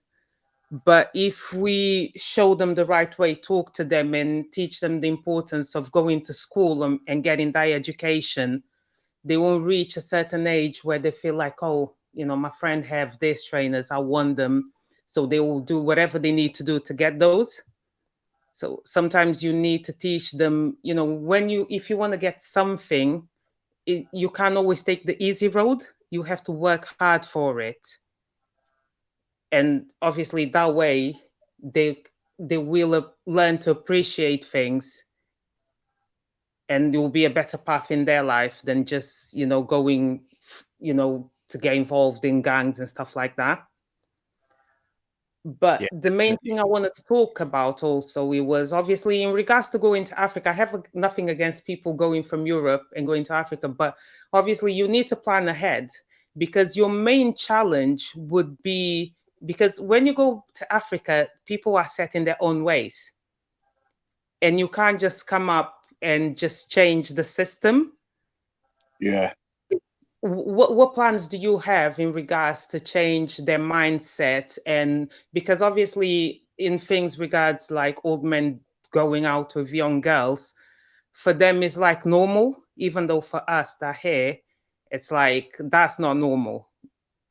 So how would you deal with things like that? That's the things that you need to be thinking about. And government obviously is really corrupt. And everyone that goes into government, they employ their sister, their brother, and all of that. How do you deal with things like that? So you need to look at the bigger picture, not just like, okay, I can go and can I be honest with you? Can I be honest with you, African born? Yeah, I'm gonna be 100% with you right now. Yeah, you see from what you've said, yeah, like I've heard a lot of perspectives on Africa, and I've heard one similar to yours. And what your perspective makes me think to myself is, I have to be fully on guard if I go back to Africa, as well as I have to be, ambitious, as well as I have to be looking at how I can help and what I can offer. You know, I have to be fully on guard, and I have to know how to guard myself physically as well as mentally.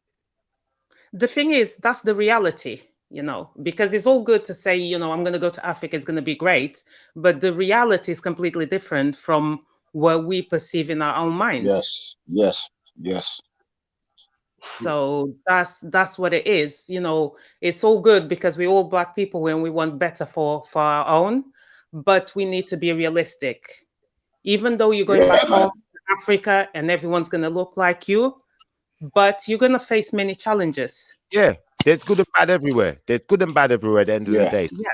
I'd have to fully be on guard, because as much as, you know, England might, you know, sometimes we've got problems we face with racism, X, Y, and Z.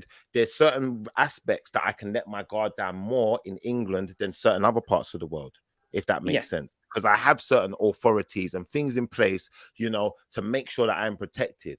So, you know, I think for certain people of a certain mindset, if you're not fully on guard and you're not able to handle yourself, maybe it might not be the best thing for you right now until there's things in place to guard you, you know, because like you said, you know, going to Africa, the police ain't going to be the same as being in England, just like in Jamaica. It's going to be different type of police, different type of atmosphere, you know, different type of corruption that we're dealing with now. So we've got to be prepared for that as much as we got to be prepared to fight for what we believe in. So I'll tell you the other thing, I'll tell you the other thing is, there's a lot of people, a lot of old man, that I know, who have been talking about this back to Africa thing for a long time, you understand? And but they're still come here. out to Babylon and I go to Africa to live, and guess what? They're still here talking the same old crap, you understand?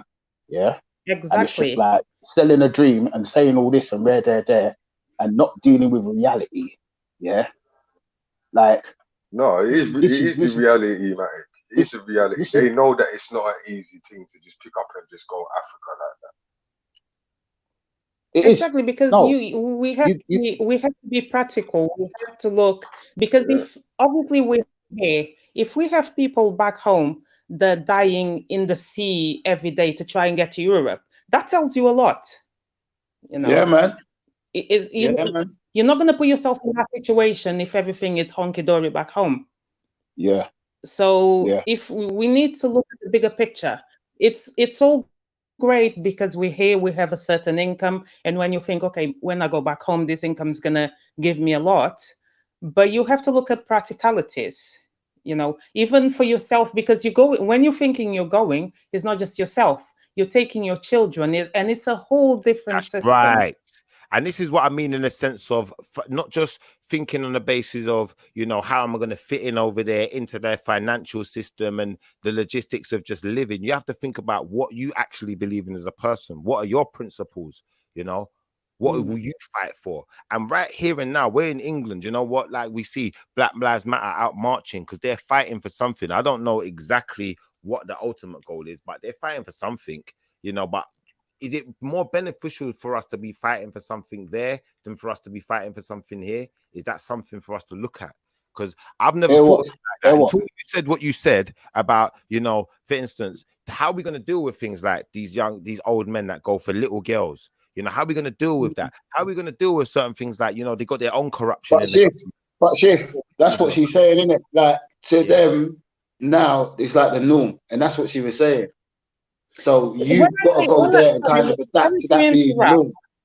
So when I say the norm is, because you find sometimes there's loads of families that will have young kids and they have no means to support the family. So sometimes you get this man, this, you know, probably 40, 50 in the government, and he has a little bit of money. So if they have that, you know, female child that person is after, probably that female child is the only person that can bring an income to feed the whole family. Wow. Yeah. So when we say is the norm, that's a means of survival. It's not like the norm as in like, you know, she's doing this because it's fun. It's because it's fun. No, That's the sad truth of it. That is the sad truth. But at the same time, you know, like you said, we have to prepare ourselves for certain things because I know my personality. I know I don't agree with certain things. do you know what? I prefer to take the money out of my own pocket, but I'm going to do that for 1,000 different girls who are in the same position. And So, what you have to think can I also tell you this? is definitely you with the way you've been raised and being here, are you actually going to be able to be in a country, see things like that going on, and just turn the cheek? Exactly. But the thing is, if you say something, because for them it's the normal, they're going to turn against you. Yeah. Exactly. Yeah. How are you going to manage then? Yeah. Will you be able to stay there and just keep looking the other way? Yeah. And you see the other thing as well, yeah. Just on another note, yeah. You see, like how you have like the Chinese, yeah. You got Chinese that are living in Jamaica, yeah. Right. Jamaica isn't where they're from. They're from China, you understand? But they're living in Jamaica, yeah. And they're doing things over in Jamaica, and they're sending things back to China to help. You understand? We can be over here and we can set up a lot of things over here, yeah. Like you've got the Russians that own X amount of property over here, yeah. There's nothing that we can do from over here to push back and help in Africa as well. Like 100%, 100%. Like we know the system over here, yeah. We know how to maneuver through the system over here. We've born and grown in the system. People that are coming over from Africa, yeah, are gonna need guidance, yeah, on how to maneuver through the system. Don't worry, we've got you covered over here. You understand? We will help you guide. We will help you better yourself over here. You understand? Yeah. So you can be a big help over here. Yeah. But it's all about finding your place and knowing how. You understand? Like I said, someone come from Jamaica, someone come from Africa. They don't know the system over here. We've got that covered. We can help them, guide them through the system, show them the best way, show them. You understand? Yeah. And then they can help us to say, yeah, you know what? See, with Africa now, this is the problems. This is what we need, and and we help each other like that. You understand? Yeah, simple. Sorry. Yeah, finish. Yeah. I guess to be honest, like Black people, unfortunately, we don't support each other enough, and that's where we fell. Because at the end of the day, if you look at the Asian communities, if one has a little shop, they'll bring their brother, their sister to open another shop. But in the African community, it's like, if I have something and I see like my next door neighbor that's Black like me getting the same thing and, getting better, I'll do everything in my power to bring them down. And, that doesn't help us at all. Because we'd rather go to the white man and spend our money there than, give it to our own brothers and sisters. Yeah, definitely. So basically, you lot have just like given me a massive help.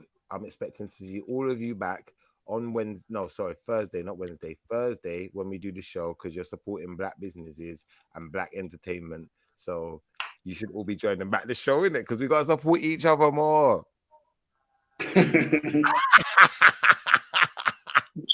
No, I'm playing. But obviously, like, I definitely feel what you're saying, though. We definitely have to support each other more, and we have to, embrace our... Hold on. What day is it? Today is Sunday. What do you mean Thursday, bro? We're going to do a show on Tuesday. No, Thursday. We want to give people all right. Well, guys, look out for... There might be another show on Tuesday, guys, but I'll put a poster up for that. If it comes to it, there's a couple of different things that we need to. There's a couple of different things that we need to speak about right now, because certain times is drawing near. We need to talk about the new waves that are coming as well. If you want to, do you know what? That would be a good idea. If you want to do a show for that on Tuesday, that would be good.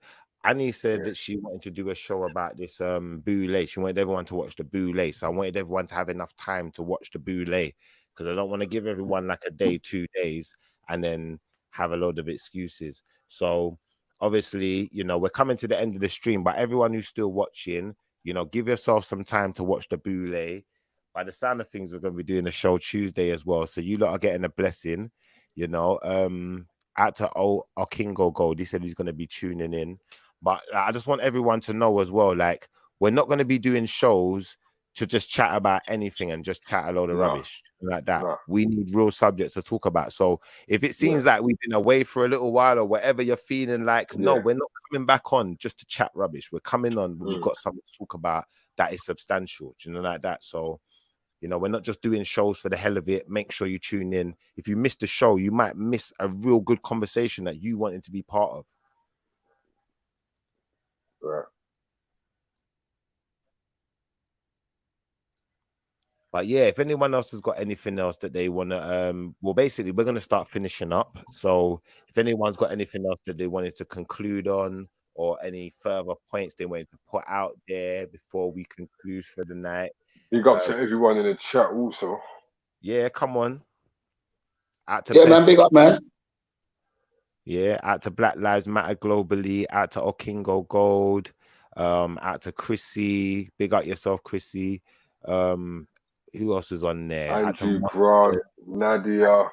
Yeah. You know, big up Fire for coming through. Big up the sessions every time. You know Come on. Yeah, man. Big up everyone, man. Check out the sessions on Instagram. You know? Yeah. Be sure to check out the rest of my videos. I've got a few documentary type videos. I'm going to put all the links for all that below as well. I'll put the sessions links below. Big up World. Comments today. Say that again. The feedback from African Sister. Kingo Gold says the feedback from the African Sister that has boot on the ground in Africa is vital information. We need more of that. Yeah, man. I loved her, man. I love that girl. She was hard, man. Yeah. She's hard. She, I'm telling you, that chick, she made me, from when she first come on, she just made me look at that thing in a whole different perspective. Yeah. Seriously. You get me? Because, like I was saying, I don't think enough of us think like that. That when we're going there, we just think about going there, building a house, making a house pretty, and living good. We're not thinking about the people that live there and trying to help them at the same time. And that's important. That's Black Lives Matter. You're right. Because like, what that girl come today, that should be headlined as Black Lives Matter, bro. You get me? Because that's real issues and real problems. Part of the problem.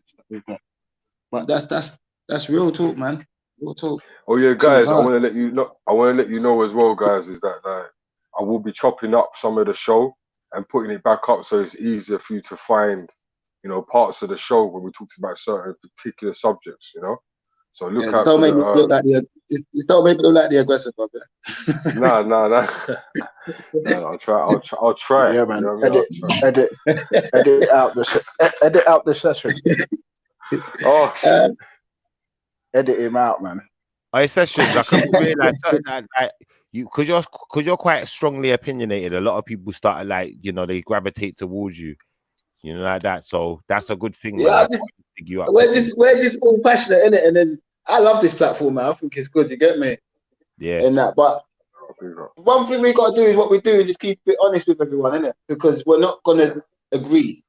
Yeah, someone else said that about you. Still, you keep it 100. Still, out to Chrissy as well. She said that that girl, when she came on, she looked at things on a deeper level. So, I think she's man, touching on what you said as well. So, yeah, man. Yeah, man.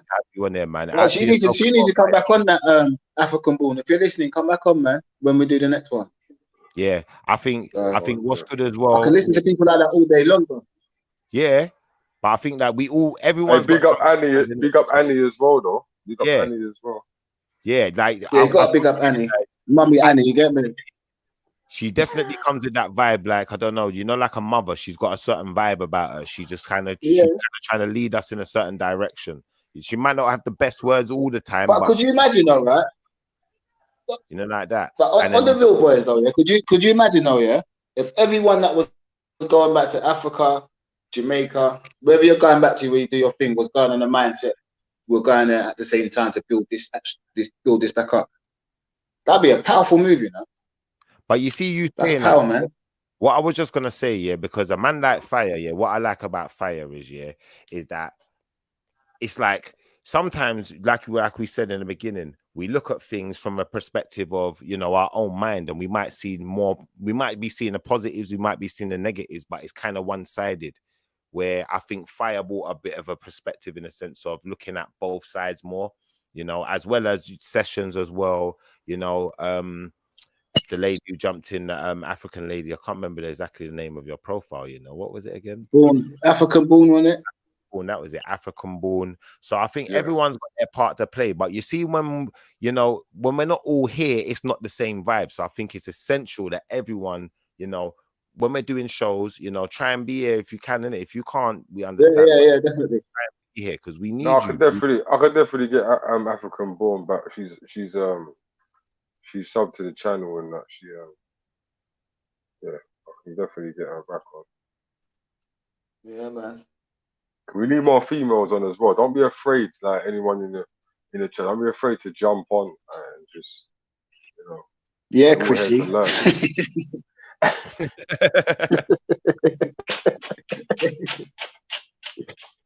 Don't worry, it's not like Speaker's Corner. It's not like Speaker's Corner. Speaker's Corner is something different. This is friendly. This is nice. No. Don't associate man to that foolishness.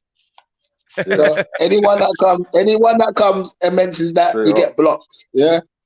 Don't come. No respect or Jedi's around there, people. Yeah. Yeah, ain't for that. Was that a bit over the top? It's not that. I'm not calling out no names. You man are wicked. You know? No, but Respect and them, man. Big up to everyone. J Fireman's one of them man there. He loves them. Big up the whole world. Everyone big up yourself. Live good lives. We're coming off of the stream, guys. We gotta come off. So Tuesday, Peniro, what was the show going to be about Tuesday? What was we doing Tuesday? There's a few series of things I want to talk about. You know, the possibility of what would be the next wave. You know what I mean, that we might be going through, because why this all happened with the protests. Everyone forgot about the stock markets as well. So there's a lot of things going on. There's a lot of things that we forgot about why this is going on. You know what I mean? Basically, everyone forgot about the 5G too. I haven't heard about 5G as well. I'll tell you what we're gonna do then. Tuesday we'll do that show. Can I just ask everyone, if you're in the chat, when you see the link go up or you see the stream go live, however you're getting it, please share it as well. Like, don't be selfish. Other people need to get involved. They need to hear it too. They need to have their say. Everyone should get a chance. So share the stream. You might know someone. They might know someone as well, Shift, that's a really good speaker. You know what I'm saying? You know that they're a good speaker and they might be able to bring something to the table. So there's an opportunity for them. You know what I mean? So yeah, definitely everyone share the stream. I want to see all of you guys back on Tuesday then. And I don't think we're probably going to go as long on Tuesday, but it's definitely going to be a good discussion. Probably be a half the time. Probably be a couple hours tops. Yeah. Yeah. But obviously today was a big subject, you know. We're talking about... And we have... I got a quick question, yeah? Go on. Say like Nike was come to be like, yeah, we want to sponsor you tomorrow. Would you take it? Do you know what? As long as they put Black Lives Matter on whatever they're sponsoring me with. See? As long as they put that's a good as long answer. as they do something. That's a good answer. See what I'm saying? As soon as money's involved. No, but we gotta be realistic as well. Sessions, we gotta be realistic as much. We do need to build. We do need to build, though. That's the thing. Yeah, so we need that money. See with me, yeah. But see with me, I'm the type of person that you comes to me and you want something I've got. I always question them and be like, well, if you're coming to me, I'm obviously onto a good thing, innit? So you know what? I'll be all right. Yeah. It might take me 2 times longer or 5 times longer to do it without them, but I will get it there because you just come and show me what I've got. Man. Yeah. Get me? Boy, you just tell them to keep their money on. Go yeah.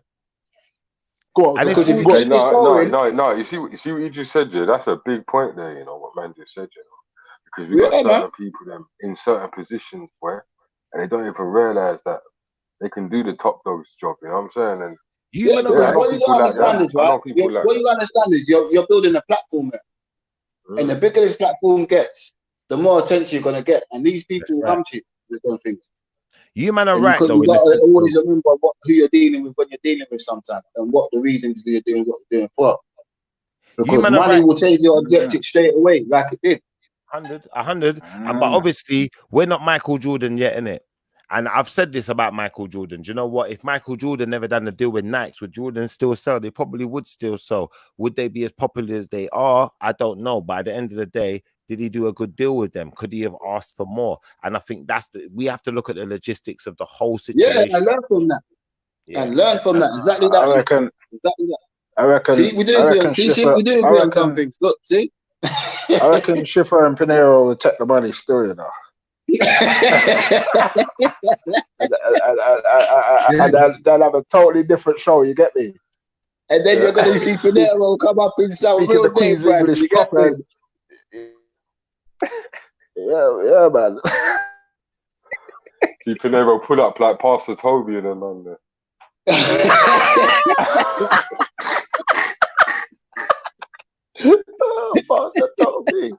Yeah. Nah, you man, but yeah, definitely. I catch man up. Nah, therefore. Yeah, take it easy. Yeah, man. I don't boys. Cool. Bless, Yeah. bless thanks, bro. No. All right, Shift, man. Shut down. It's fire. Blessings for coming. Big up Sessions for coming through. You know, don't forget to subscribe to the channel if you haven't. Hit the like button. Come on. And before I go out to the sessions as well, like, just make sure that you don't ever be that guy that disagrees, because we leaders out here, you know what, we think for ourselves, and we put, if we didn't have people coming on here with their individuality and their own mindset and asking the right questions, then we're not going to get to any answers. We're just all going to be saying the same thing. Might as well be sat here on my own, figuring things out on my own. Do you know, like that? Right. We need different opinions. Yeah. Right. 100%. So big up the sessions. Yeah. Big up to everyone who's in the chat. Yeah. Like everyone who joined the stream, massive respect. We'll see you back on Tuesday. We done out here. We're done. Bless up yourself. Big up yourself. Yeah. I'm gonna bless up yourself, bro. If you missed it, don't forget you can go back to the channel and watch it. So come on, go watch the stream. Watch it back twice. Everyone with that, I don't watch it twice because that'll be long. 8 hours. You know? Like that. All right, we're out. All right, then bless everybody. We're gone. Big up, my brother. Done now.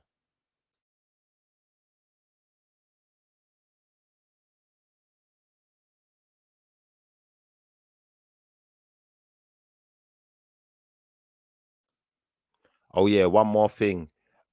Tuesday, make sure that you've done your research on what's been going on lately. You know, keep an eye out on, you know, the levels of COVID, you know, since all of the protests and everything that's been going on. You know, stay vigilant, keep your eyes open to what's going on in the world.